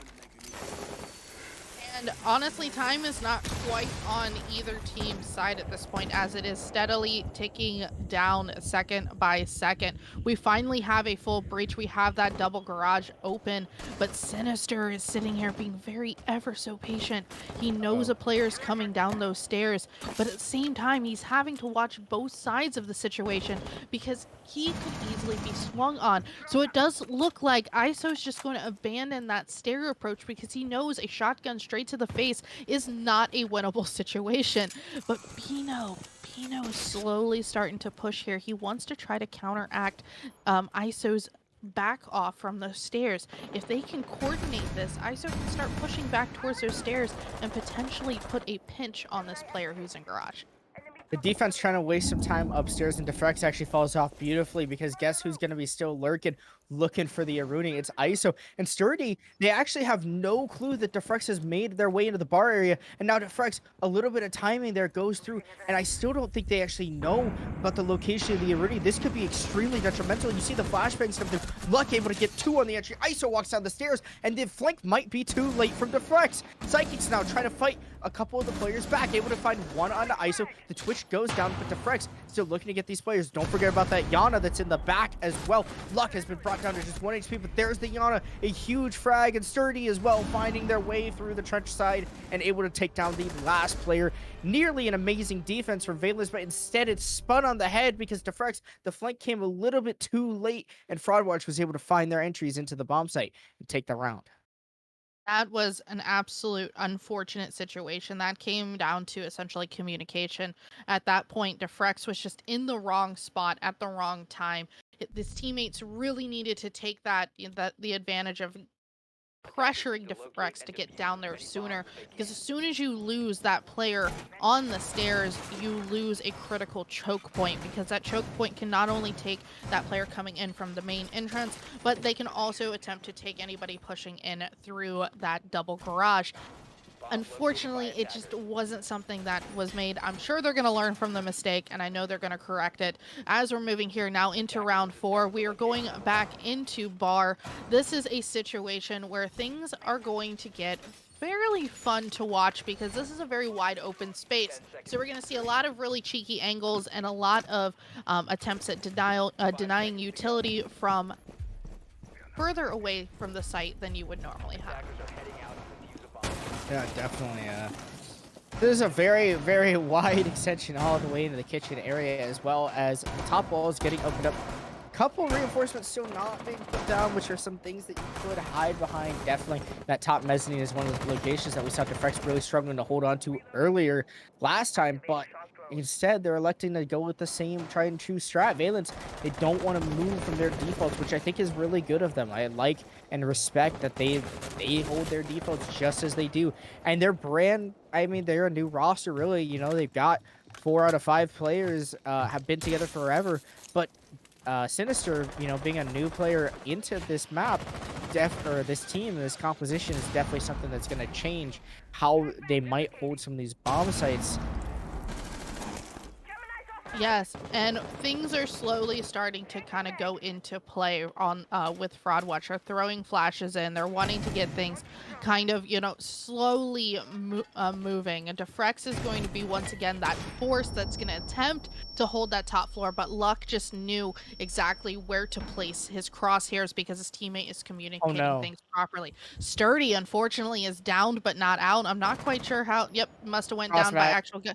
Oh no, not the frost mat, not the frost mat. What's even worse is he literally has a teammate right on the other side of that window that is absolutely paralyzed, is not able to jump in and protect his teammate. So Sturdy at this point is just a mobile drone. It is so unfortunate.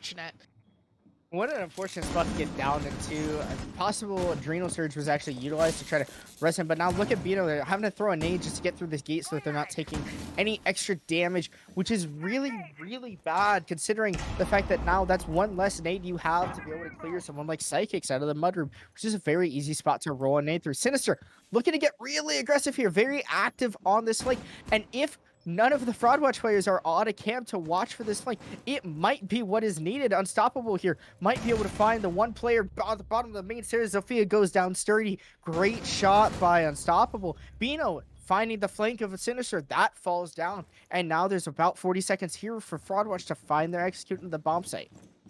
Yeah, 40 seconds. This is you can do quite a bit of time things with 40 seconds. You just have to do it very quickly. 30 is now we've already lost 10 seconds of that 40 seconds, and things are just kind of at a standstill at this point. We are going to see the Psychics is going to take down the Finca, so there is no more hope, no more health to regenerate at that point. It is 3v3. We are down to 13 seconds. At this point, it's got to be played like a team deathmatch. Unstoppable takes down ISO. Things are going back and forth. We're a 2v1 situation. Bino just knowing who he is a great fragger. He knows how to play this game in the way that it needs to be played, but he's going to try to stick this plant. But unfortunately, Psychics is just going to get really brave and just run up there and just take him out. This is an official additional round in the favor of Valence. That, leaving Bino in that situation is not fun. Valence may have started off real ugly on map on a border, but right now they are just steaming along against Fraudwatch here, and maybe they're showing why they should be in the playoffs here. And Fraudwatch right now just seem to be a little bit asleep at the wheel, not able to find some of the frags that they're looking for, just slowing down. And clearly we can tell that it's not helping. The sub of Bino absolutely doing a great job, but the rest of the team has fallen off of their perch. Currently, everybody in a negative position or not positive. Regardless, it doesn't matter because you need to get kills to win, and to lose multiple chalet attacks is really, really detrimental to when you go to the defensive side. Valence, if they're able to find 1 or 2 more, they're going to look really, really strong here, Nix, going on to attack and only having to win 2 rounds. I mean, if they do go up 2, that like you said, that literally just flips it over. They move to attack, and that's essentially 2 rounds that they have to win, and they could just completely close it out for the night. That would be the ideal situation for them. But it never goes in the ideal situation.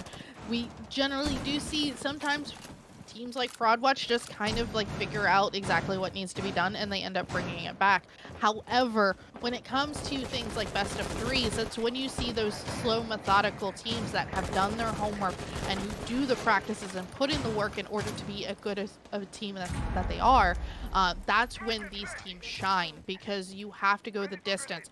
Distance involves the fortitude, the ability to actually sit there and keep going without getting tired or frustrated with your teammates. And a lot of times with teams like Fraudwatch, you just don't have those capabilities.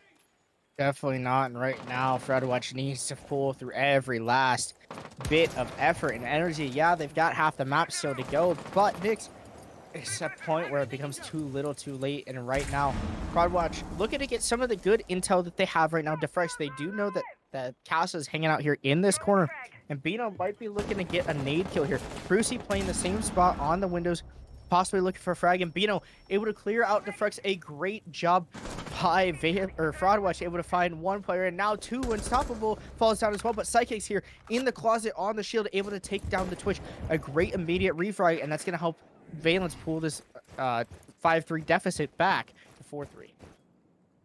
I don't know. I don't know. I mean, honestly, things can kind of flip on a head. We could see an insane flank from Valence.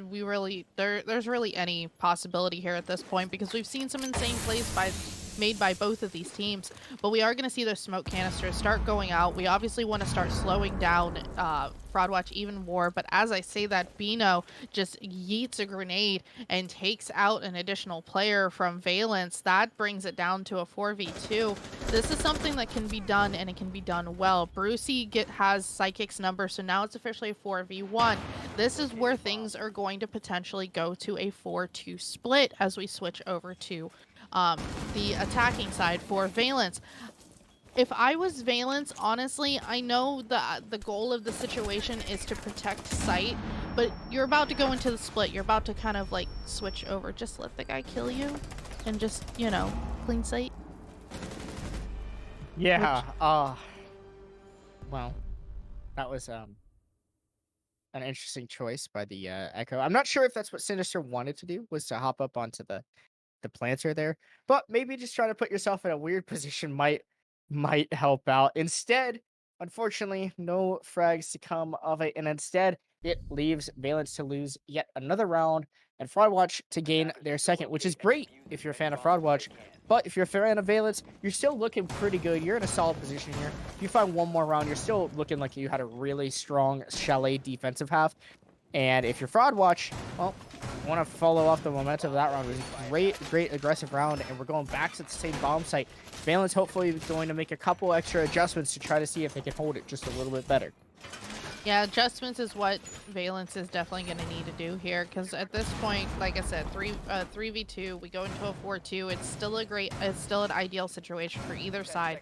But I really think Valence I'm not quite sure exactly where things are falling apart.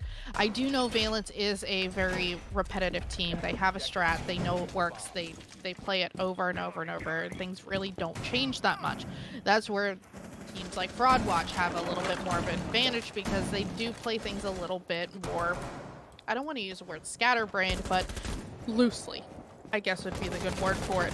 And by that loose play, it's a little bit more unpredictable, and it's harder to counter strat because you don't really know what's coming next. And I think that's honestly what we're about to witness again, is we're going to see things played a little differently. And having Bino, you know, that last minute sub in, like, you know he's a great player, you know what he's capable of, but you don't exactly know what his purpose is on the side of Fraudwatch, because this is the first time you're actually getting to play against him. Yeah, well, I do like some of the lineup changes that we are seeing. No Castle in play, and instead electing to bring the Jaeger for a little bit of extra wall to now. Instead, replacing the Castle for the Aruni, but it doesn't matter because the opening pick yet again goes to Fraudwatch. Defrex falls early once again. Bino throwing a nade, able to fighten up the frag, cleaned it up.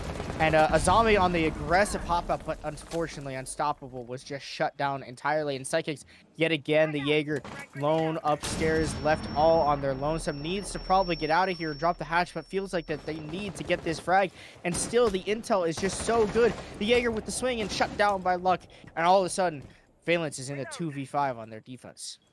Yeah, no, 100% Psychics needed to abandon that position. Sometimes it's better to just let part of, you know, the area go and just let that control just be taken by the opposing team. Your body, your life, your HP, that additional player being up is way more important than giving up that little bit of space. But, oh, see, if that had been a player, that would have been awesome, but it's almost almost like Fraudwatch was trying to bait Sinister out, because we are seeing Brucey come out with that nade. We're now in a 5v1 situation. This could be the first flawless round that we're going to see, and we do see it from the side of Fraudwatch, the first flawless round in this matchup on Chalet.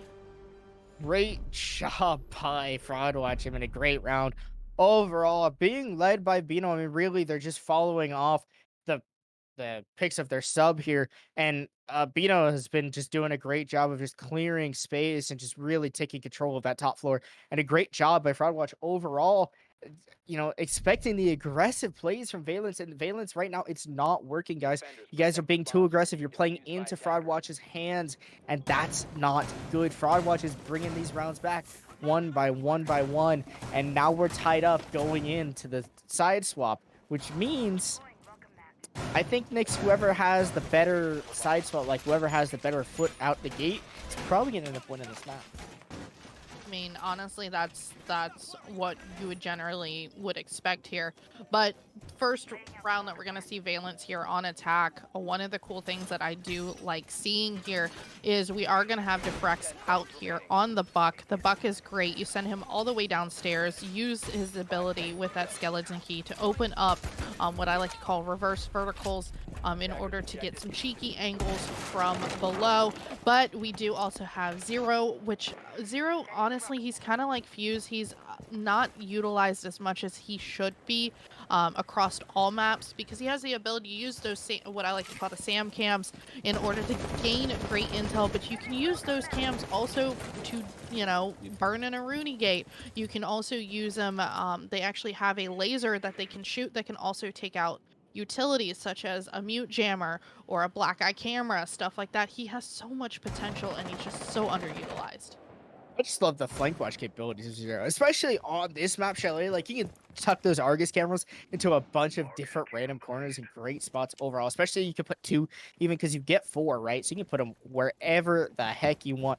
And they're super amazing. I mean, super useful. And they might be able to spot out the one player who's lurking downstairs. I think that might be Bino. ISO, if he's able to read into the player that's on the drone, will do so. Just that. Defrex falls down early. Once again, Defrex seems to have fallen down so early in so many of these rounds. And yet again, just not enough. Dying, attempting to get their team enough intel, but instead shut down. Once again, an aggressive play by ISO was the right call. And again, Fraudwatch is just simply playing their game on Valence right now. And if they continue to do so, they're going to keep whittling down these attackers.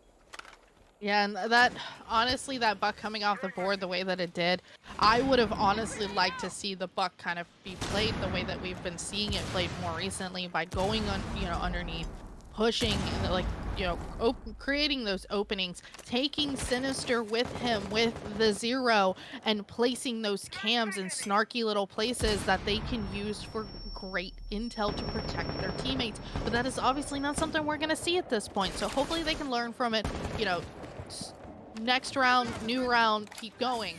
But I'm a little bit unsure. Like, I feel like Valence is almost not using their operators to their full potential at this point. Well, I mean, look at this. Lemon is turning into the entry frag. Once again, Knicks, we saw this in week 1, and Lemon goes huge for 2, walking down the Ivy hallway. I mean, who cares if you have entry fraggers? Get Lemon on your side, because Lemon is not afraid to walk in. They've done their job. They've opened the wall enough to where they can start to really unleash themselves. But Sinister has been caught in one of those frostbites. Just something blind that you don't always see, and unfortunately it's caught the legs of the Zero. But Psychics is able to shut down ISO, which means that Valence have a great advantage here. But Bino is able to find Psychics an immediate refrag, and now as Bino is forced to rotate through the basement here, Luck is the only player on site. This is going to force an aggressive swing, but instead Unstoppable goes for 2 and shuts down the defense. Fraudwatch, you gotta stop peeking. Just let them into the bomb site, because Unstoppable didn't even have to go inside. And a great job by Valence and their attack to get in. And that all started off the back of Lemon, who just walked into that Ivy hallway and really took control. My question is, Lemon, why? He's feeling himself. I'm telling you, Ivy, I'm gonna start calling Lemon. I'm gonna start calling it Lemon.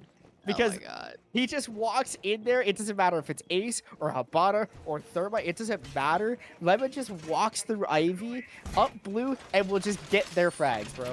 And, like, it's incredible. It's the second time we watched him do it. It's like deja vu. Well, here's the thing. Where was Lemon on Cafe? Because this is the Lemon that we know. This is the Lemon we like to see. And you know what? I am totally down with renaming Ivy to Lemon because, like, honestly, if you're gonna call it, you're gonna know exactly what that is. Like, there's no doubt about it. Nothing can, you know, be confused with that area. But I'm so enamored by being able to actually see Lemon finally show up. Like, I love seeing this guy just balls to the wall, like, really impress you for the support player that, you know, generally we normally see play passive. Yeah, well, you know, you don't expect the hard breach player to be running around swinging everything, but Lemon did exactly that. I was honestly pretty impressed. It was very great. Defrex here looking to stay a little bit safer, maybe trying to avoid getting ran out on the front, or that mezzanine window there. Trying to just stay a little bit safe and hopefully not be the first pick once again. Fraudwatch has been really, really good in the opening frag category, but Valence has always seemed to bring it back, and that's what Fraudwatch needs to be careful of. If they keep running into Valence, it's gonna start causing a problem. So Fraudwatch, I say just be a little bit more careful. At ISO, you're looking to get a little aggressive because Defrex is looking to get revenge right back to what ISO did the round previous. Yeah, and I'm just the big thing is one, we do still have Defrex on the board. Let me go ahead and make that clear. Defrex is the two times that he has been here on this fuck, he has gone down first, but unfortunately the first one to go down is going to be Lemon. That is the clutch player. That is the one that you want to be alive right now because he is a roaming terrorist, and you want to make sure that, you know, you don't lose it because that's also your diffuser that goes down. Luckily, it didn't go down too far and the team is able to recover it fairly quick. But we do have 3 players playing in Office, and this is not always a great situation because a very well-placed C4 could take out multiple players. Definitely, but it doesn't look like that's going to be the case. There's actually no C4 being brought out from Fraudwatch. Instead, electing the Malusi, which is a really good operator to slow down Valence in their coordinated pushes and attacks. Try to get a little bit of that last round intel of like, hey, where are these guys coming from right now? Stoppable, looking to get a drone inside, but a little bit of a struggle. I mean, it almost reminded me of the C4s of Cafe. But ISO is still lurking downstairs, and this might be a big problem. Here's the thing, Nix. Valence seems to struggle a lot, and another Frostbite. Another Frostbite finds another player, immediately revived, and it seems like Fraudwatch has found their way away from the top floor, allowing Valence to finally take in here. But look how much time has come off the board here. Only about 30 seconds to really get this execute underway. And it doesn't seem like Valence really knows where the defenders are. Instead, they're all just guessing and checking, and Sturdy is going to start it off by taking down Unstoppable. Defrex tries to walk into the hallway, but Swan, but a great shot from them, is able to shut down the Jaeger, but it doesn't matter. Psychics finds a way to the bomb site. Sinister trying to get this plant down, but it doesn't matter. Shut down by the last 2 players, and Luck and Bino able to shut down the last bit of the round there. A great job stopping the diffuser from going down, and now we're tied up all the way at 4-4.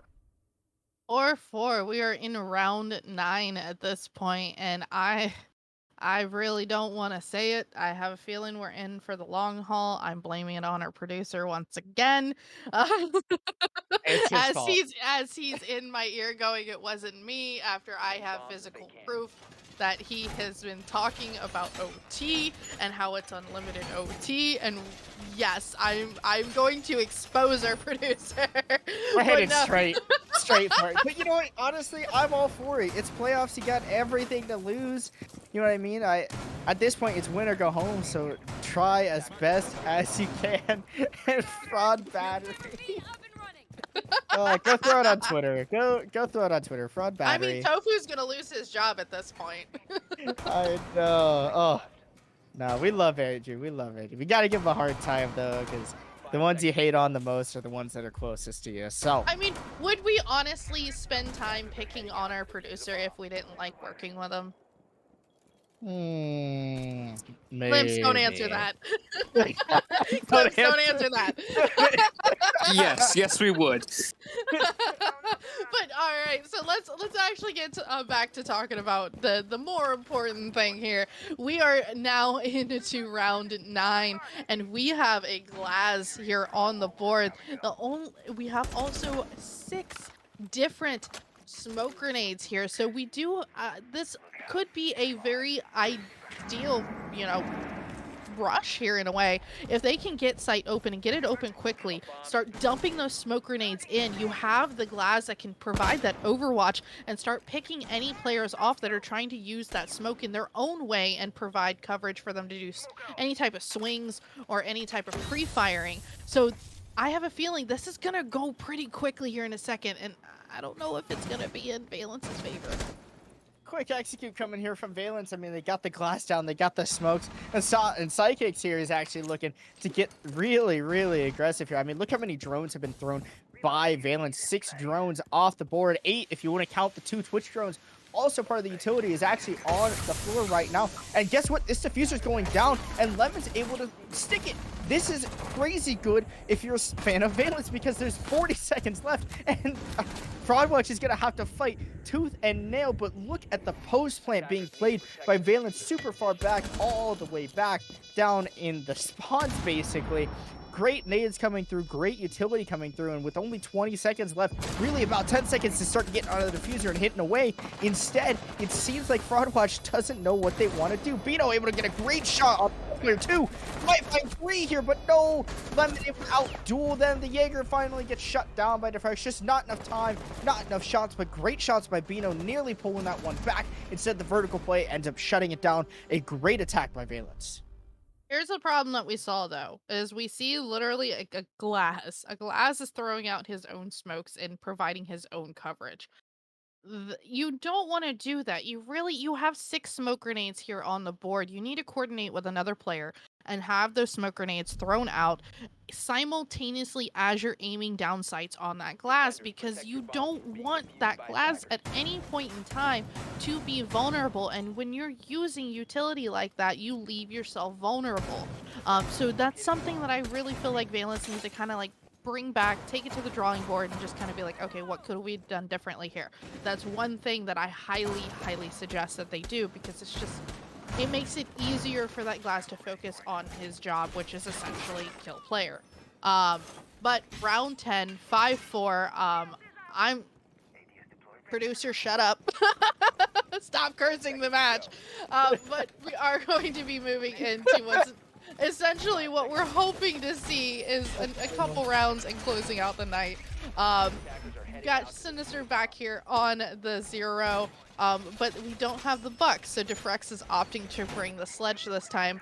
Hopefully, by bringing this different operator, maybe he can stay alive a little longer. I don't know. We'll have to see how this all plays out. At this point, I'm rooting for OT next. I want to see these teams go back to back, tooth and nail. I want to see like round 50, going through, going on, go deep.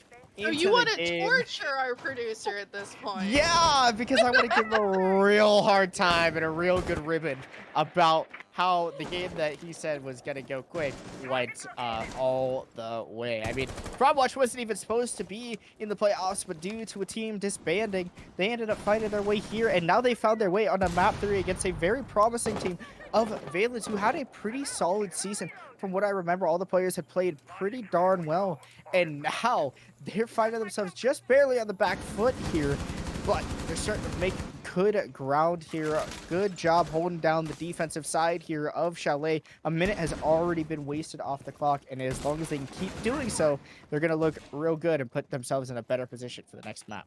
I mean, to be honest with you, we're kind of in a 4v5 situation already. Sturdy has already taken quite a bit of damage off the board. As I say that, ISO is going to take down Psychics. Psychics being that really, really nasty kind of like last-minute clutch player alongside with Lemon. That's not a player you want off the board, but I'm concerned about Sinister because he's just kind of chilling out on the balcony and could easily be ran out on, but Stoppable's going to finally take down Sturdy. Sturdy on that last sliver of health, just confirming now that it's a 4v4. Well, it might be a 4v4, but I'm telling you, there's still 3 opponents in play if you're looking at Frostwatch. I mean, they got 3 Frostbats all over the ground, and who knows what damage those might cause to the attacking defense. Finding their way in, looking to get aggressive, but has not cleared out the player in Master. That's Bino, the substitute. 14-4 right now, or 14-5 right now on the game, but shut down. Bino being dropped by Sinister. A great shot from them. Instead, Unstoppable looking to find a couple of these players through the bathroom window, and as they try to get this dining wall open, Valence is trying to find their way into the bomb site still. They haven't barely even gotten control of the top floor. As you've seen Fraudwatch, they've all fallen back to the bomb site now, and they're just trying to stop Valence from finding their way into the bomb site here with about 20 seconds left. Yeah, in 20 seconds, you really can't do anything at this point. You just kind of need to run in and just start committing to your shots, as we see Lemon do, bringing it down to a 3v2 situation. Unstoppable, unfortunately, is down, but not quite out. He's great for intel, as I say that he does go down. So Sinister also goes down, and Broadwatch just completely denies the attempt that Lemon was going to take to get that plant down, because unfortunately the teammate covering him also went down almost simultaneously. So round 11, we are 5v5 again, and I think Glimpse might be getting his wish here. He is wanting to troll the mess out of our producer and make his life a living hell. Oh, well, it doesn't matter if there were 3 Frostbats on the board, because you also got the gun. And let me tell you, that SMG is so good. It does so much damage. It's a laser beam, and that's why we used to see it played all the time. When the 1.5 got stripped away from it, yeah, maybe not as much now, but still, I mean, the Frost is so strong. Brucey with some great shots or I think it was ISO actually on the Frost. Now swapping out for Brucey here. And keeping that Frost has been really good for Frostwatch, because it's just slowly just getting into the mentals of Valence. I mean, every time you step into a Frost mat, you lose at least 2 brain cells. And right now, I'm sure Valence is feeling just a little bit dumber than maybe when they started the match. I don't think it's just 2 brain cells. I think you probably just lose your motivation for that entire round. Because that's honestly like that. I hate it. Just when I used to play, we used to, Frost wasn't really a big, like, competitively played operator at the time. So when somebody would bring them out, it would just completely change the dynamic of the way that you would play. It would make you absolutely paranoid. It would play mind games with you, because you would never know where this Frost mat was. You turn a corner and you're just gone. And that's just the way Frost is played a lot. At least with, you know, today's day and age with Siege, there is a little bit more predictability, because that Frost is placed in more, you know, breach heavy areas where you're wanting players to go in and stuff like that. But it's never fun to turn a corner and just, you know, essentially get helloed by a bear trapped in the foot. Hey, at least it's not a Capcan trap blowing your feet out. I mean, completely losing your legs is not a fun thing to do in a video game, and especially when it's to a black box just on the side of the door that explodes that you're not expecting. And guess what? ISO not able to play as aggressive of a position as they were last round, where they were able to get that early frag onto Lemon. Instead, Lemon is going to actually be up this round and allowed to go and open this office wall, which is really going to help Valence get this library attack underway. If they're able to do so, Lemon, with how deadly they are in the Lemon hallway, Nix, it just might spell disaster for the Fraudwatch defenders. And if we're talking disaster at this point, we're probably going to see Valence take this round, and then right afterwards, we're going to see Fraudwatch basically say, nope, we're taking this to overtime, because we're ever so closely inching to some OT rounds here. But that's usually when things really get intense, is when you have that pressure from overtime looming over your shoulder. That's when those last clutch, like, strats that come out, that, you know, you have to do something different. You have to be unpredictable. You've got to close it out. So that's when things move so fast. Lucha's getting ready to enter into the hallway. Lemon here, getting really aggressive here on the Ivy entrance, but there's no defenders to be found. They've all fallen back to the first floor, and Luck getting really aggressive, ends up shutting down Unstoppable, who tried to jump in through the library sandwich window. That's a great first frag for the defenders here. Fraudwatch able to start off a really promising round for themselves and possibly propel themselves on the match point. Defrex doing a little bit of vertical play and actually tags him ISO to just about 1 or 2 bullets left of HP. About 30 seconds remain for Valence to try to find themselves at the bomb site, but Vino able to shut down Lemon, immediately refragged by Psychics, however, Brucey able to find one with the Frost SMG. Another frag goes through with that SMG, and Defrex now is being forced to rotate outside the game's window, attempts to buck their way in, trying to avoid Frost Match, to avoid the players not able to find themselves into the defensive strat. And guess what? Fraud Watch Nix might be able to pull off the upset and is going to match point. Yes. I have to say, I really do appreciate what we just saw that last player alive for Valence do. Being able to just, kind of just suck it up, take that, take the diffuser, try to essentially take the shortest way possible into sight and get that plant down. Unfortunately, because you have so many other players up and alive on the side of Fraud Watch, they just have that ability to hold those angles and really, just kind of like no matter what you do, you're essentially just a dead operator whenever you try to go up against that kind of numbers. But Valence is going to take a tactical timeout here. Honestly, they can bring this back. They can easily, if they go 2 rounds back to back, they're going to be able to close this out. If they take this next round, but then immediately lose the one following, yeah, it's definitely going to go to OT. Definitely. I think we are going to go to OT next. I'm just saying, I like to tease the bad side of things. I think that we're going to OT. I think that we are going to see Valence win out this round here. They took their tactical timeout. They got to talk about what may have went wrong the last round. And guess what? Fraud Watch can't go back to bar, which is what they prefer. They're not going to the basement. Instead, they're going upstairs to Master. And let's just say that I think Master is going to be a hard bomb site for a team like Fraud Watch to defend, because they like to peek everything. And if they continue to peek and be super, super aggressive against Valence, Valence is just simply going to let Fraud Watch walk into their angles and walk their way to OT. And I've said it before, OT is where things get very, very fun to watch when it comes to, especially on like a best of 3. You go to BAP3, you go to OT. That's when all the crazy rushes come out. All the crazy strats come out, because at that point it's kind of YOLO. You only live once in this game, and that's it. But this is an operator. Isa is bringing out an operator I actually have not seen playing in a hot minute. Mozzie's back. Yeah, Mozzie. And you know what else is back? Possibly a jump out going through ISO, looking to get aggressive. And this isn't what you want to see Fraud Watch doing right now, because if that punishes ISO there, if someone on Valence is able to get a punishing kill on the ISO, it could have spelled disaster. Instead, ISO thankfully able to live for themselves. However, Valence starting to find their way into the building here, and guess who's at the first line of defense? ISO. If ISO was able to get that opening frag, great. But if not, it puts them so far on the back foot, and with nowhere else to be deterred to, with no place to go play later on in the round, no dining defense option available, that means that Fraud Watch is simply going to struggle to try to win this defense here. Instead, they need to try to keep these C4s alive, so for the late round, they can get that post plant and make sure that they're winning well. Yes, and Unstoppable finally getting in the building, being led by a drone from one of his teammates, gathering some great intel as he's pushing them through. Oh my god! Oh my, Fraud Watch, what are you doing? This was the most amazing coordination that we've seen from Valence, as they get 3 kills back to back to back from 3 different players on their side.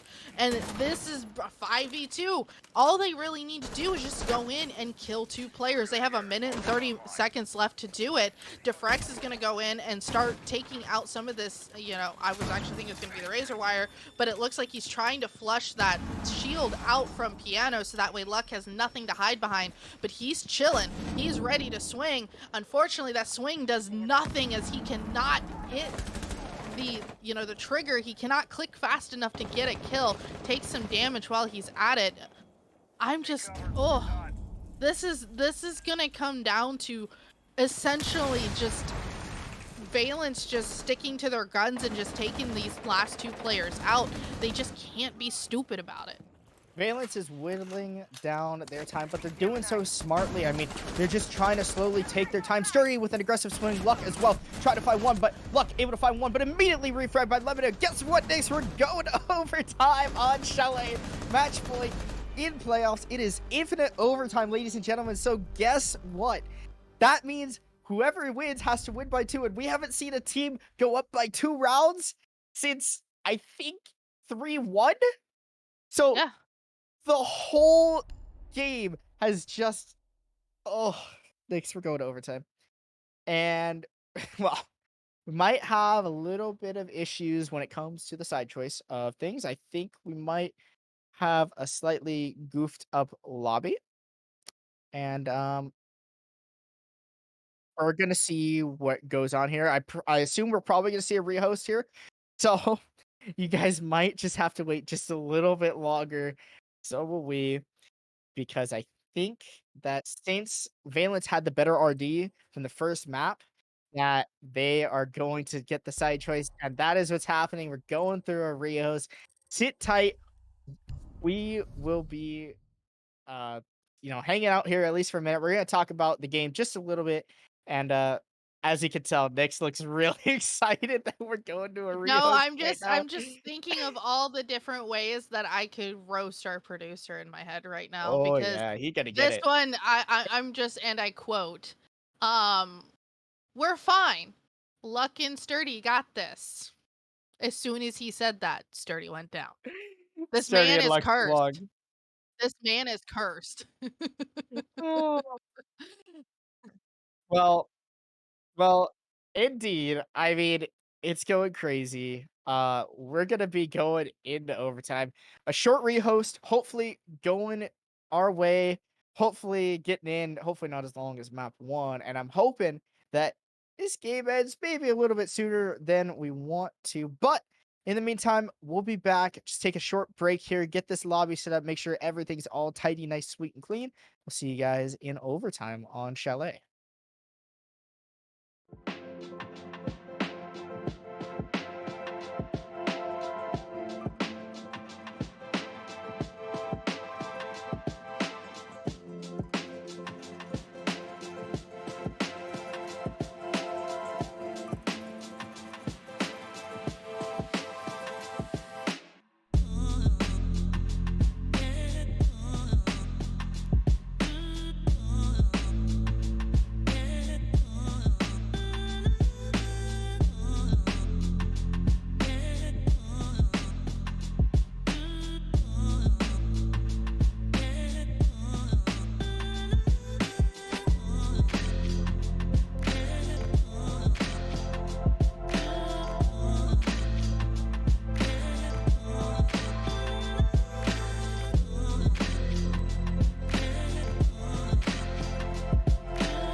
Don't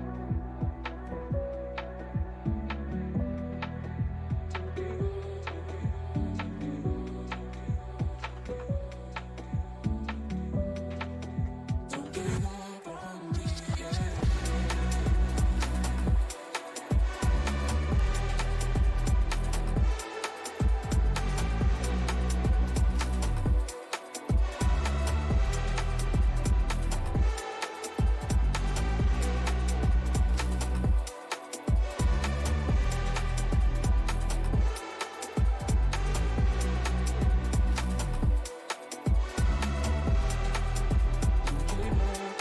on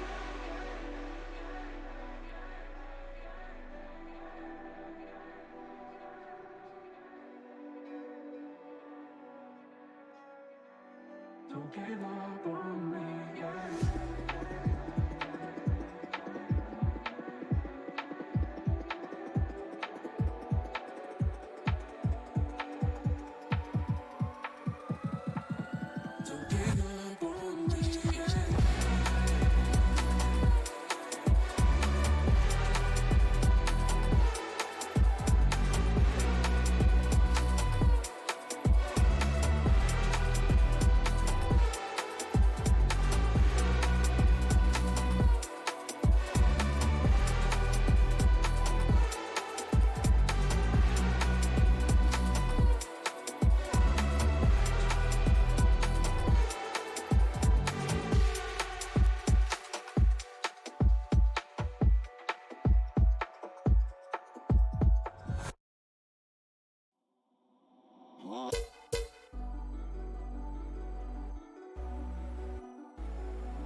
You showed me how to dance love. So tell me what you're thinking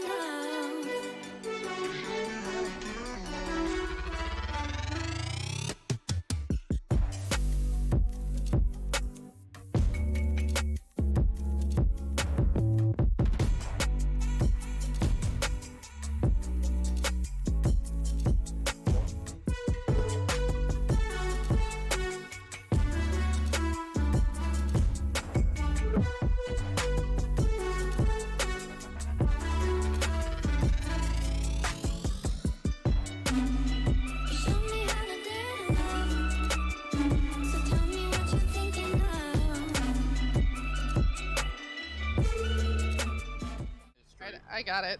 Fuck this. Andrew, you're keeping track of round history. Alrighty, you guys, welcome back. Thank you for being so patient with us. We're just going to go ahead and dive right into this. Round 13, first round of overtime we go.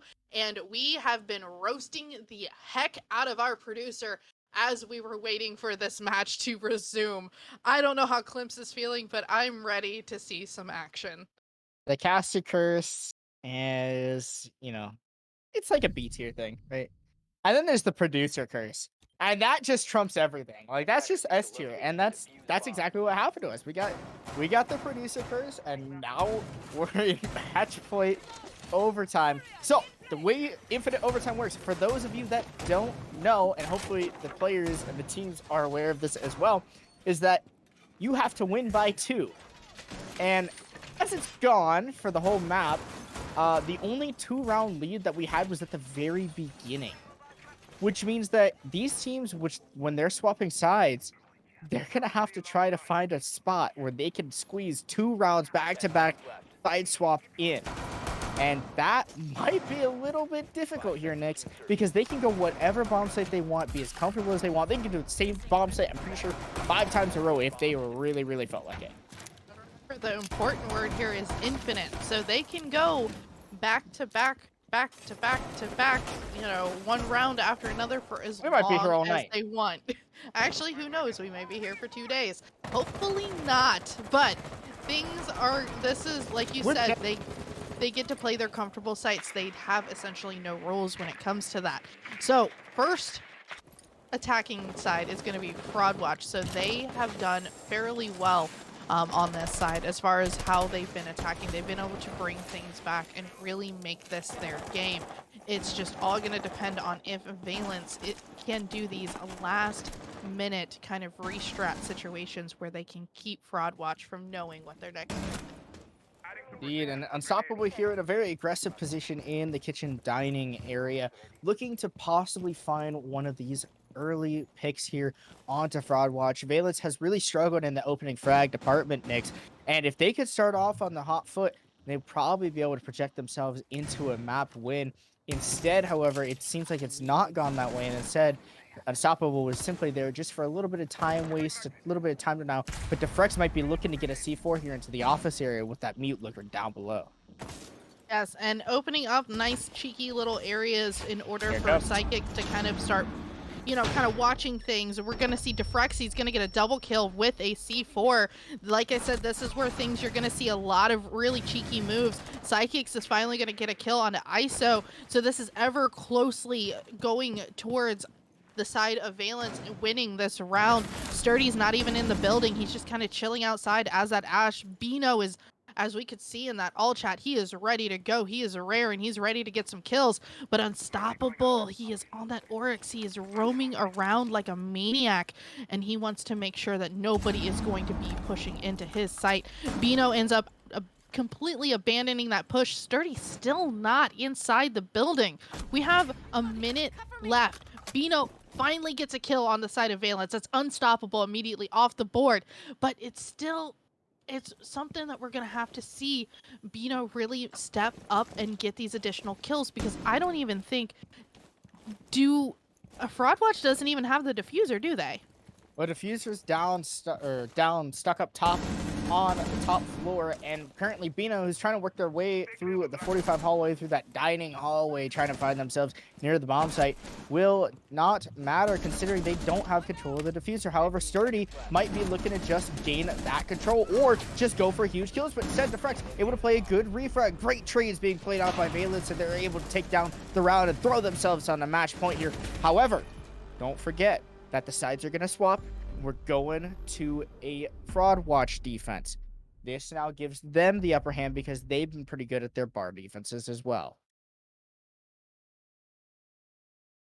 Yes, and what we've been seeing is back-to-back flip-flopping of rounds. So historically, if this is played out the way that we've seen earlier in this matchup, we're going to see Fraud Watch take this next round. Ideally, we would like to see things closed out, because I'm sure both teams are absolutely exhausted. We're moving into almost 1 a.m. on, you know, the East Coast, and a lot of these teams are Eastern Standard Time players, so they're having, I guarantee you, they are feeling it right now. Having to start at 9:30 and go all the way to 1 a.m., that is never a fun thing to do, and, you know, obviously unless you're running ranked with friends. Well, hopefully they don't work the next morning. That would definitely be unfortunate. I do. seem to know some producer that might work tomorrow in the morning that might or might not be located out of the East Coast, and that might be regretting some of the words that he said earlier in one of our chats, talking about, you know, how long the game might go. So instead, we're still here, but we're still having a good time, good laughs, and watching the games go right on away. And Nix, I think that I don't think that Valence is gonna be able to close it out this round, maybe the next one, but I've seen a lot of really, really strong play here from Fraud Watch, and their defenses have been pretty solid. So if they're able to get this round here, it's probably going to propel Valence back into a defense, and that's where we might start to see the team start to split apart. And that's one thing that we really need to see Fraud Watch do if they want to take this next round, is they're going to have to play slow. They need to let Valence run into their bullets, because one of the big things is we just watched on the flip side that some of the Fraudwatch players couldn't even get into the building. So as a defensive player, you basically have 3 ways to win. You can get body kills. You can actually technically 4 if you really want to think about it. You can get body kills. You can waste time. You can deny that. You can basically actually no, it is three ways. Then you can deny the diffuser. So you have the advantage on any map if you're a defensive. If you're on defense, because you have multiple ways to win, while on the side of attack, you literally only have 2. Plant the fuser, kill people. So, kind of right now, Valence is at a bit of a disadvantage, but they've got to get in the building. That's what they're struggling to do right now, just playing for picks on the windows, and Bino is able to find a frag onto Defrex. That's the opening frag. Once again, Defrex really struggling in the entry category. It might not actually be an entry player. It seems like Unstoppable and Psychics are more on those entry roles, but Defrex has just found themselves in a lot of really early engagements, and Sinister is able to cut down Bino. That's been the top frag star for the side of Fraudwatch, and that could be a huge opening pick to be able to allow Valence to start to bring this game to a close. Instead, Sturdy looking to get a lurk on the roam, just buy even more time, chooses better of it, clearly knows that they were spotted out, and now Fraudwatch slowly whittling down this time, waiting for Valence to make their move. I mean, 40 seconds, we're here. We literally are watching Fraudwatch play this as probably the most patient round we have seen from them yet tonight. And as they continue to do that, they're going to force Valence to either do one or two things, rush site or just kill people. And neither one of those are ideal when you have 20 seconds left here on the mark, because that things are going to start heating up. You're going to have people missing their shots. They're going to have that, that last little bit of anxiety here. 12 seconds. Unstoppable gets a frag kill. We have Lemon attempting to get the plant down, but we still have 2 players alive on Fraudwatch. If they properly rotate here, they're going to be able to actually take these players out. Lemon sticks the plant and is able to close this out. Luckily, we don't have to worry about infinite overtime, and this was absolutely the hard-fought victory that Valence needed for the night. Well, we're in playoff stakes, and Valence were able to find their way to a win. I mean, a damn struggle of a first map that we saw from them. Definitely have not seen them struggle nearly that much before, but instead now they turn it up. Unstoppable, just really heating up after probably one of the worst first maps they've ever played, and going just huge in the second and the third map. Great job by them, especially finishing out the last 2 kills. Huge coverage of the Finka. I really thought that the Frost was going to be able to get that kill from the top balcony. Might have just had a better chance of actually trying to play some vertical play with that secondary shotgun. Said that didn't happen. And congrats to Valence for moving on in the playoffs. A great, hard-fought, long barn burner win for them. Yes, and that's one of the great things about Siege is it's so unpredictable. You never know how things are going to play out. But with that being said, because we have gone so late, we are going to be foregoing an interview tonight because we want to make sure that these players have the ability to get some good sleep and refresh themselves in case they have jobs or anything like that, because we all know T3 does not get a living wage. So with that being said, Klims, thank you so much for joining me. Tonight was fun. Yeah, definitely a fun time. Thanks to you, and thanks to our observer Tiggy, and I guess I'll thank our main man Andrew on the ropes producing. Although we've got a little bit of beef now because he's a little bit of a curse. But other than that, love you guys. Thank you guys again for just watching, sticking this out. It's been a long game, a long stream, 6.5 hours, 2 games coming through. And guess what? We'll be right back tomorrow.